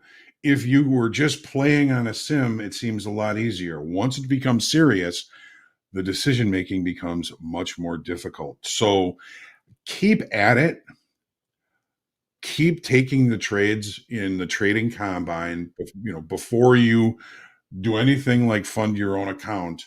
Get funded here at Topstep. Take the time to get your head wrapped around the duress that having skin in the game causes and how it changes your decision-making process. Sometimes when we see somebody go from the trading combine to live, they get really risk averse. They tighten up their stops and they end up dying by 1,000 cuts. But if they were only just able to do what they did in the trading combine that created that success, perhaps if things remain the same, they'd be more successful in the funded account. It is that duress, that fear, it takes over the decision-making process. When you add fear to the equation, your amygdala, which is, it's a little thing in your brain. It's your lizard brain. It's the fight or flight thing in your brain that kind of takes over your ability to make decisions. You start making decisions out of fear and emotion, and less out of cognitive thought. When you don't have any risk, everything you decide is a decision. When you have risk, some of the things that you're going to do aren't really thought out. And we're going to be, bringing some new information and perhaps even some new tools to all of you to begin to recognize when you're being hoodwinked by your emotion, by your amygdala, by your lizard brain, whatever you want to call it, and to be able to recognize it and either stop or learn to make those tough decisions anyway. Such a great, deep question. And, just like, the first time you came up to bat, you were probably scared. You're going to get hit by the baseball. You're going to miss. You're going to look bad. You're going to do all this. But the more you practice, the more often you're able to put the bat on the ball. And, it's our whole life. The first time we do something, it's really scary. The next time it's a little less scary. The next time it's a little less scary. Michael, you got this. You got this. Just calm down. I've had people, tell me, even trading psychologists, that if you could trade the way you trade on sim, you'd be a better trader. So try and treat it without the seriousness. Try and trade, then get this. Try and trade carefree, but not careless. If you can just accept the decisions that you're making cognitively and not out of fear and emotion, you'll be a better trader. Hopefully that's going to help you, Michael. And anybody, if there's something we talk about here, just like Bob said, is there something we talked about here helped him, then that makes me really happy. And I want to know about it, Michael. So if you get a handle on this, let us know. We want to hear about those successes. Thank you, Michael. And what else we got, JD? Mash chimed in the chat there. Not a shot against Michael, but he says it's because all Michael's blow accounts, bro. I'm going to make sure that gets in front of MP later on today. No. But yeah, I would. No. I'd love to hear. I'd love to learn more about this also. This trading's. Personally, when I first started, I found it to be very intimidating. There's no other industry on the planet that I can think of where on day one you are going toe to toe with the biggest, smartest people on the planet, and their only mission in life is to take your money away from you. It can be a little scary when you think about it in that respect. It is scary. And then imagine, stepping into a trading pit with 350 other traders and having to use your voice and move your arms and execute trades that way, feeling like, everybody's watching me. Nobody's watching you. They're concerned about what they're doing.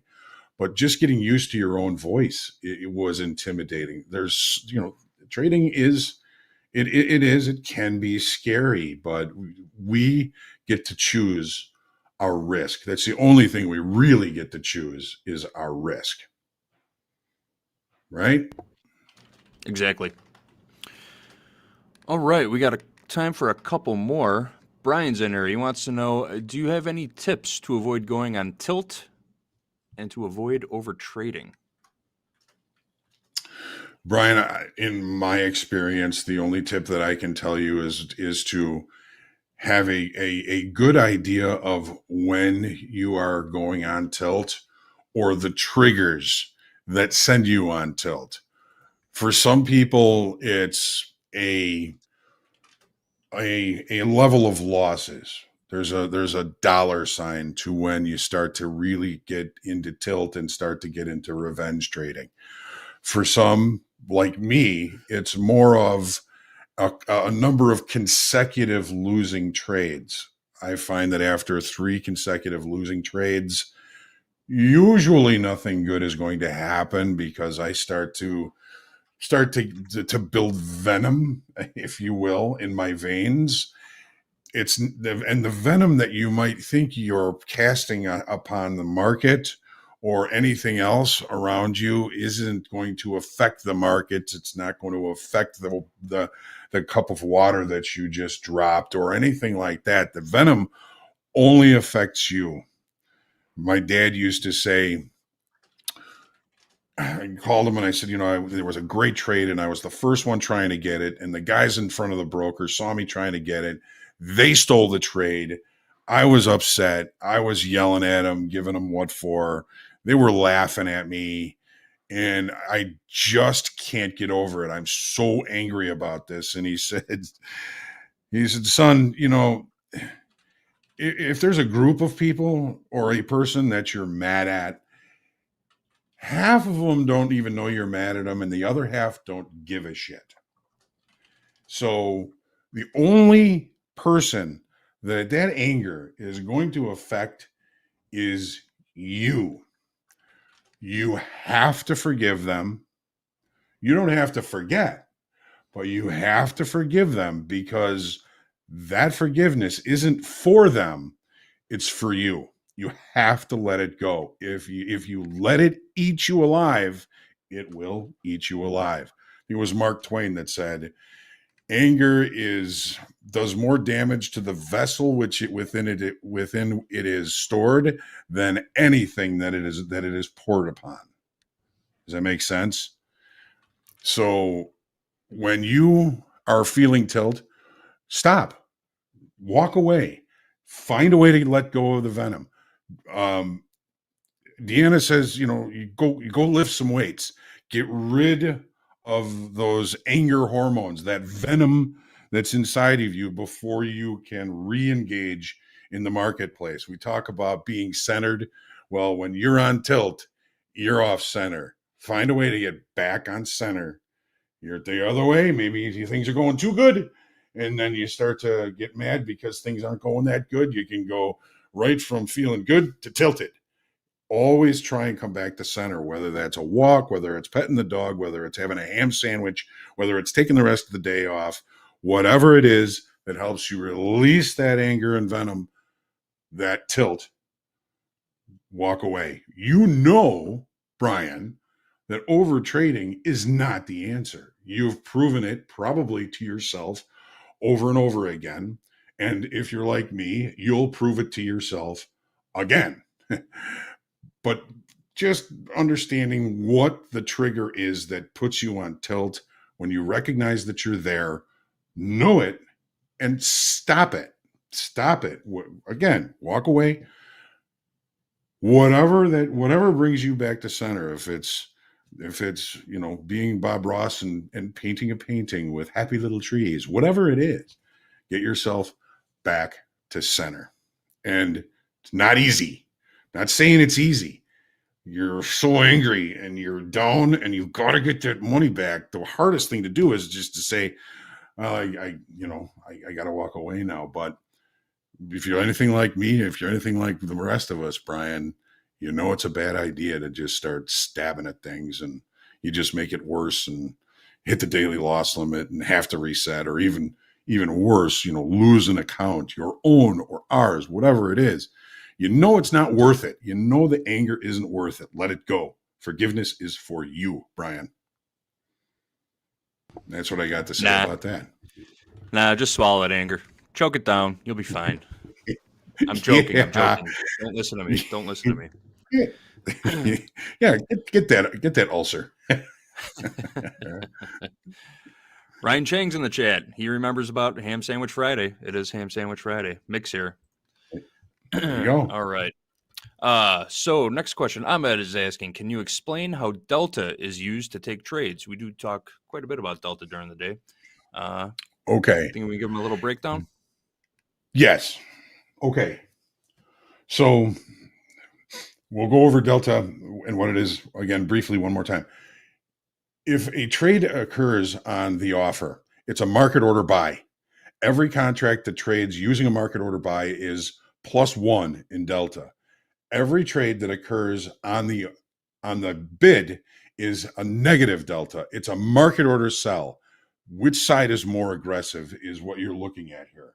So when we're looking at Delta, there's days, sometimes even weeks, when it doesn't provide any good information or opportunities. But when it does, it's one of my favorite trades, because you can kind of get the sense and the feeling, if price continues to move higher over a period of time, let's just call it a trading day, and Delta continues to be increasing in negativity, increasing in negativity, a lower and lower negative number, absolute value keeps going down, there's something that's telling you. It might be telling you that, all right, if the more aggressive traders are selling into this market, but price continues to ratchet higher, there's another presence in this market. There's a longer time frame player in this market.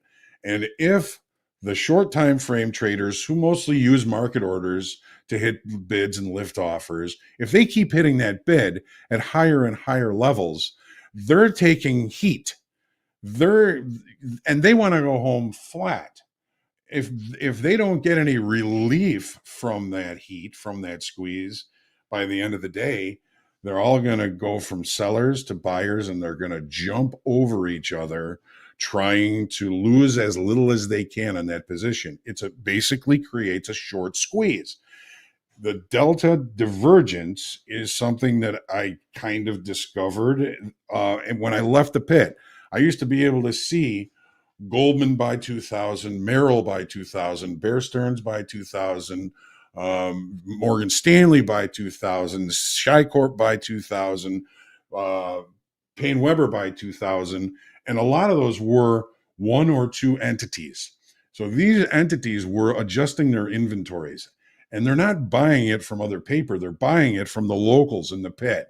Buy 100, buy 100, buy 100, buy 100. And it goes around the whole pit. And pretty soon you look at the pit, and everybody in the pit is short. And you go, they're going to have to get out. That's buying power. So you look for an opportunity to buy a little bit of a pullback. And by the end of the day, you'll see their eyes. They're like, oh man, we are screwed. And then one of them will turn buyer, and then they'll all turn buyer, and they'll grab those offers and lift those offers and lift those offers and bring price higher and higher. And you're sitting there long. And once you get to not yet. All right, I'll sell you two. You've just had a nice profit. And it seems kind of mean, right? Like, all those guys are stuck short, but they would be happy to take your money. They would be happy to take your money. So don't feel bad about it. Don't feel bad about it. Take advantage of it. They would take advantage of it. This is, I was stuck in the soybeans at the Mid-Am one time. I had one little 1,000 bushel contract of soybeans on, and it's rallying. And a friend of mine, I know he's long. I'm like, come on, just sell me one. Just sell me one. They said, come on, we're buddies. He says, between 9 o'clock and 1:15, we're not friends. Okay. All right. I get it. So, I scrambled my way out of it, took my loss. I got it. It was, it's that kind of an environment. Don't feel bad for taking profits. I'm probably way off the subject so far, but at least some good stories. But yeah, that's how we use Delta, is recognizing when our direct time frame, the pea shooters, the weaker hands traders, whatever you want to call them, the day traders, are all stuck one way, and we can take advantage of that when they unravel. And we may be able to take advantage of it before that, because if we're recognizing that there's a long-term buyer in this market, we can join them early. If you find the right spot, find the right risk, take the ride up, and then take the big ride up when that short squeeze happens at the end of the day. Great question. I could never tire about talking about Delta. The chat loves it too. You're getting some great comments in there, Hoag. For sure. All right. Well, we're getting close. I think we got time for one more question. Okay. I pulled this one. Check out line 216. I pulled this one because it's relevant to this morning. John asks, late in the morning today, January 5th, someone asked if that S&P had a failed auction, but I believe you said it wasn't because there wasn't an excess high. Was it simply a trade setup where it couldn't clear prior day value high, but did trade above today's initial balance and ultimately traded back down to settlement? Or how do you describe that trade setup? Okay. I'm speaking in past because I completely screwed up today. So here's what he's talking about. If you look on the screen here, I'm going to make this big so we can all see the high. Okay. So B period high, D period took one look above it.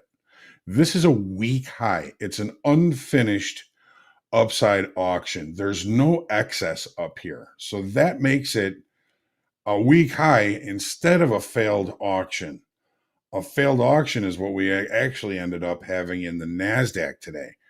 I took a short up here, but I felt like it was contrary to the day type that we had been putting up so far.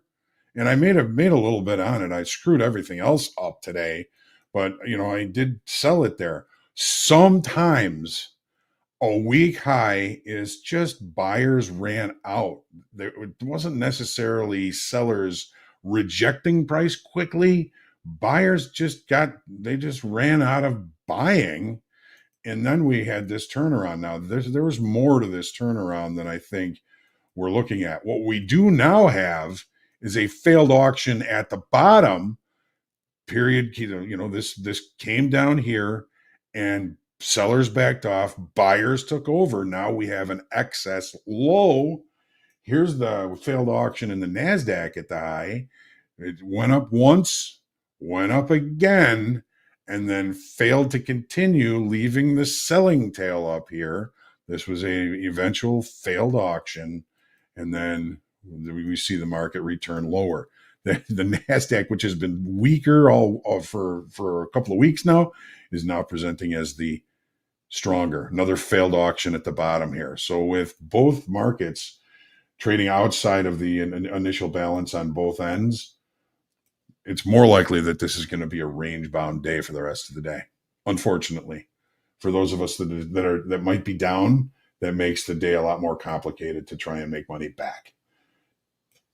So there's your answer. Awesome, great. Thanks for clarifying that, Hoag, and everybody in the chat seems thankful for that also. All right, folks, we are at about time. Again, stick around for Anne-Marie and Hoag, the debut of their new Strategy Lab series. You're going to hear Anne-Marie and Hoag talk about the special situation play in a little bit. That's coming up right at 1 o'clock. And then for Power Hour, we have Coach Ray. And after the Power Hour, Coach Ray and Coach Paul in Discord at the buzzer. All right, everyone. That's all we got for you today. We'll see you Monday again for group coaching. Hoag, you got some dad wisdom to close us out with? Yeah, I got it right here. So this really rings true for me today. He used to tell me I could double my income if I would only trade 3 days a week. I'd say, well, why don't you only trade 3 days a week? He'd say, well, I don't know which days to take off. You don't know. If you knew what days you were going to lose money, you could take the day off. Look at that watch. That's the original digital watch. He wore that every day for the rest of his life. Thank you, everybody. Thanks for joining us, and looking forward to having some time with Anne-Marie. So we'll see you in a few.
All right, we Right. are live. Right. Hello, hello. Thank you, Jack. Hello, Anne Marie. So good to see you again. Doing well. I'm happy to be here. I screwed up today, but that happens. I did too. Did Today you? was tough. Yes. I knew that if we got over the close of yesterday, that we'd get into a squeeze formation, and that squeeze could be strong. And I still tried to short in front of it. By golly, I was so mad at myself today. Oh, I was mad. Sounds like we had the same day. There were a couple of mad. nuances that I think had us lead that way, but our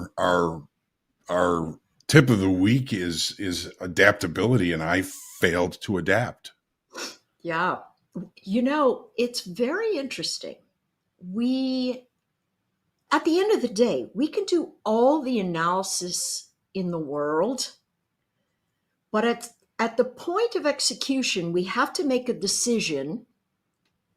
And that decision, by the time we make it, we're usually so committed that it takes a long time for us to go, hang on, that's probably the wrong decision here today. Mm-hmm. And that's what happened to me. It's like having a strategy that works for weeks and then it doesn't. And you keep trying to trade it and you just keep getting whacked. And you're like, well, that's not working anymore. What? I got to do something. Right.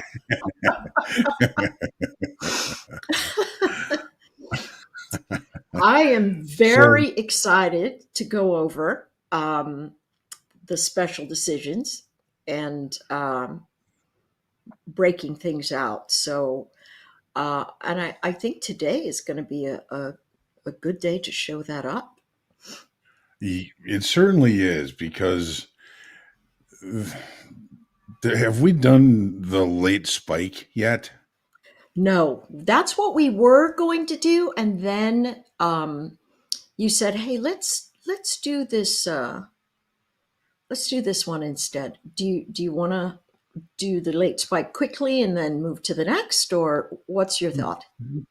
Well, we actually ended up having a late spike yesterday, and it's part of the reason that I got a downside bias that I failed to adapt to, which brought us to the value area acceptance or special situation play that played out perfectly.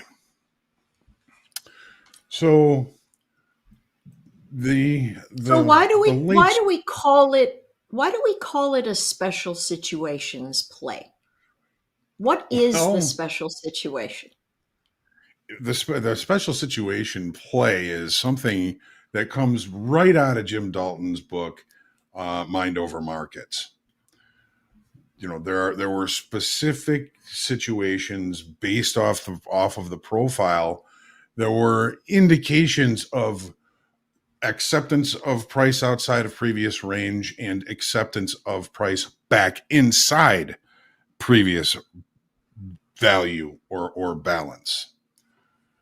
Now, the two main ones that I learned, not only from Mr. Dalton, but from friends of mine in the pit, were the late spike and the value area special situation play. I think D calls it the value area acceptance play.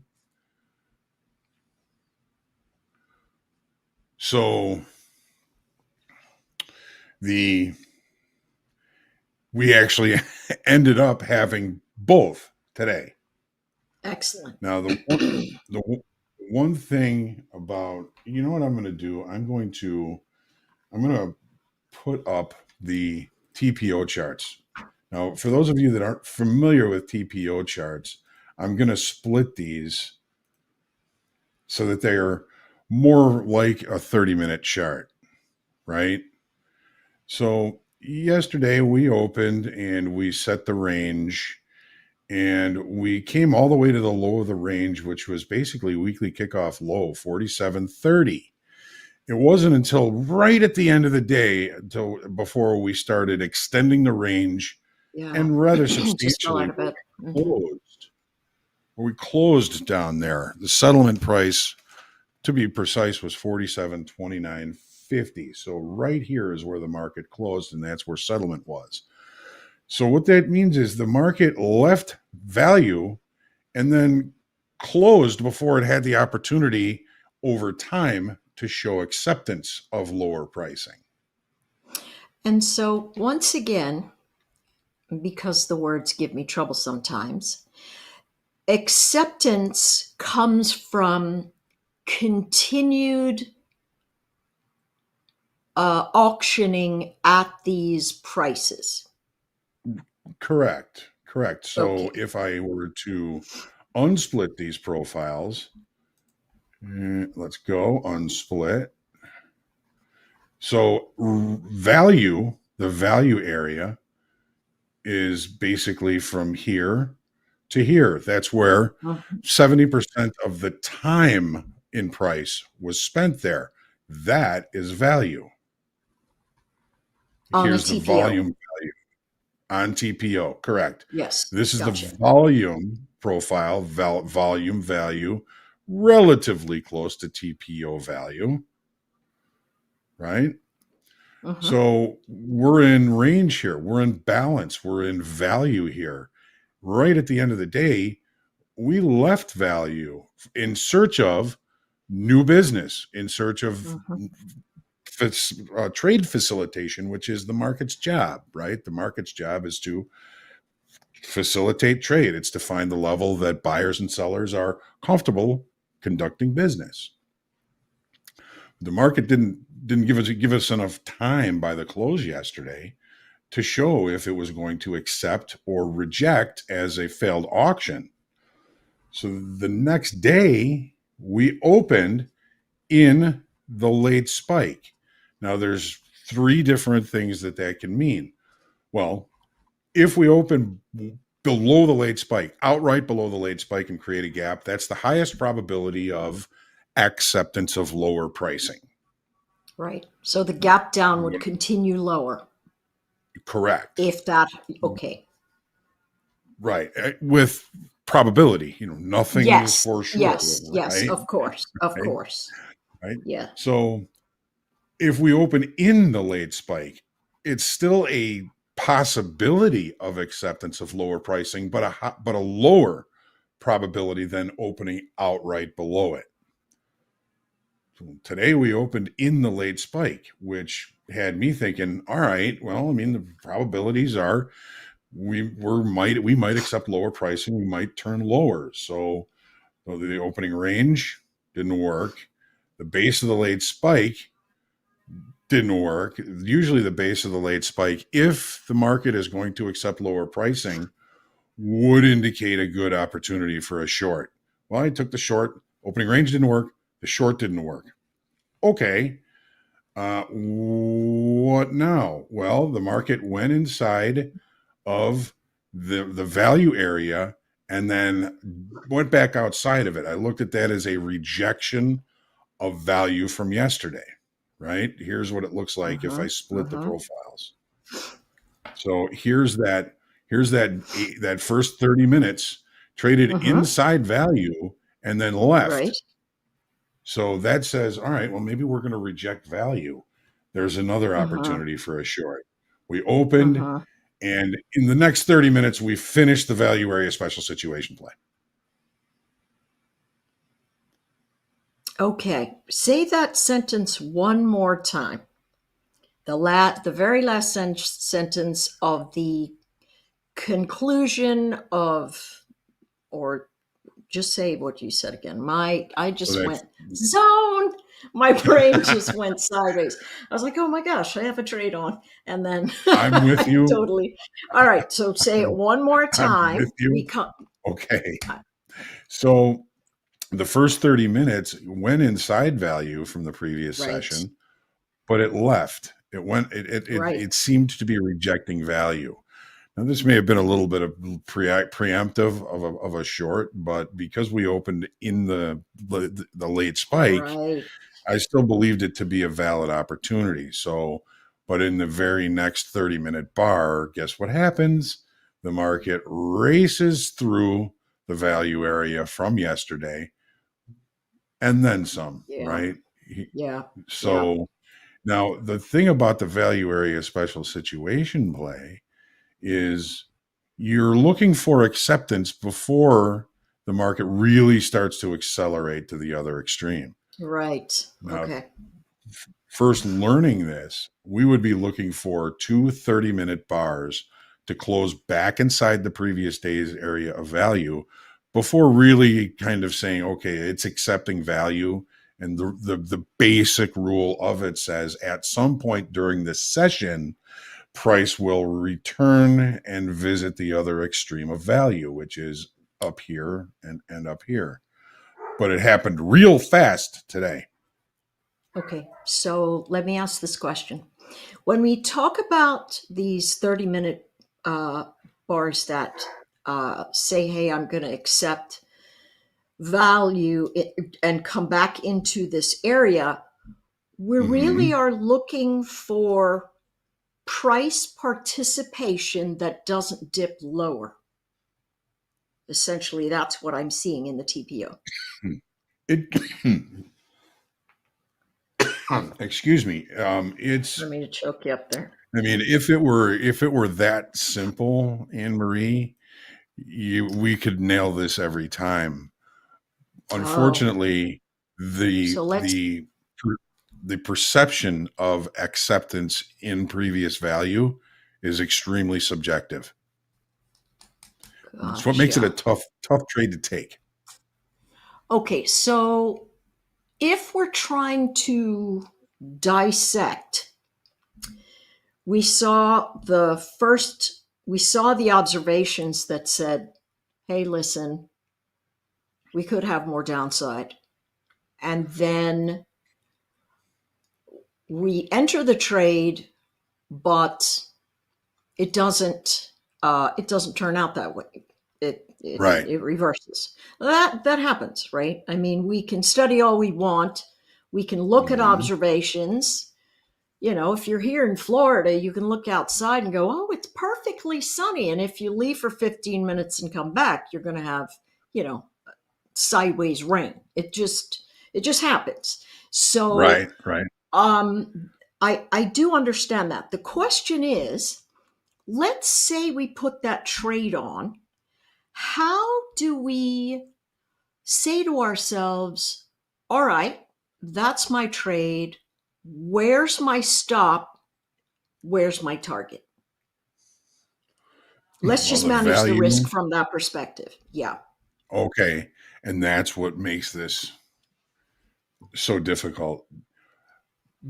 Like I mentioned, learning this from others before actually learning it in the book, the general rule was we wanted 2 30-minute bars to close back inside previous day's value. The problem with that is you'll get one that may close in there. It can come back outside of value and then come back inside value and then put another close of a 30-minute bar in there and then come back outside value and then finally come inside value and then finish it.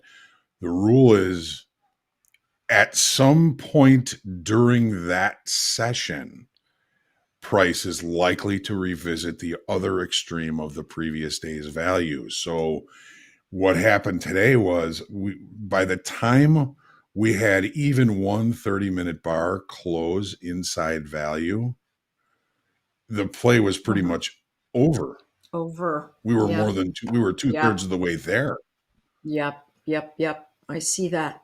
Right? So speed. So here's my thought. I was sitting down after the smoke left my ears because I have terrible temper with myself when I see what I need to do, but I don't. And so a lot of times I have to have hey, now settle down. If this was another random person, you wouldn't be thinking like that.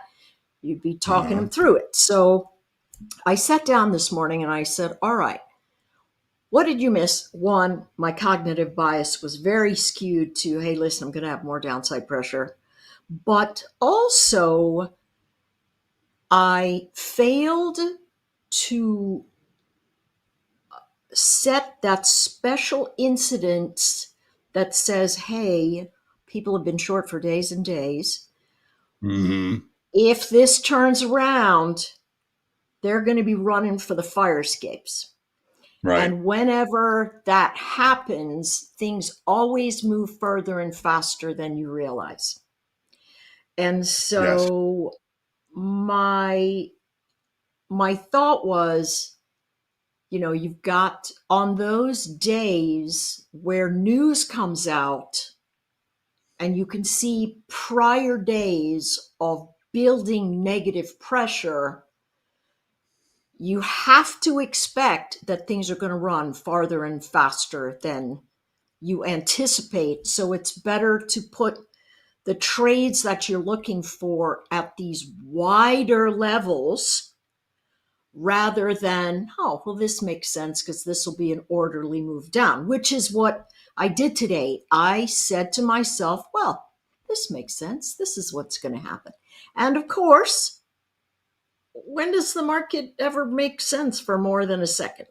Never. Right. So I assumed and didn't look at proper price action, and it really hurt me today. And so in this special situations play, or this late spike that comes in the prior day and moves, should we have this little toggle that says,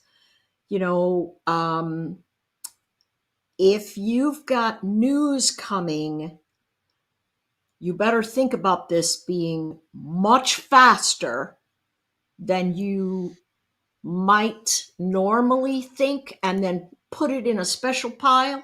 Or what is your thought about helping the trader doing that? It makes complete sense, Anne Marie. And I was thinking about, not that I've had a lot of time today, but in just reviewing what I missed. Okay. We've been coming off the highs with not tremendous volume. We've been adding open interest on the way down, but between weekly kickoff high and weekly kickoff low, I kind of view that as shorter time frame, weaker hands, speculators. Some of them, some of them swing traders, probably providing most of that additional open interest on the way down. The late spike below the weekly kickoff low yesterday, I'm thinking, oh boy, we're going to bring in new business to the short side below that level. Yeah, I was looking for that liquidation too.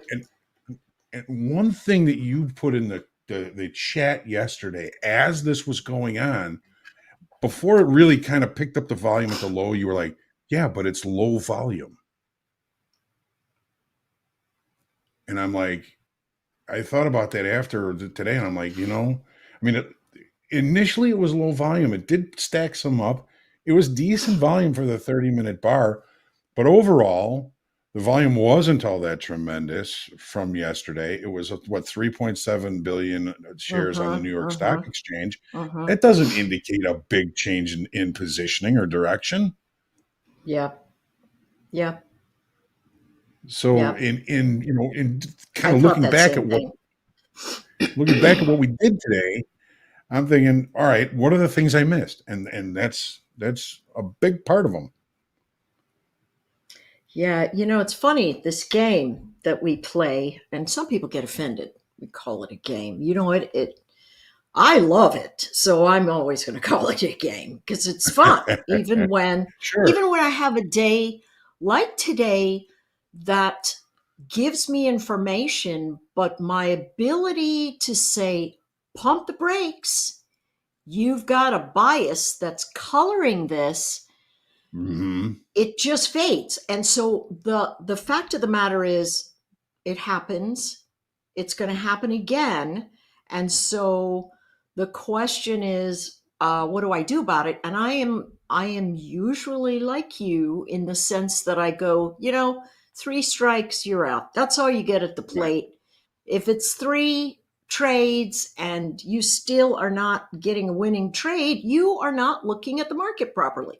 I know this. And today, I must have made 8 trades. And they were I just kept thinking, nope, this is going to be it. No, this is going to be it. And I just was not looking at it clearly. And again, it came down to that cognitive bias and being willing to go, wait a second, if I'm wrong, thinking about this, then the next thing that should happen is X, and I did not wait for it. I just kept going, yep, X is going to happen. I'm in. And that impatience, impatience got the best of me. Yep, it just did. I did sell it a point off the high, but it was so contrary to the trend of the day. It was hard to hold. Took a little bit on it. I only took a little bit on it. Same thing. The cumulative lizard brain. All of us have in that space. Just talking about the lizard brain, and even after this many years, and as many years as you've been trading, it's still there.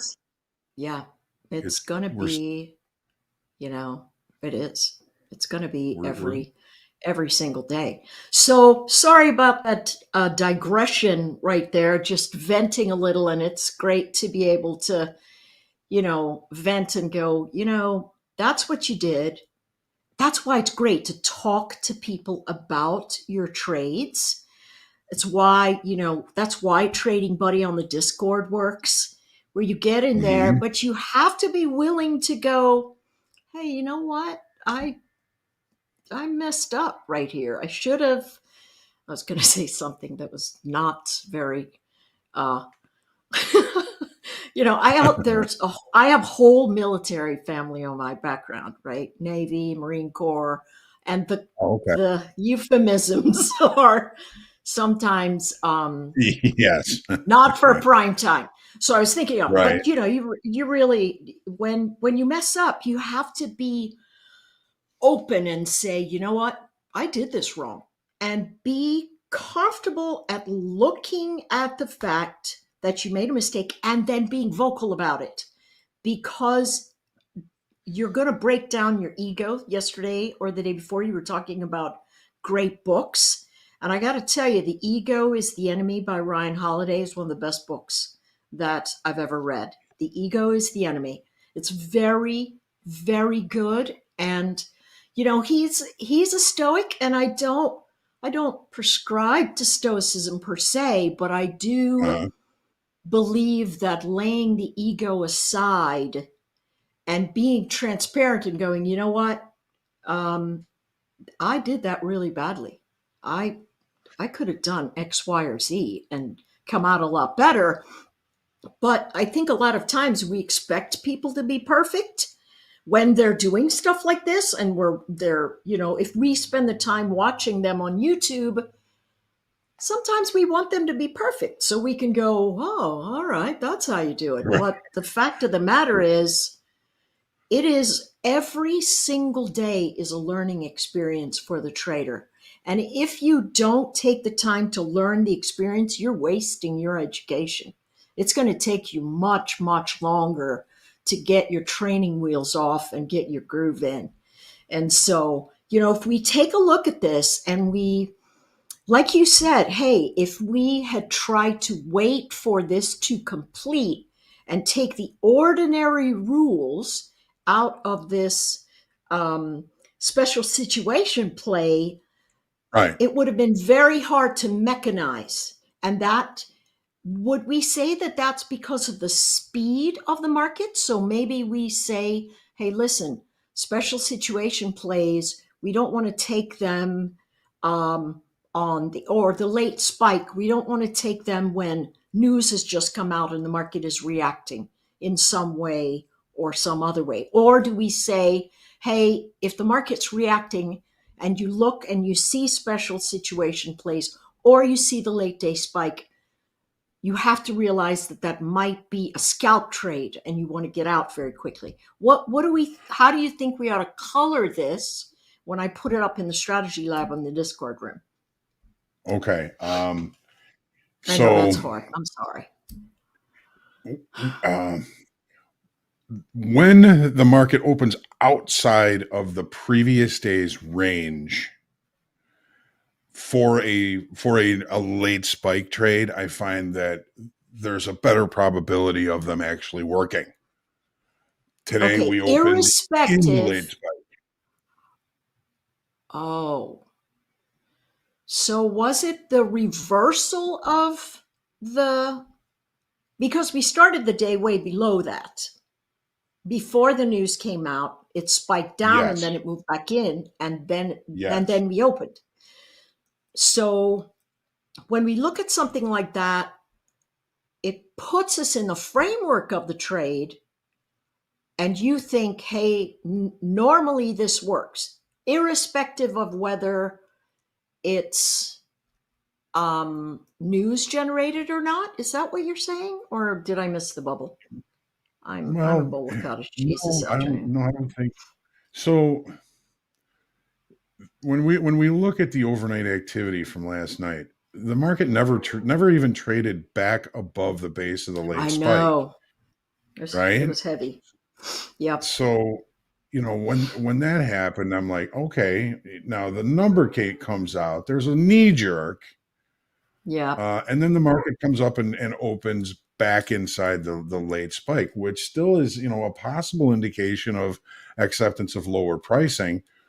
I think my biggest mistake was not recognizing that the weekly kickoff 47.37, which is basically the base of the late spike, didn't hold. Yes.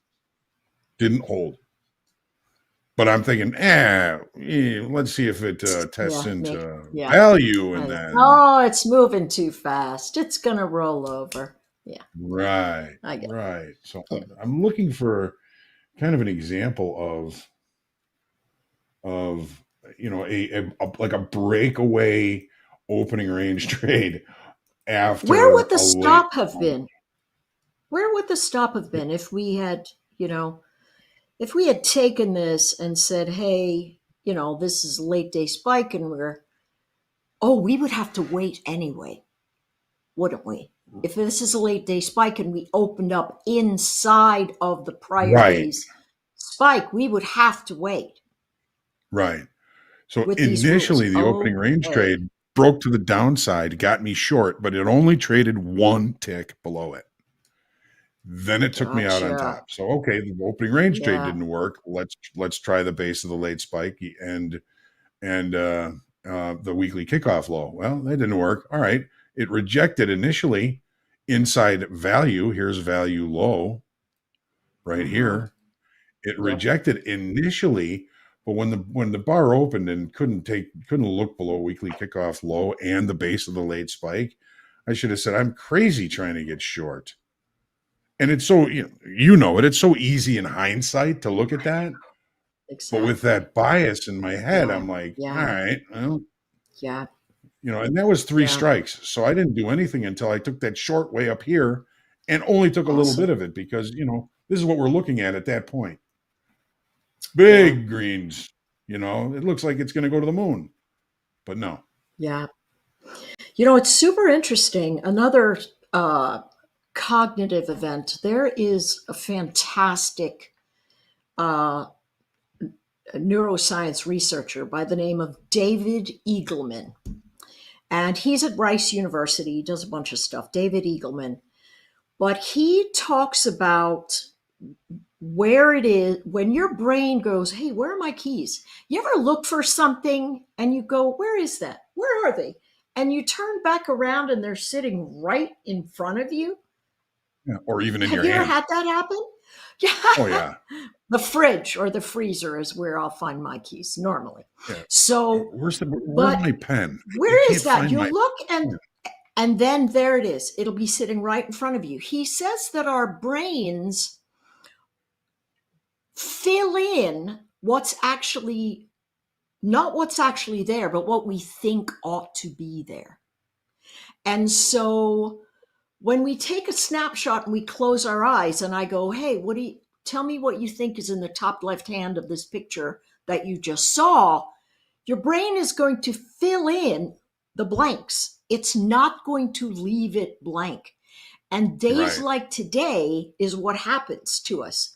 Our brain fills in the suppositions before we can go, hold on, I need to reevaluate based on new information. And so, although this might sound like a broken record to some people, it really is something where you go, hey, if you take the first trade and it doesn't work out, you have to step back and go, if my original premise is wrong, what should the next candle do? And then wait.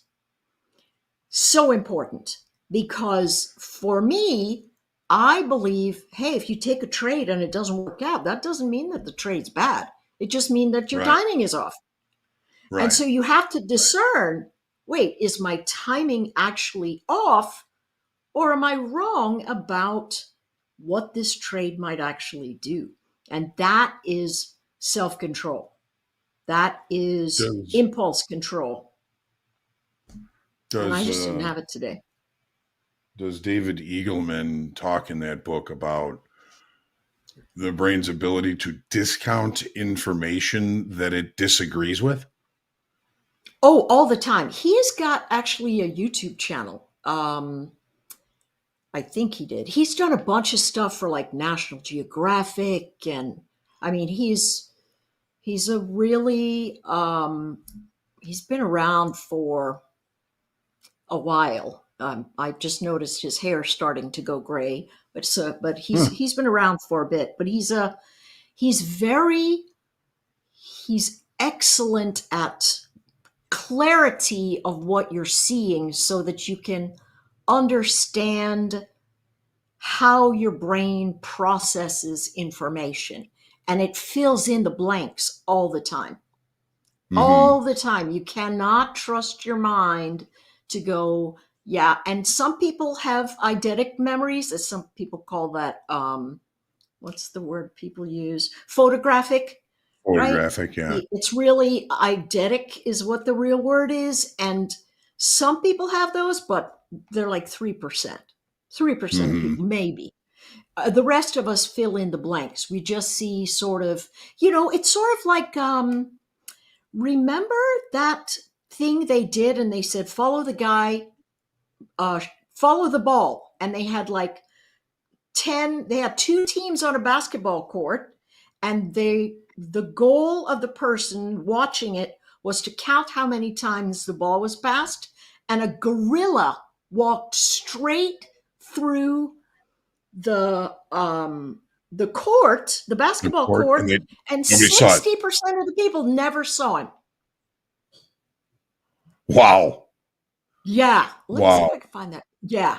It's 60% of the people never, ever saw, because they were focused on counting how many times the ball got passed. And a big guy in a gorilla suit walked straight through, and nobody ever saw him. That's amazing, because a gorilla walked right across my charts today, and I didn't even see it. Yeah.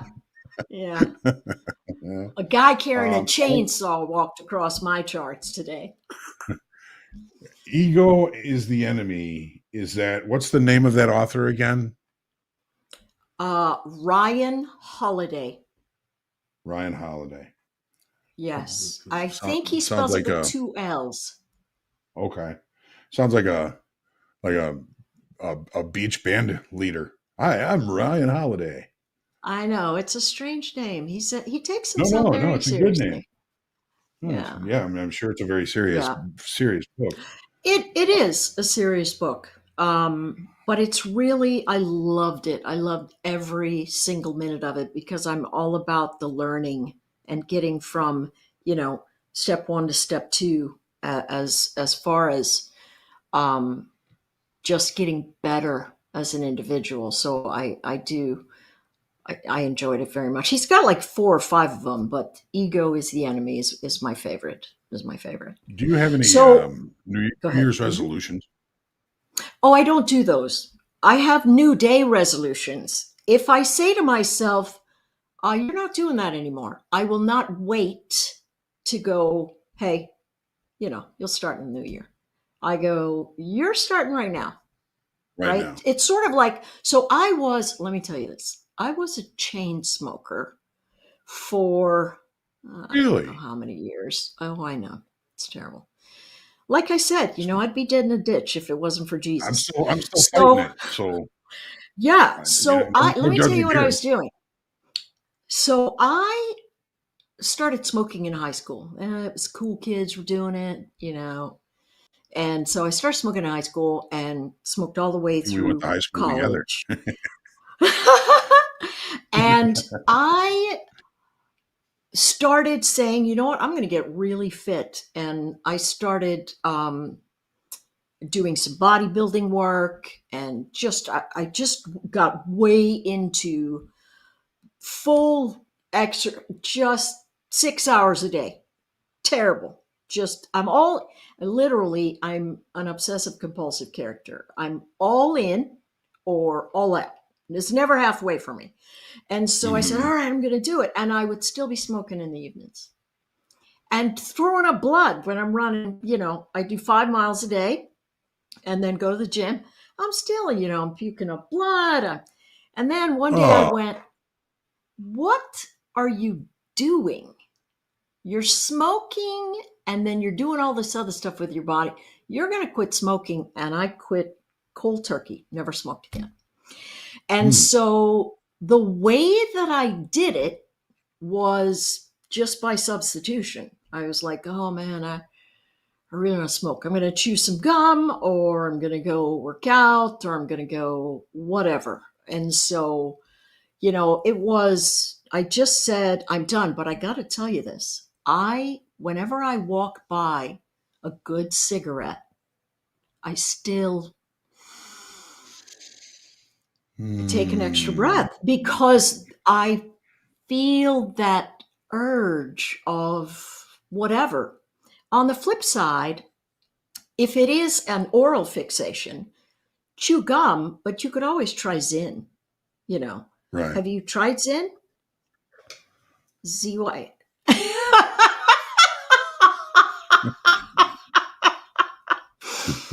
Yeah, my kids are crazy about that stuff. But chew gum. It's an oral fixation event, and whatever. I chewed my fingernails for years when doing it. So we have a few questions for you. Sure, let's have it. Ready? Yeah. All right. What time frames do you mark your supply and demand zones? And do you use time-based charts only, or range and tick charts as well? So I have to say that today, when I was out of my element and, a little back-footed on all my trades, I'll slip to, hey, let me look at the 5,000 tick, or let me look. But I look at daily, weekly, and monthly charts to find my levels of support. Open, close, high, low, and heavy congestion. And those are the only things I look at. So in terms of price action. And so if a chart is in between those levels, then I will say, okay, I'm moving between. So I either need to wait for the bottom or wait for the top and not do anything in between that. And so like last night, I saw that the NQ was coming down into that 16,330 level. I said, oh my gosh, that's the next level. It was like 2021 close or something like that. Can't remember. But I thought that's going to be the next place the buyers are going to show up. So literally that's what I do. I'll go yearly, quarterly, monthly, weekly, daily. And I'll draw the lines and I'll go, all right, I'm just going to see how they behave at those levels. If they behave well, I'm in. If they behave badly, I'm going to wait until they've told me what they're going to do. Okay. So I've heard you mention like highs and lows from past years and months and stuff like that before. Are you using, of course, continuation charts? Are you using the adjusted for continuation or the not back adjusted? I use the continuous chart. So, from Thinkorswim. So those are the levels that I use. And I use them because I suspect that that's what most people are using. And we know when they try to, they try to shake out those weak hands, they move through those levels. So I'll just look, I'll let it fail, and then I'll watch for it to hold. Sometimes it moves up like a rocket in a V shape, and other times it'll jiggle around there. And as soon as those 1 minute charts, I know you said people who trade the NQ on 1 minute are insane, but I do, because I want to see it. I want to see him catch the bid super fast so that I can go, wait, they're all making higher lows there. I'm going to get in. Okay. One kind of additional question from me on that. If, let's say, you're in the March S&P contract, and you have recent information within the last few months, and then maybe you have information from 2 years ago. Do you look at both, or do you focus on the most recent? I focus on the most recent until it fails. And if it fails, I look backwards. I'm always looking further to the left. So I'll take the most recent and go, is this the most recent quarterly low, right? If it's the most recent daily low, it doesn't have as much impact, right? So I'm going to look at that week. I'm going to look, yes, exactly. So that's what I'll do. Okay. I like this very much. I got to say it. Love me some Anne Marie. She's a beast. You know, I love being a beast. I love being a savage. If somebody says, oh my gosh, she's such a savage, I feel that that's like a badge I want to wear around everywhere, because you do have to have a level of fierceness. You have to have a level of fierceness to get back in there when the market kicks you around a little bit. Absolutely. You've got to be well, Dad always used to say, the heart of steel comes from the hottest forge. Yeah, you got to have thick skin. absolutely. You got to be tough. You got to be a beast to do this, right? Yep. No doubt about it. No doubt about it. If you're thin skinned, it's a tough road. Yeah. We all, I think, have a very big tendency to beat ourselves up, and that's not going to be good. Can I ask you another question here, Anne Marie? Of course. Which time of frame course. an item like ES, NQCL, Gold do you recommend for traders with 1 to 2 years of experience? This Tracy is trading their first trading combine and new to futures, 2 years trading. Oh, lovely. I would start with the micro ES, the MES, or the micro NQ. The micro NQ will give you some more juice as it moves up, but really what you want to get before you get the dollars, you want to get the rhythm. And by that, I mean this. Trading has a rhythm. You have to feel a flow of, okay, I understand where the market is likely headed.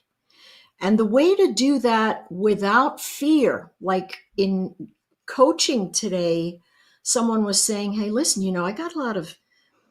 I do really well with sim, and then, I have a terrible time doing other things in the practice or whatever. And so you talked about fear, and in the beginning, you just have to know how to use the buttons. Can you do buy? Can you do a sell? Can you set a stop? Can you set a target? Can you look at a chart and go, oh, it looks like the traders want to go here? That's how you want to look at any kind of thing that you're doing. And so if you're saying to yourself, well, how do I know what I think they're going to do? The easiest thing in the world to do is look at a moving average, right? And the big moving average I like to look at is the VWAP. It's a volume weighted average price.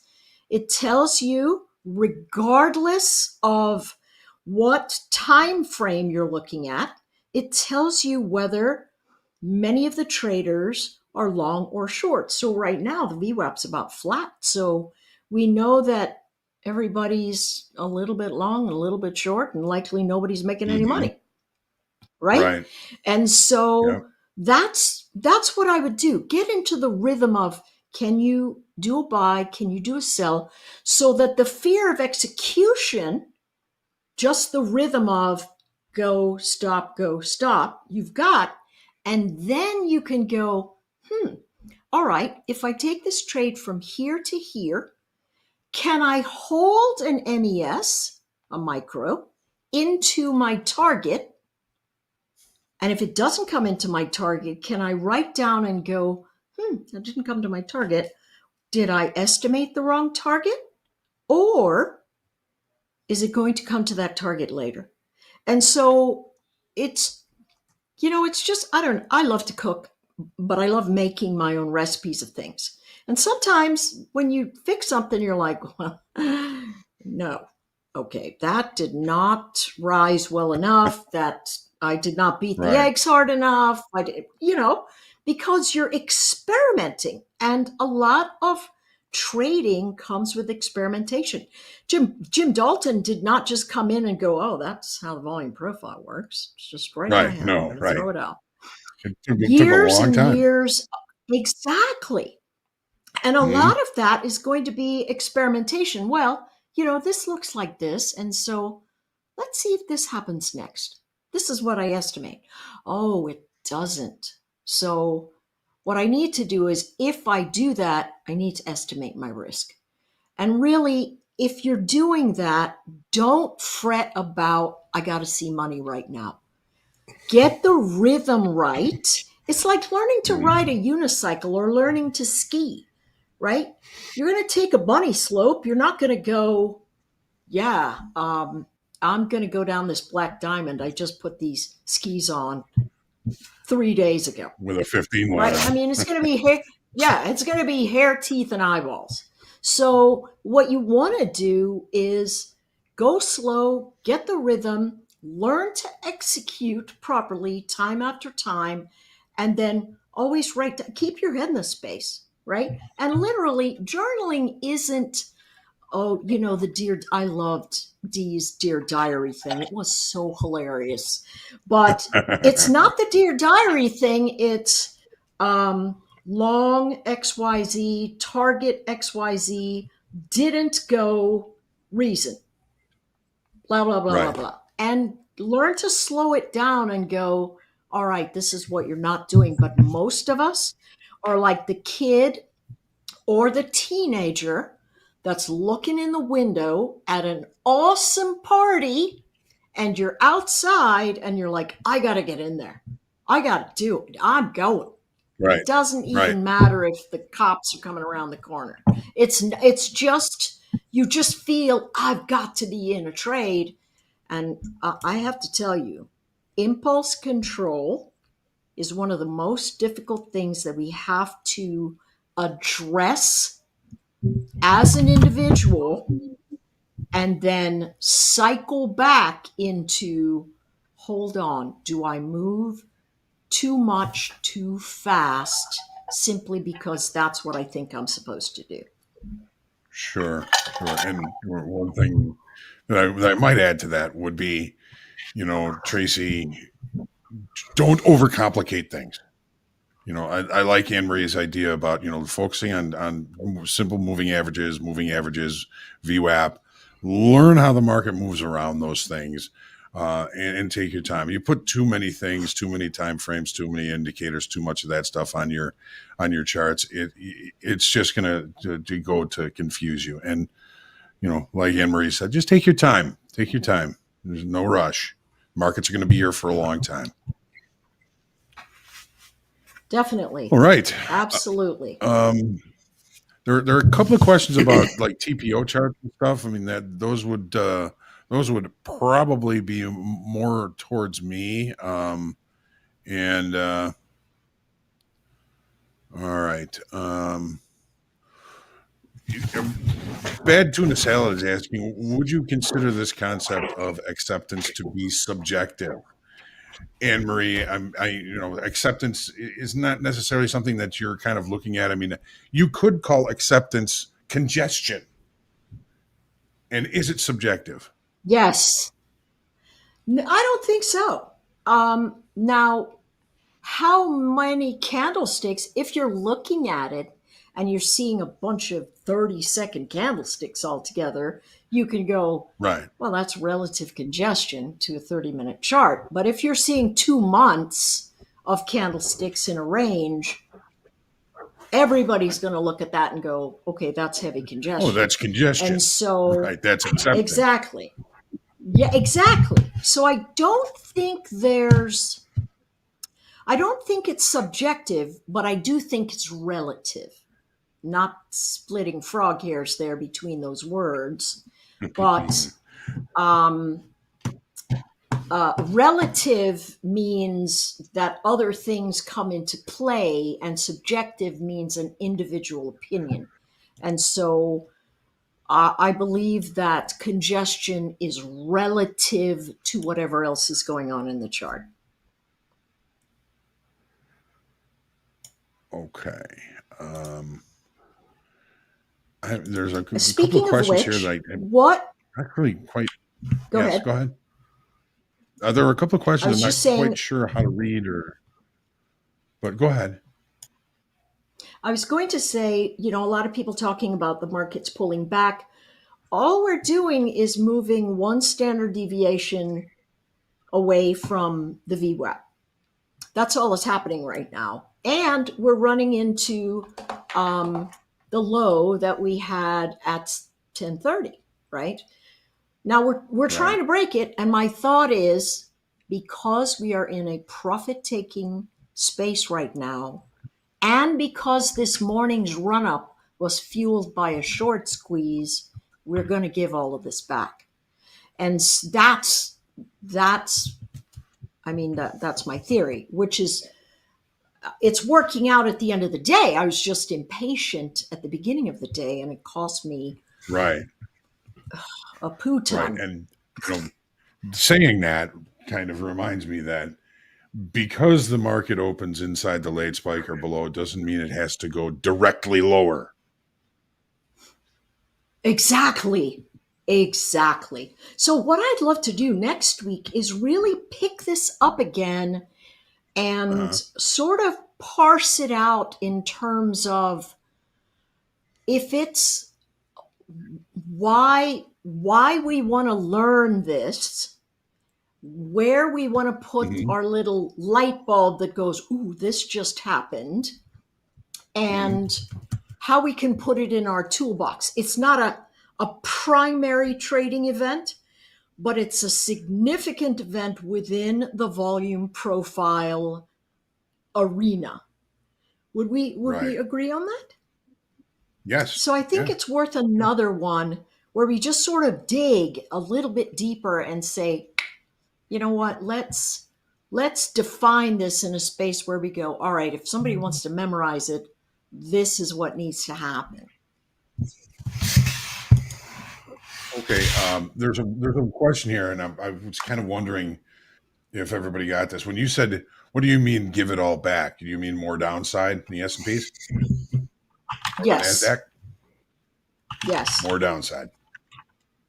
Yeah, I do. I believe that we are on a rotation, and until the traders stop buying the dip, we're going to have them spike it up and then run it back down. We are recalibrating. Down.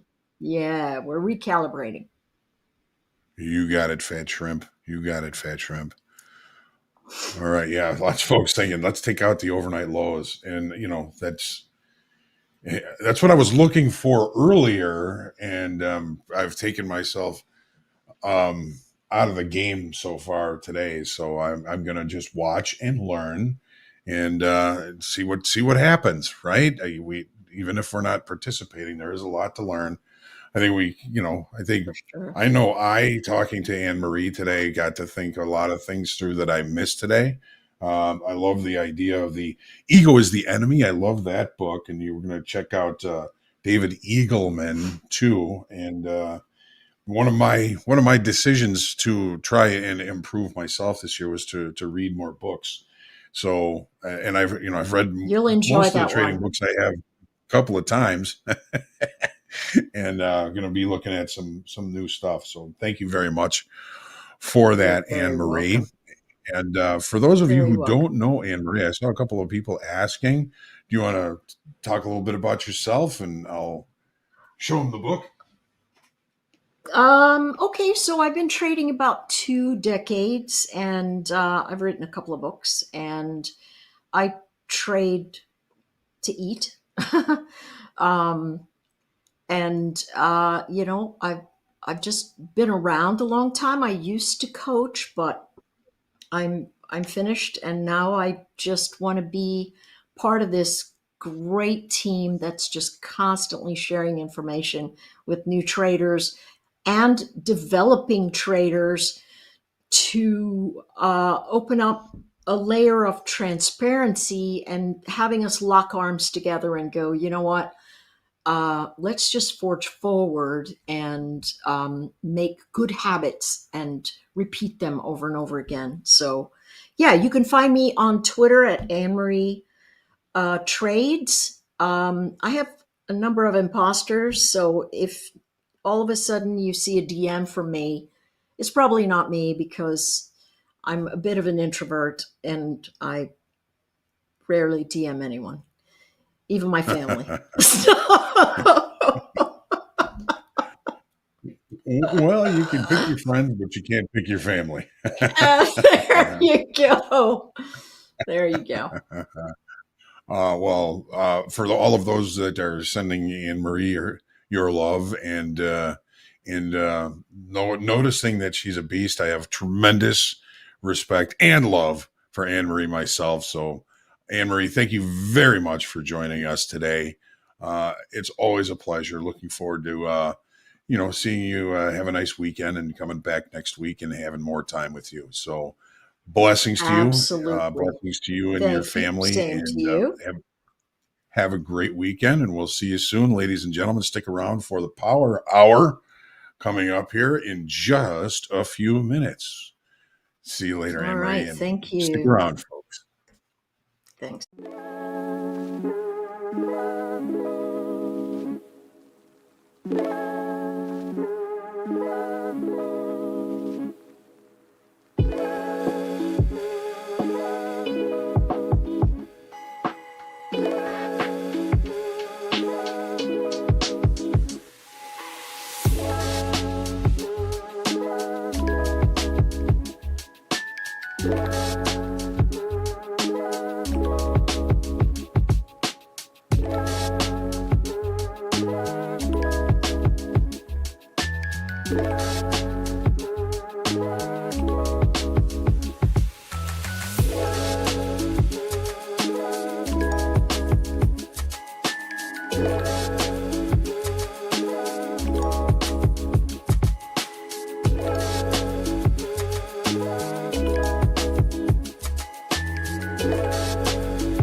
Oh,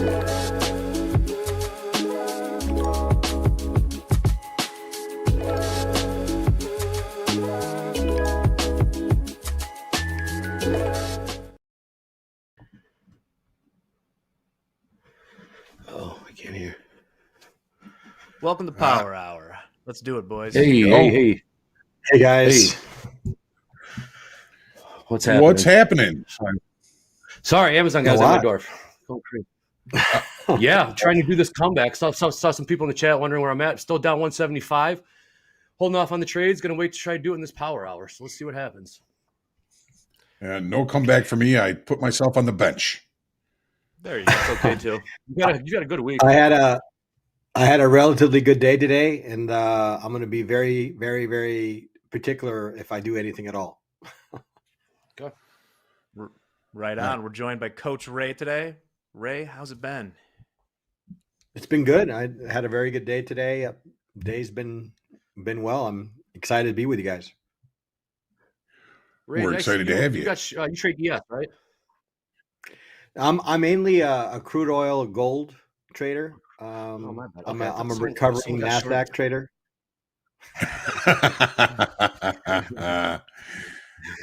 That's good. I like that. We should get people doing no NASDAQ January. Yeah. NASDAQ is like the girlfriend that you know is not right for you, but you keep coming back to her. Oh yeah. Yeah, exactly. I've had a couple of those.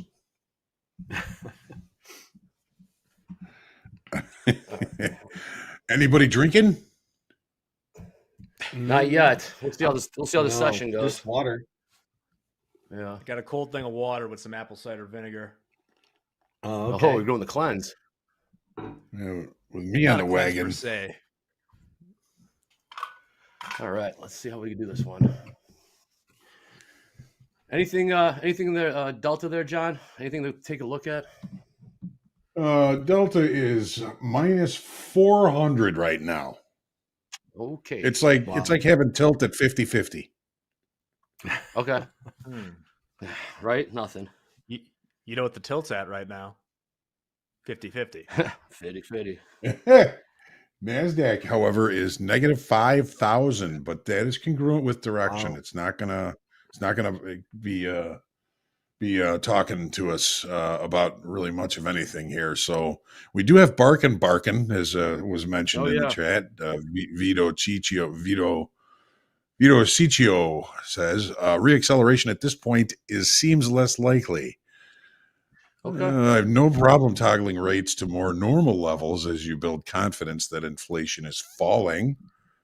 What do you think? What do you guys think? I mean, is with employment remaining firm, is that going to be an issue with inflation coming down?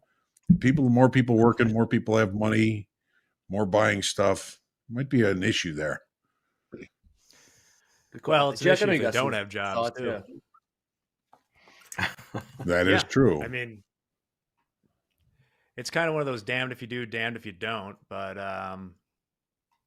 yeah, as far as Unemployment Friday goes, we're in the exact middle of the range. It's 2 p.m. on a Friday. Tilts at 50-50. Yeah. Exciting stuff. But yeah, as far as rates, I don't know. They got 6 rate cuts priced in for next year, or this year, I suppose. Starting in March, 6, perhaps. Really? It seems a little aggressive. I always thought the Fed's mandate was to cut rates to spur growth. But GDP, we see GDP growing.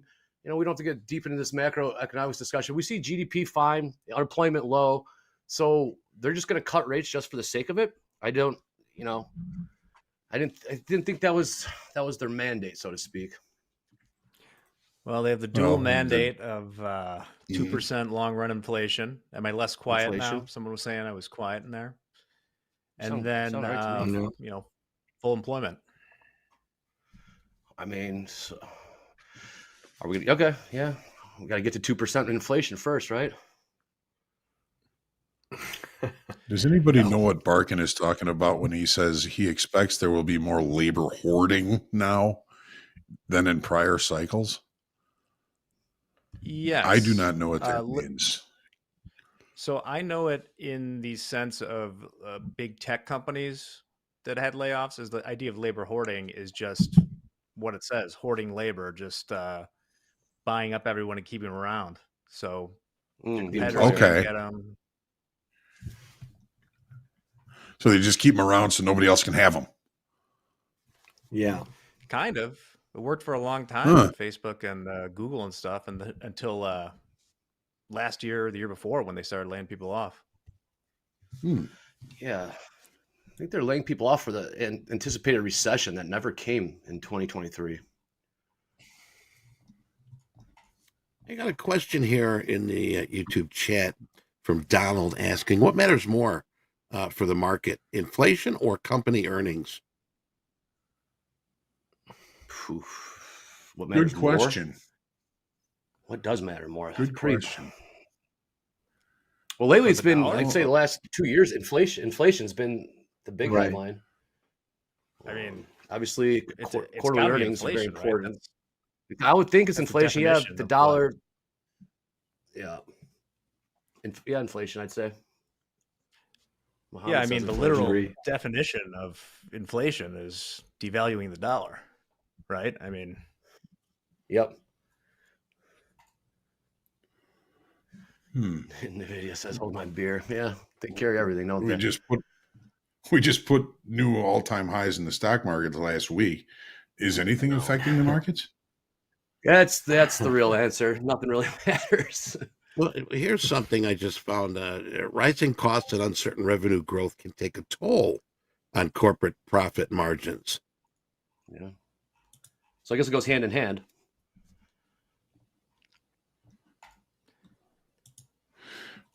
So Jim Carlton is saying, in many recent surveys, businesses have indicated a reluctance to let go of workers in the face of weaker growth, fearing difficulties if they need to rehire, a practice often called labor hoarding. So they keep everybody on the payroll, and they give them really cool offices with like beanbag chairs and free coffee, and they just keep them around.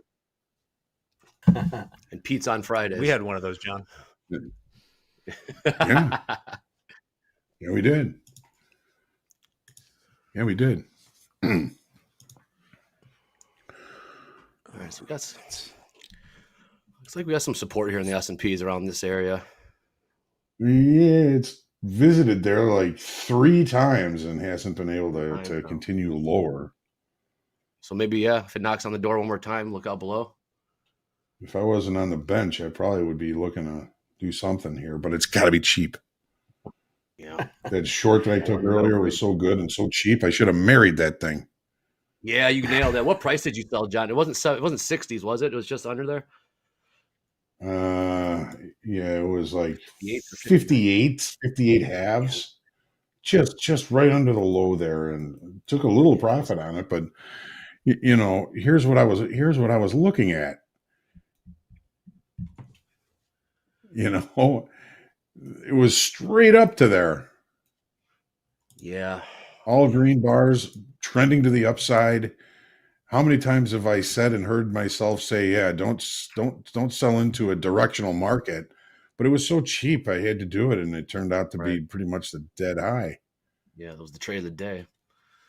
Or as in industry terms, the dead ass high. The dead ass high, which will be in our glossary if it's not already. Yeah, I mean, Coach Ray. earlier gold came into a really nice area of that, a little bounce up to IB Edge. So I took a piece of that today. That was one of my better trades. Nice. Hey Ray, why don't you tell us about your trading strategy? Well, I'm kind of a hybrid. Okay.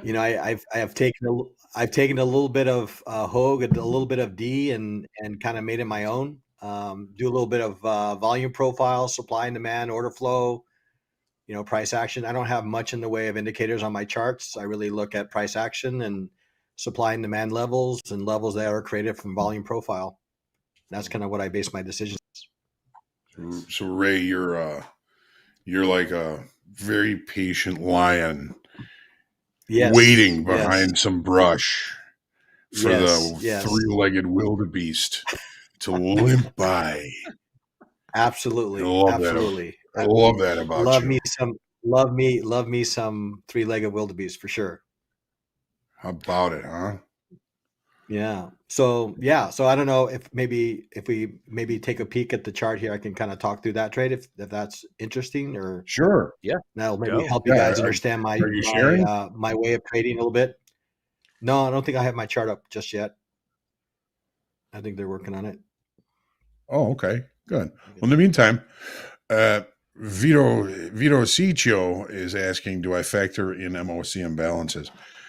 We talked a little bit about this yesterday, and I've never been able to figure out how to take advantage of them with any consistency as a trade on itself. But if I'm long and there's a $1.5 billion MOC buy balance, I'll probably stick with it through that.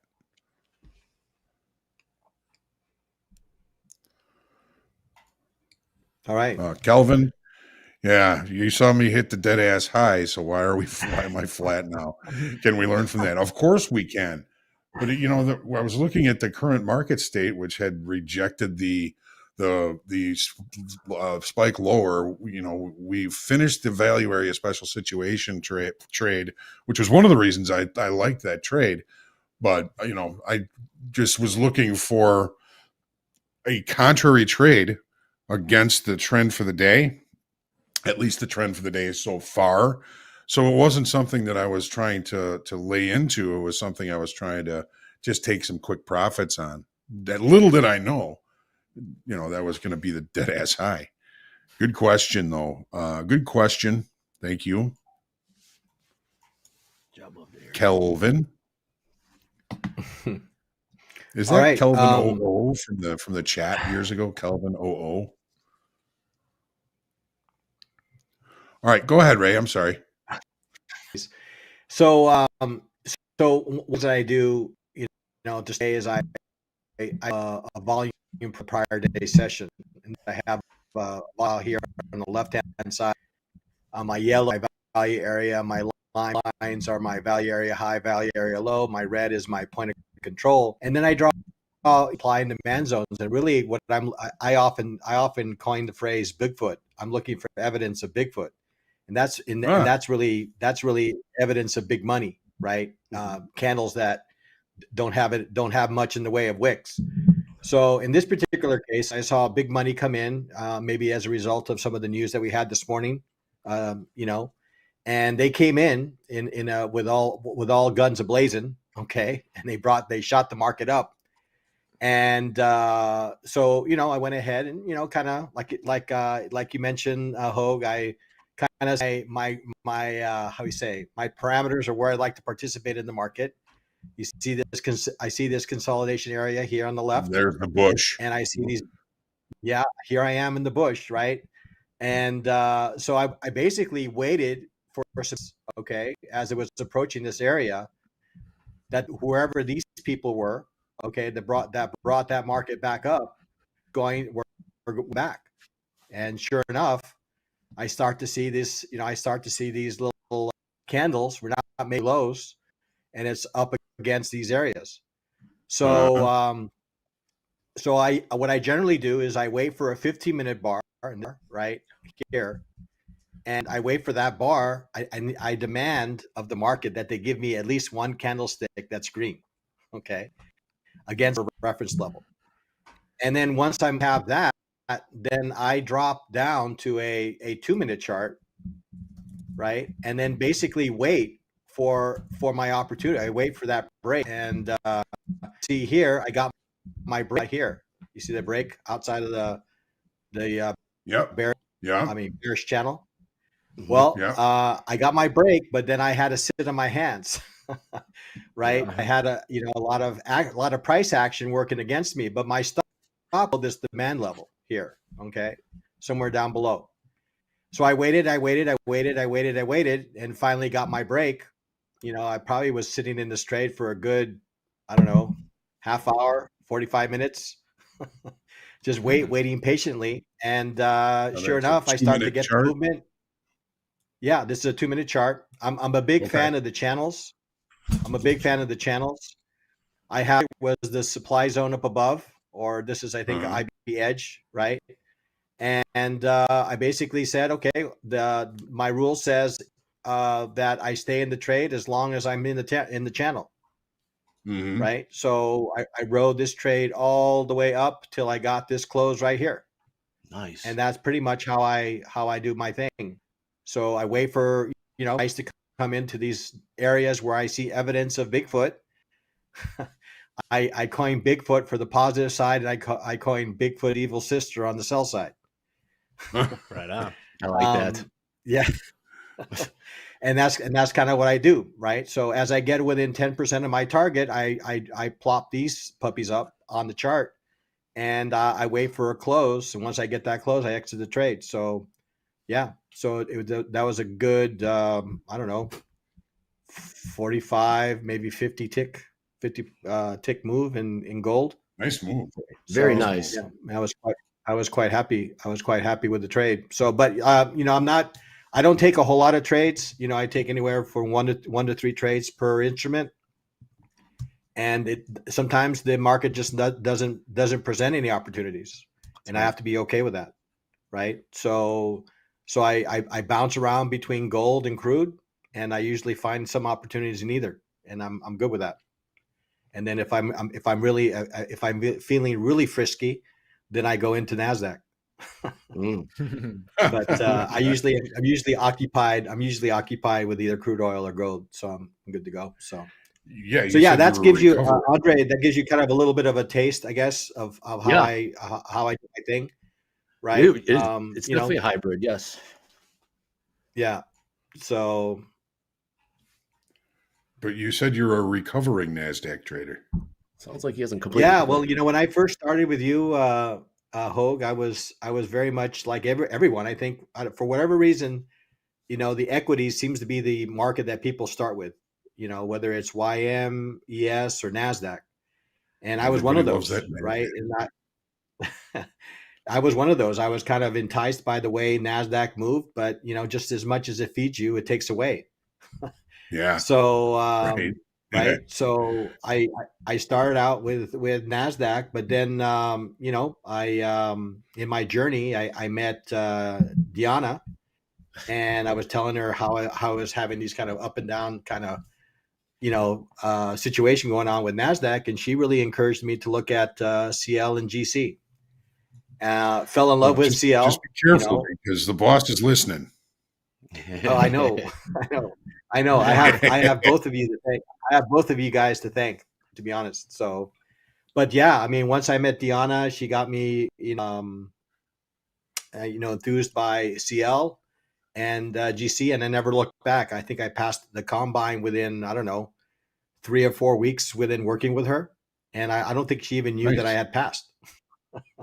So, and I've never looked back victory. Since. So, yes. Nice.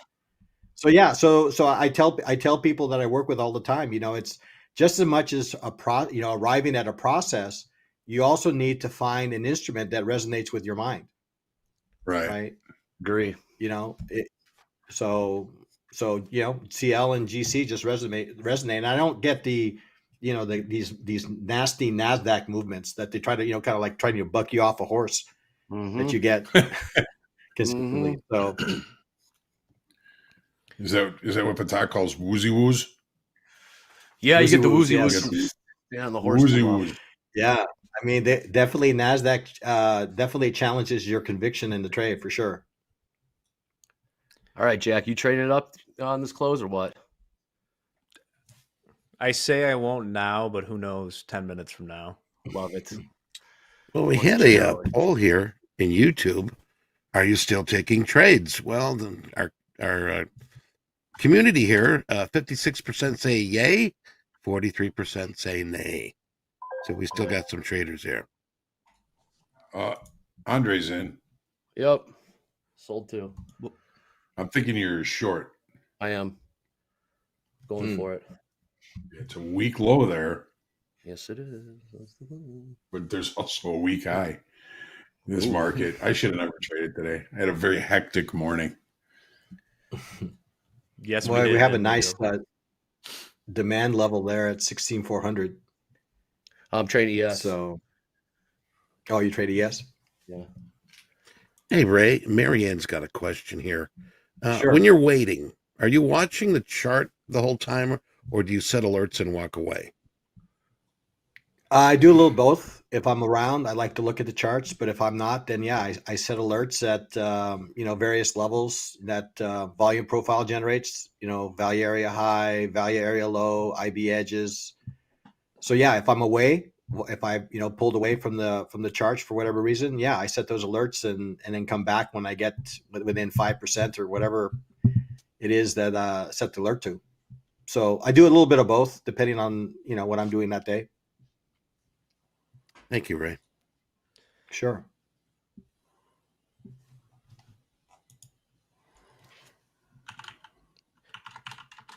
We'll see how this Speaking goes. of There's demand. No, sorry, Jack. Yeah, no. If you're in a trade, you take priority. I'm in a trade. We'll see what happens here. Looks like it's got weak lows, like John's saying here. So let's take a look down beneath here. Demand 47.22. We can Yes. get that. Yeah. Those that consolidation near the overnight low. Mm-hmm. It's a little bit demandish. Yes. That's a very technical term, Hoag. Yeah, it is demand-ish. Yes. More. We use a lot of industry terms here. Big time. We make them up on the fly. Are you guys familiar with that term, Moorish? I don't know if they say it as Moorish? much in the like a food being Moorish. They say it in like Ireland, I believe. Oh, Really? Like that casserole is Moorish. Like you want more of it. Ah. Oh, interesting. There you go. Must be I don't know. Yeah. Moorish, yes.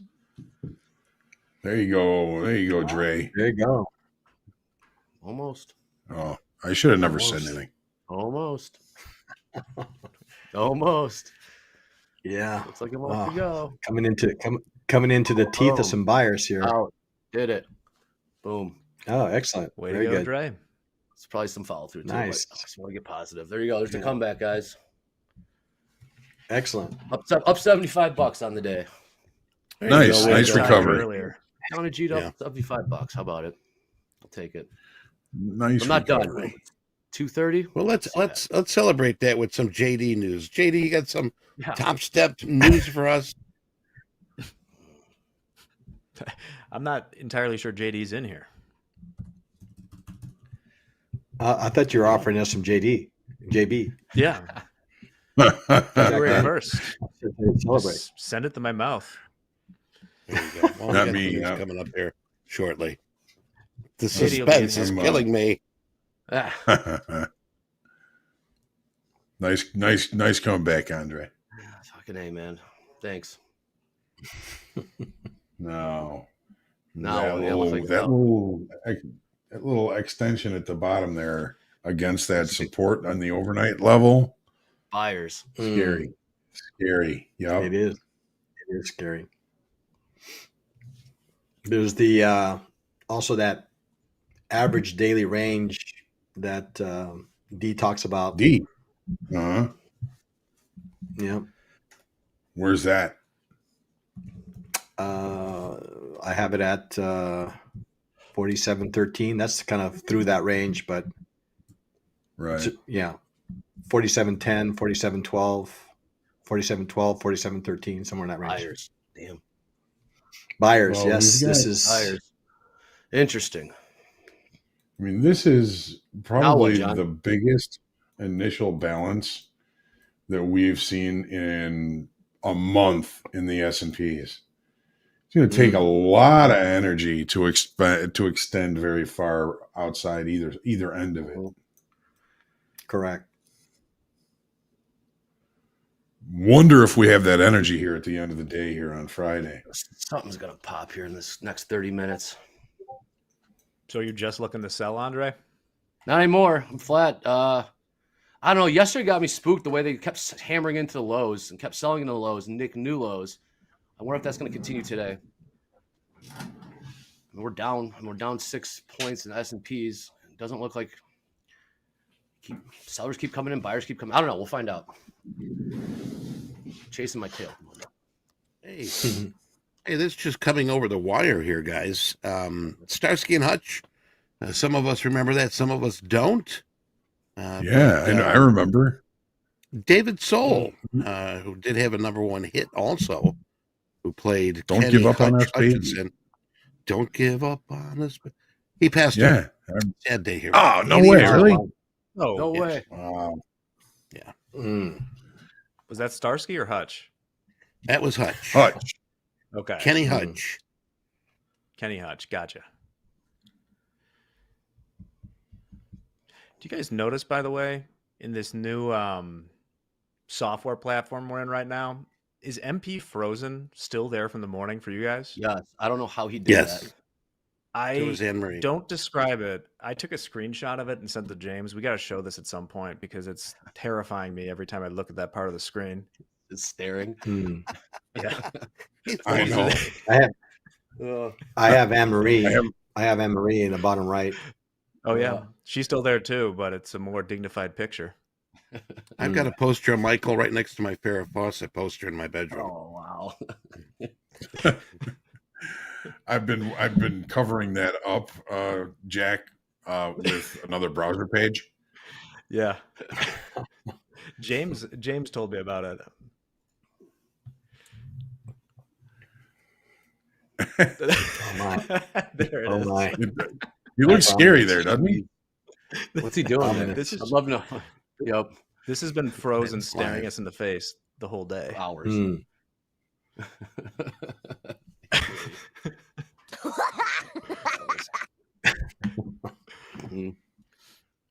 All right, another push lower in ES. Yep. 47.28 level in ES. Get on board. Line. Ooh, look at that. Here we go. It was 47.37 was the weekly kickoff low. Yep. Maney. That was the weekly kickoff low, 47.37. Mm-hmm. And the buyers come in.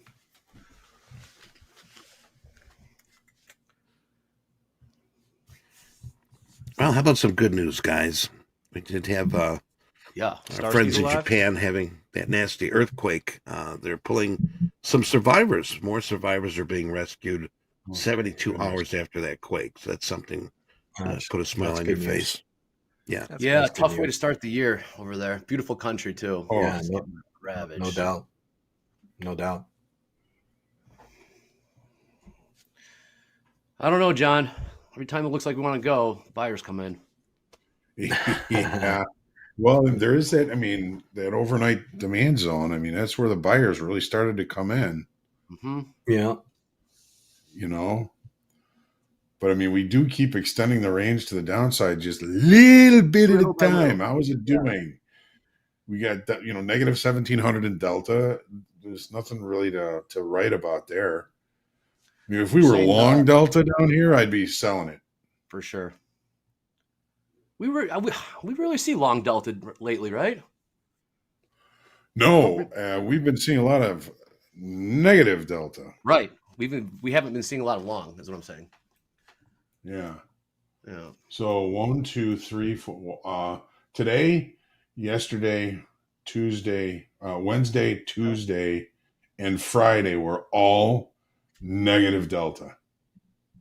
But price has been moving lower, which Anne-Marie and I were talking about, the idea that this move off those highs is looking more like it's shorter time frame traders either getting out of longs or getting into shorts. And you could say because open interest has been rising, that they're getting out of shorts.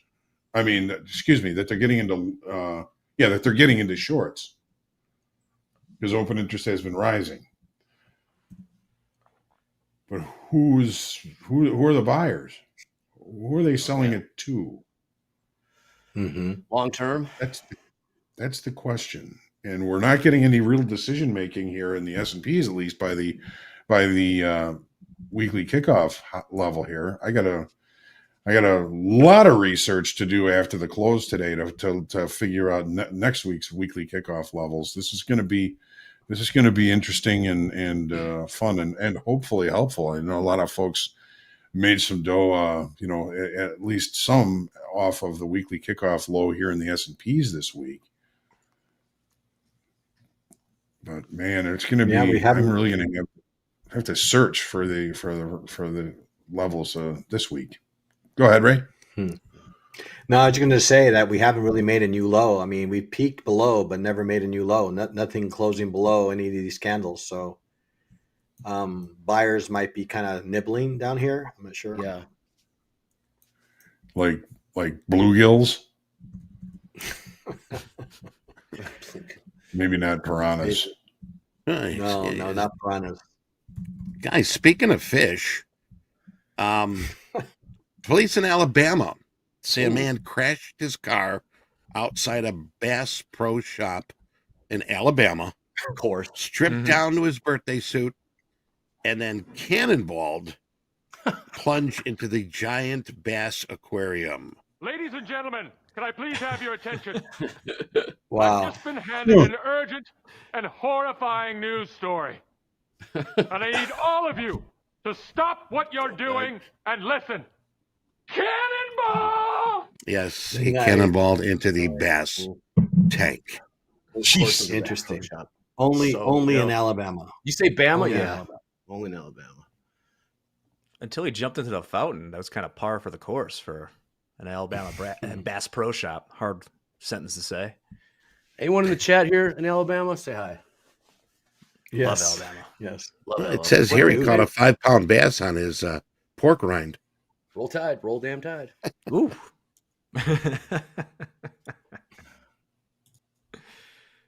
Genius level move. Have you guys seen that like one of the top 10 biggest pyramids in the world is the Bass Pro Shop in Memphis, I believe is where it is, or I believe it's in Memphis. Yeah, in Tennessee, they have a giant glass pyramid that is a Bass Pro Shop. Oh, interesting. So it's like the Pharaohs. The seventh wonder of the world, right? Yeah, the Bass Pro Shop in Memphis. Nice.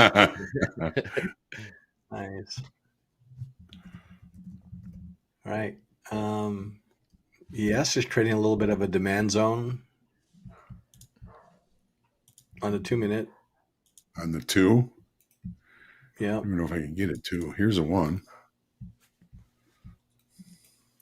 So a little demand area there on the right. Boy, this is I don't know if it's going to hold here, but Flatline City.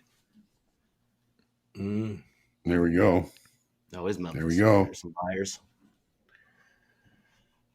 Now, the question is, can we get a close above? So I created a little bit of a channel in that area.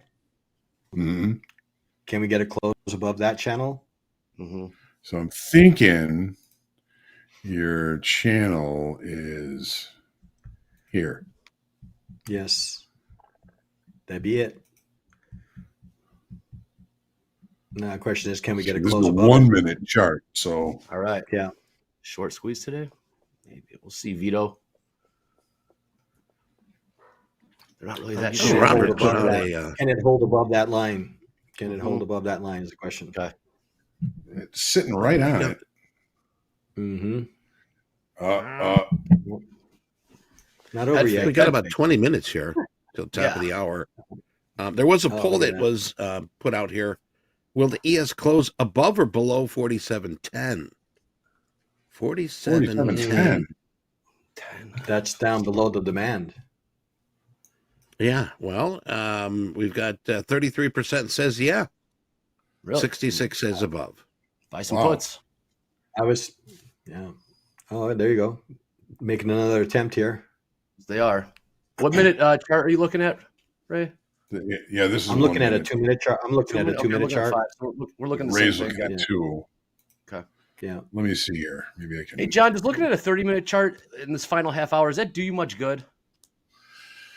I mean, it depends on the situation, like everything, right? I mean, it's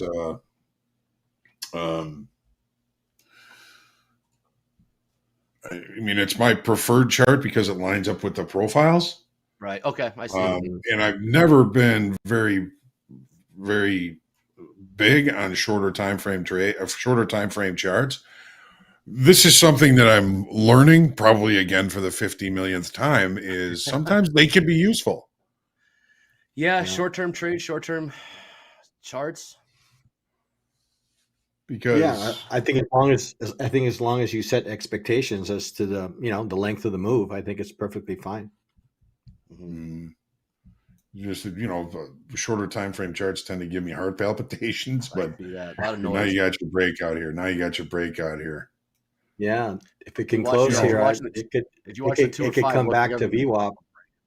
You can come back to VWAP if it closes.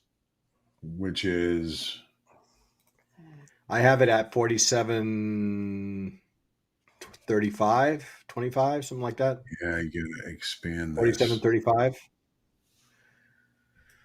Yeah, 47.35. Yep, exactly. It's this green line right here. Yep. Yeah. Could if sounds it breaks like structure. We got paper sitting at 47.30. It's saying the 300 lot sitting at 40. Oh, it's up here. 30 S&Ps. Well, it still needs to break structure to the upside. I mean, we still have that 47.28 hanging above us.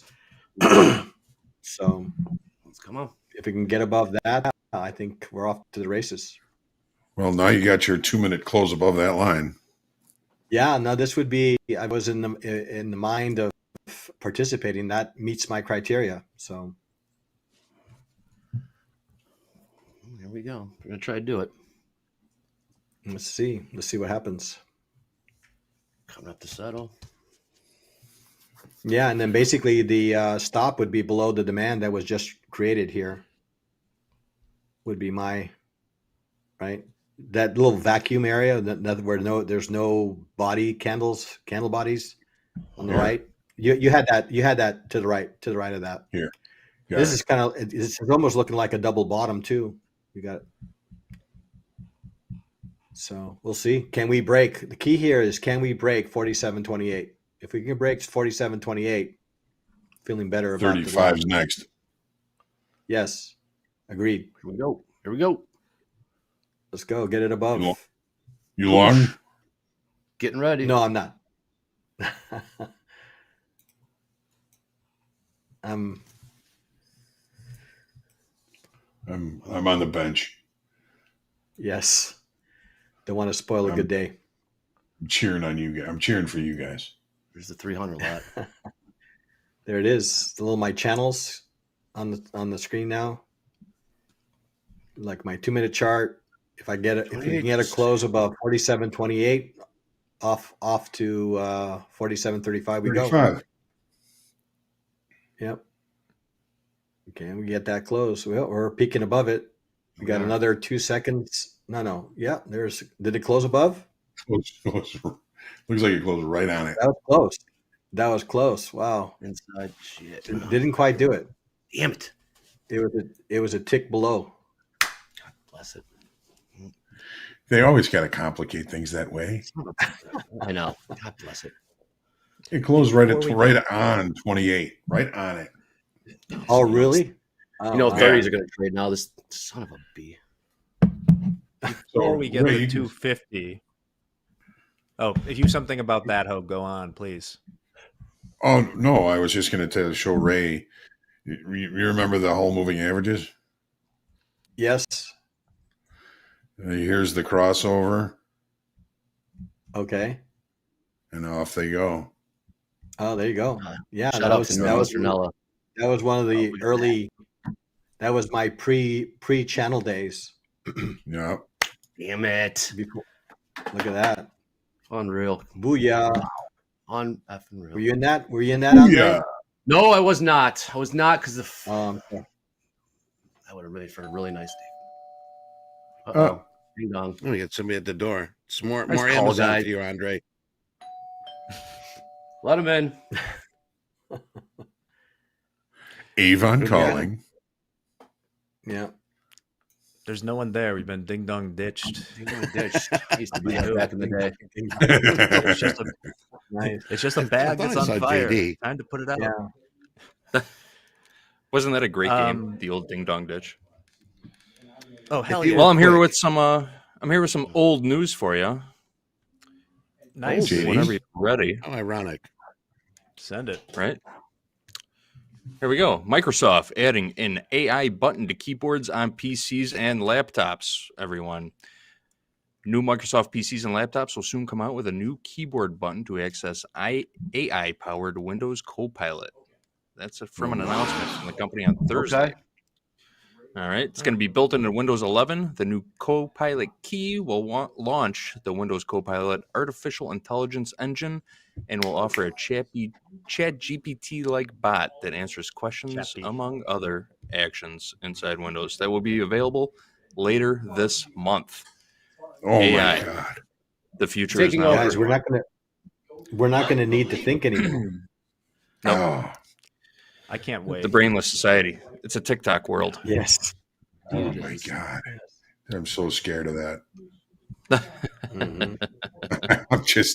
I've never been trustful of technology, and this is just scares the hell out of me. Well, I'm putting all my eggs in the same basket, and I'm going all in on AI. I hope you guys will follow me. Don't do that. Don't do that. Don't follow me anywhere. All right, next we got a trader making a massive treasury bond bet. All right. Ooh, Jack. This is from yesterday. Yeah. So apparently this trader, headline. let me find the right pot. The options, this is straight from Bloomberg. The options action was in the Friday 1 week 10-year January treasury option.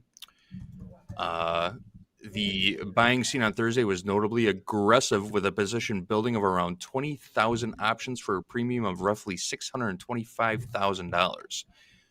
Should the 10-year yield end the day at 4.2%, approximately 20 basis points higher than it was at the close yesterday, the profit on that trade could reach over $10 million. What's it at right now? Oh, man.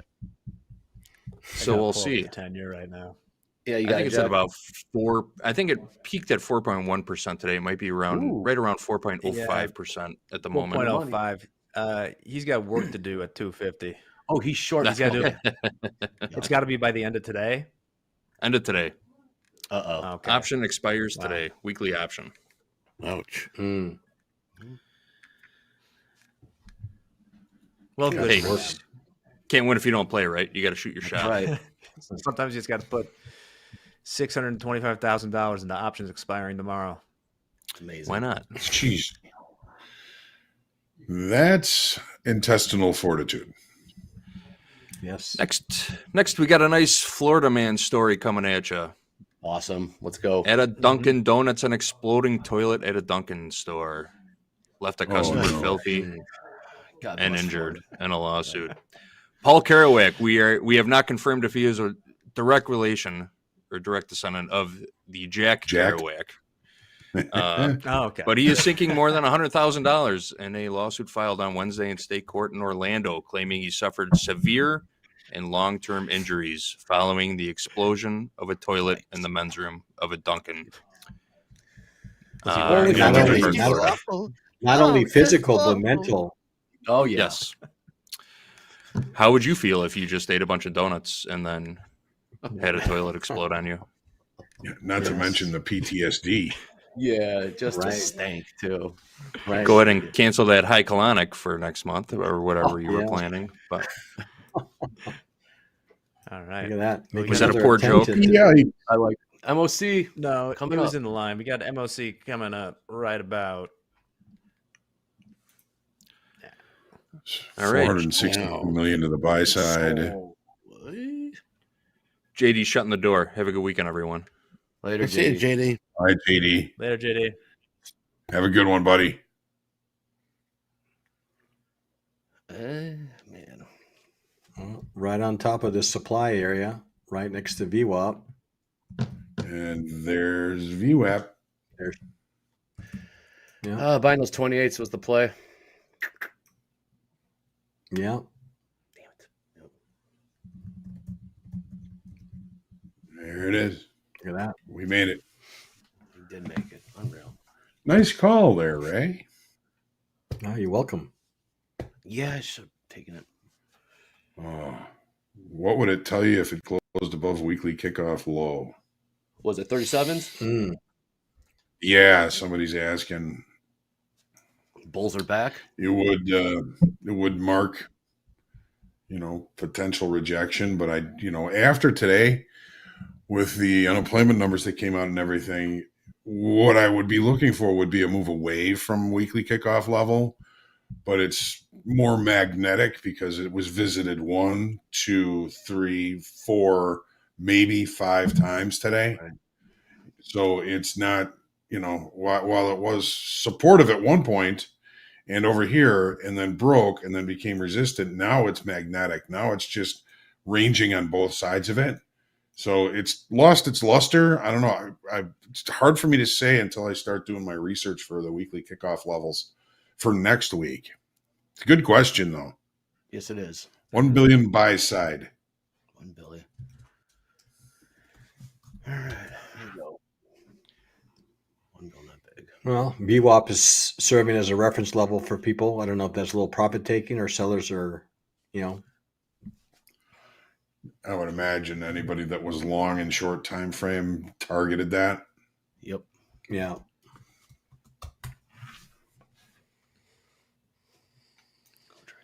Any of the pea shooters out there like us? Yeah. We're just trying to catch the wave that the big paper makes. Yeah. The other, if it's able to get above 34, you might be looking at 47, 44, 45. Value high. Yeah.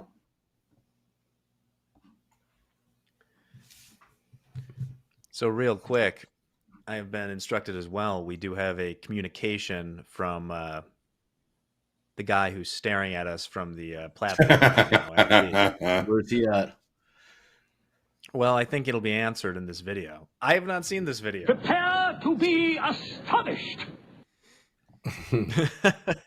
I hope. I cannot vouch for what's in it, but it is from MP. So who knows what's going to happen in this software, James, when you throw this up here. But let's see if we have sound and we can hear it. Let's see. Well, it's there. Yeah, there's his face. Mm-hmm. Goes right by the big air, folks. So there's one. Yeah, there's sound. There you go. No, there's another. For them, I think there is. Oh, okay. Yeah. But I can tell you where we are if you want to ever, either lunch or a couple of them. Hopefully not an interpretive dance. Ooh, he recovered. I like that. Here's another one. Here we go. These are all about 18-year-old kids. So again, if that's something you're into, Harley, dude. Yeah, that's right. My kid's a rookie. When we get info, I can let you know. Oh my god, I'm like, I feel like a puppy. I want to hear it. Oh my god, Carl Hungus can hear it. All right, they had way better guys. Oh, look at that guy.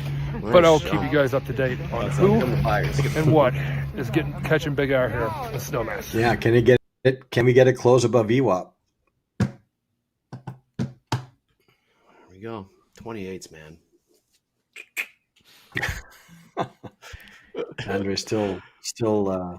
Oh, that's what's going to stick with me all weekend, Ray. Oh, no way. Well, maybe until tonight. We have to have that. If it's one thing, we have to have short-term memory on these kinds of things. Absolutely.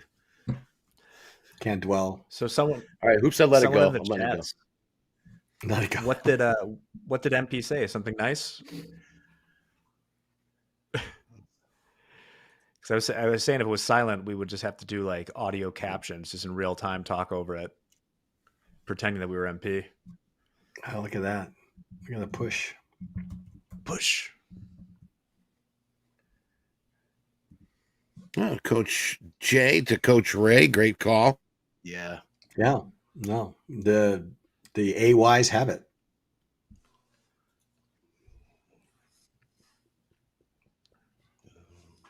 There you go. Yeah, that was a nice call there, Ray. Thank you. Wish I was of the mindset to participate. I know. You're back to school Monday, right? Mm-hmm. Yep. Oh, sorry. They can't hear, so it's hard to come there. Okay. What grade do you teach, Ray? I teach high school, so I have mainly, I can teach anywhere from 9th to 12th grade.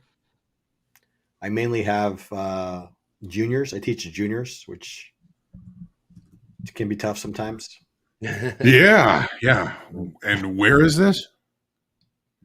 This is in San Francisco. San Francisco. Private school in San Francisco, Archbishop Reardon High School. Hmm. There you go. Yeah. My wife works. I rang in the new year in San Francisco, right? Oh, you did? Excellent. Yeah. Beautiful city. Where were you?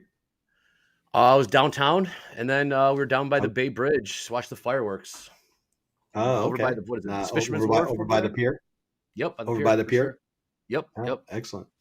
Very nice. Nice. Nice little Hey, running don't trails forget. along the bridge.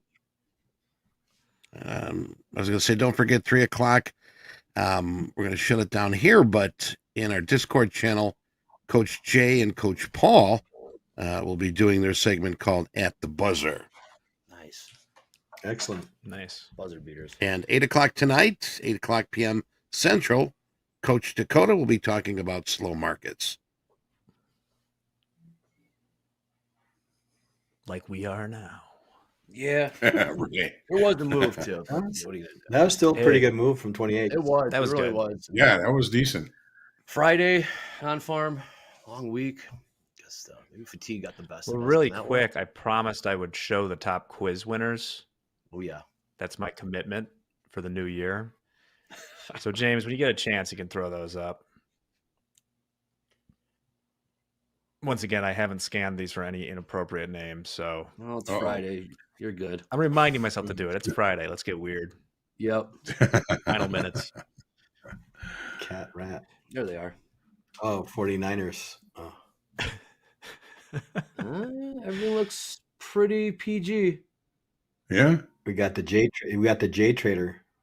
Nice. Why not me? I like that. I get that. Why not me? I like that. Yeah, why not me? Exactly. It's a perfect name. Might be a shout out to Derek Rose. Hey Ray, is that you, Ray? No Ray. No Ray. No way, Ray. Bay Ray, that makes sense. Right? Yeah, Bay Ray. Oh, there you go. It could be me, but not me. Here's an Easter egg for Friday. If you go back to the quiz today, there was one real spicy. I've gotten better about not reading them. There was a real spicy name that was in the top 5 at one point. Uh-oh. Those who know. Hey, Jason's Yeah, hey, shout out to the Bell to Bell crew. Especially hanging with us on a Friday. You guys are awesome. Yeah. Jay is asking if inappropriate names don't win. Absolutely. Depends on what it is. Listen, I have a pretty high threshold for that stuff. But there are certain things that if people did, I would not want to give them a reset. But it's a very high bar. You can say whatever you want about me. It's just, there's a few words that I would not. All right, right before we close out, guys, just want to say for the Bell to Bell crew, next week or two, we're going to have something special for you guys. A sign of our appreciation and gratitude for you guys hanging out with us. So stay tuned. For those B2B gang members, we got your back, just like you guys have our back. So thanks again. Yep. Yeah, it's been great. Yeah, Ray, thanks for joining us. Yeah, Ray. We're Absolutely. almost done with the week. Thanks for having me. Of course. So I presume we'll all be back 8 a.m. on Monday with a whole new week of stuff. Anything to add? Oh, bell. All right. Well, I always say, have a great weekend. Be kind to yourselves, be kind to others, and pray for peace. Absolutely. Absolutely. Absolutely. Scene.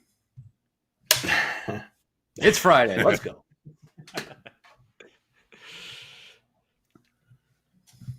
All right. We're live still right now. They can all enjoy this sound. Hey, you guys are hearing behind the scenes. Yeah. I'm just going to assume we are. Mics are hot. Mics are hot. There we go. Mics are hot. I'm exiting out of this. Bye-bye. Hot Mike, James, and the stream. It's time for the weekend.